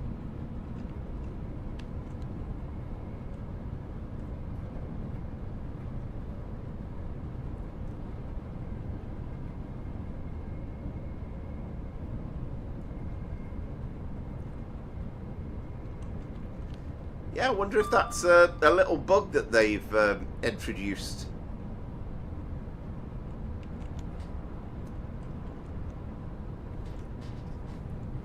I know the 85 somewhere around here, so I'm not going to get caught out a second time. So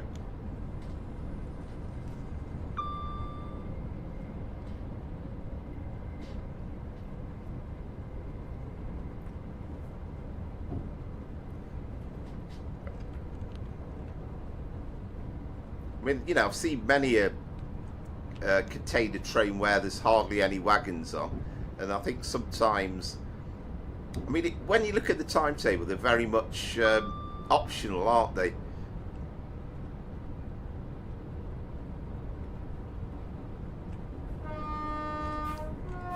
I'm sure when we did it last week, I don't know if it was a different run or what the issue is, but I'm sure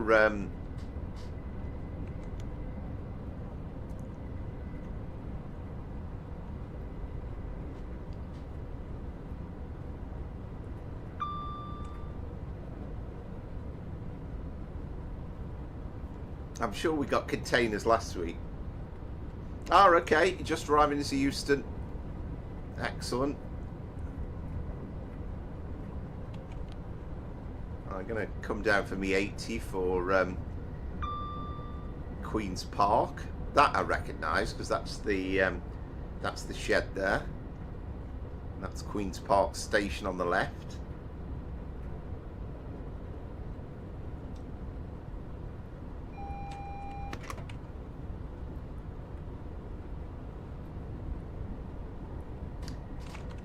And that AWS was reminding us that we've got 55 coming in. I reckon so, yeah. We definitely need a freight liner next week of some description.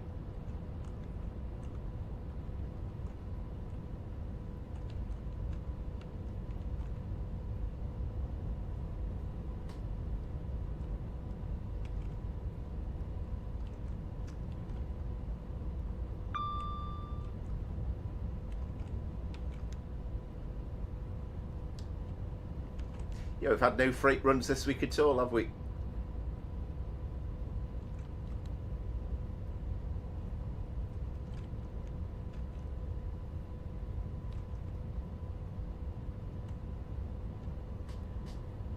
So we're 50 at the end of the tunnel actually, so I'm being a bit premature on the 55, but we are very close now to coming into Euston. Then we will start to get a little bit of advance notice once we get the other side of the station. I think we're going under Chiltern main line as well.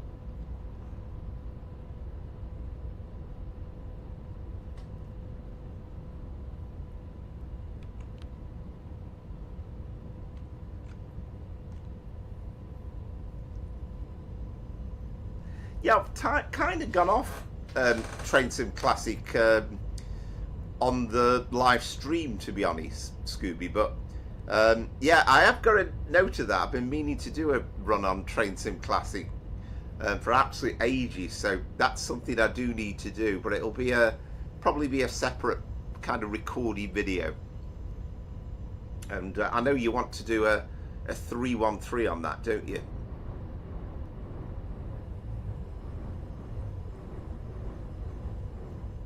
And I noticed somebody has got the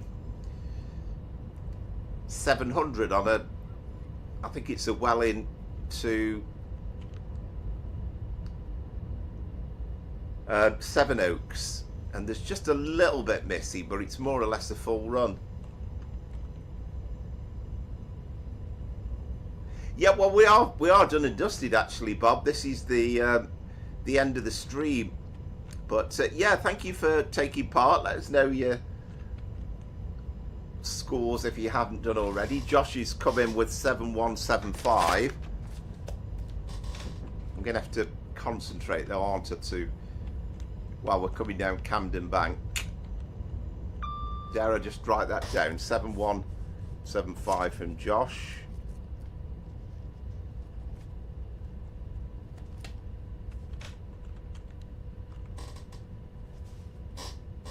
But thanks as ever for joining us, Bob. Much appreciated. Yeah, I might be a minute or so behind schedule.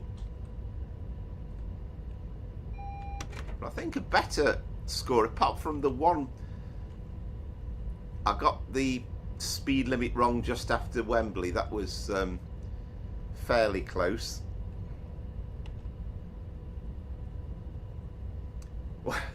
Scooby, we are upper class now, don't you know? Oh yes, oh yes, yes, yes, yes, yes indeed.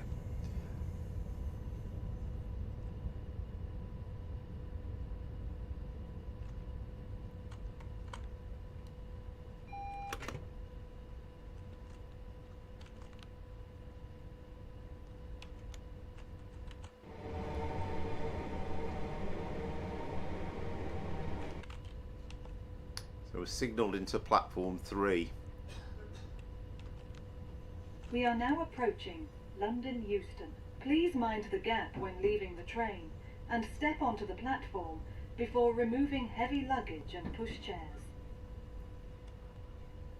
Yes, indeed. Yeah, thank you very much, Pete. As ever, thanks for joining us, and you certainly always inject some great humour into it, which is always appreciated.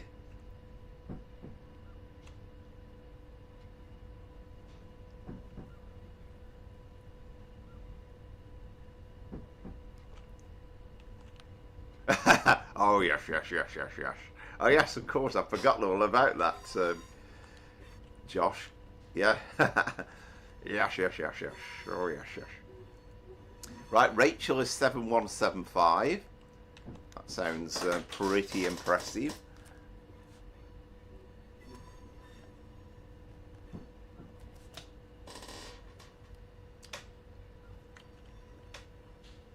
We're gliding into London Euston.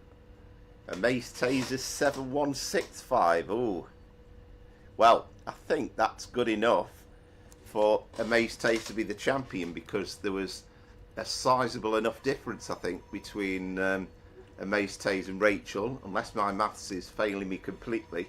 Dominic 7190. Brian is 6868.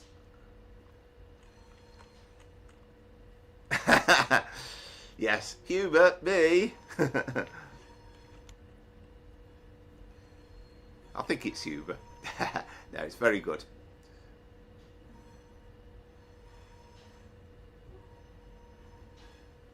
Ah, right, excellent, Amaze Taze. I mean, you do amaze me with the amount of services you have completed. You know, I just don't get the time. Right, I'll jot down these scores in a second. I just need to concentrate in getting into the station and not hitting the buffer stops. I'm going to be about 3 minutes late, all told.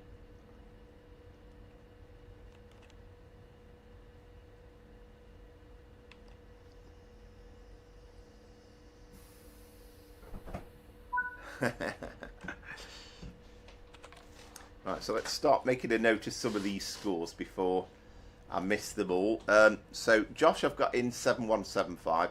Dominic is 7190.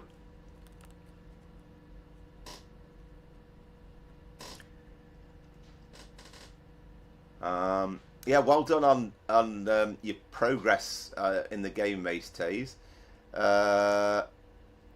Yeah, West Coast Main Lines have far too much. Yeah, well, that's not a bad thing, because I still love it. Bob was 7150, which was again a good score. Josh, I'm only game level 91. Yeah, I don't know what I am.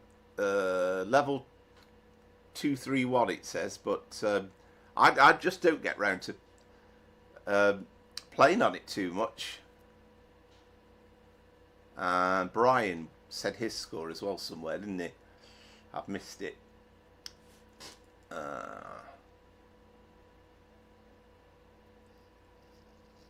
have we jotted down Rachel's? Because 7175, Brian 6868. That's it. Yeah. 6868.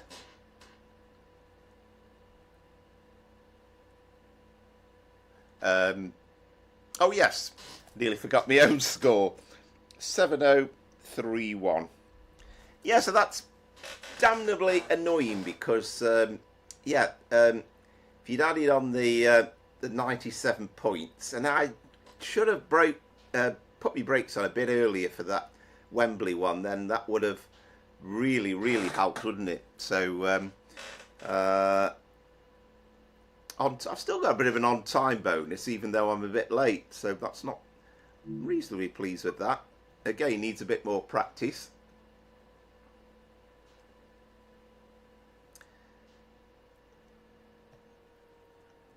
So I think Amaze Taser's won, but let's just go back and spend just a minute or two just getting the scoreboard sorted out.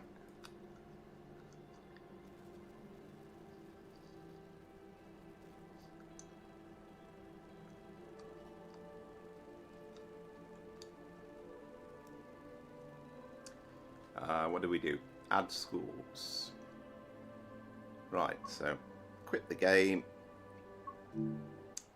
And we are, yes, round 4. So that's easy enough. So we'll do it in alphabetical order.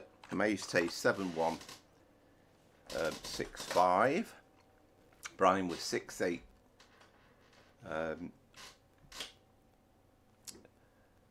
Just thought, did Asa do that run? I haven't got a note of his score.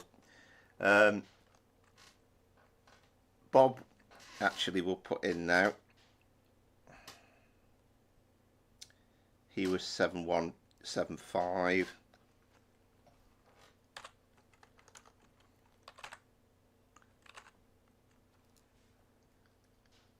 Brian was 6868. Dominic was 7190. Josh was 7150.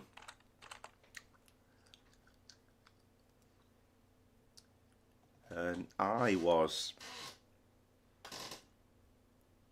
7031. Really good scores all round as ever. Rachel was 7175. I think I've got everybody's noted down there. Just let me just double check again back on the other screen. Yeah,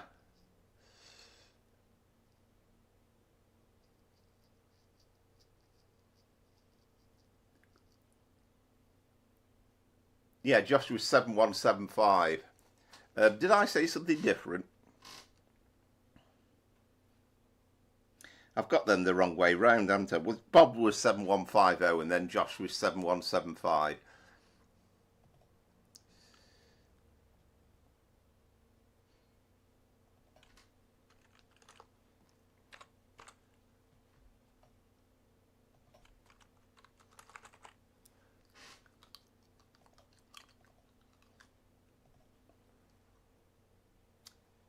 Yeah, Brill, yeah, that's fantastic. So, oh, Azar, I've just seen it, yeah, 7117. Fine.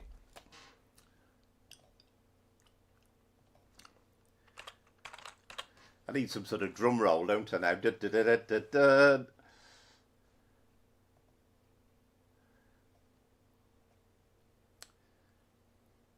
So hopefully that's about right. Now, first of all, in terms of the actual run, again, some really good scores, and 7175 was achieved by Rachel and Josh.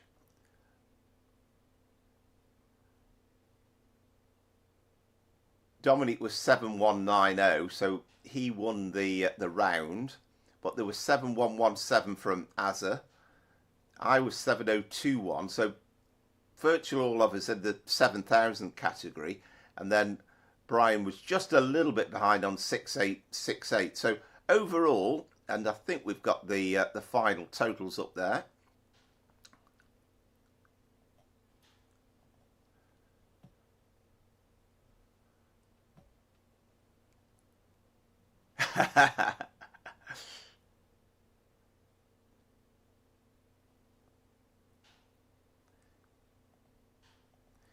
Yeah, so here is the final scores, as it were. So we have a new champion, Amazte. I know you've been really putting the effort in and trying to concentrate, not chat too much.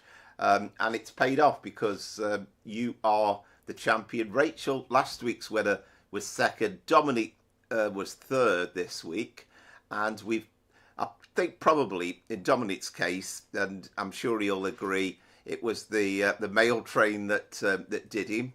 I've managed 4th place, and we've had some great scores overall. Azza obviously a little bit unlucky because of the situation where the game crashed on the very first run, Reading to London Paddington. So all that comes into it. And again, thank you very much for Southwestern, from Josh and from Bob, and Concord as well for taking part in the other runs. I think Seb was supposed to as well, but I think he has a tendency to want to join in the runs, but doesn't quite come up with the final result. So yeah, thank you very much, everybody. Well done, Amaze Taze, and again, a better contest, a really good contest.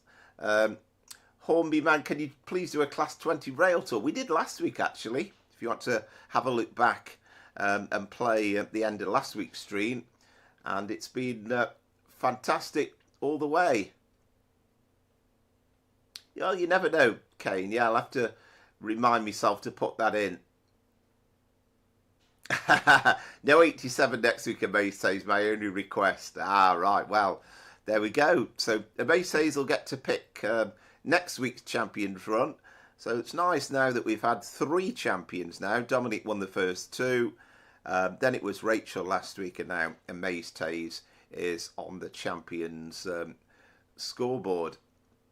Oh, he's already confirmed it won't be an 87.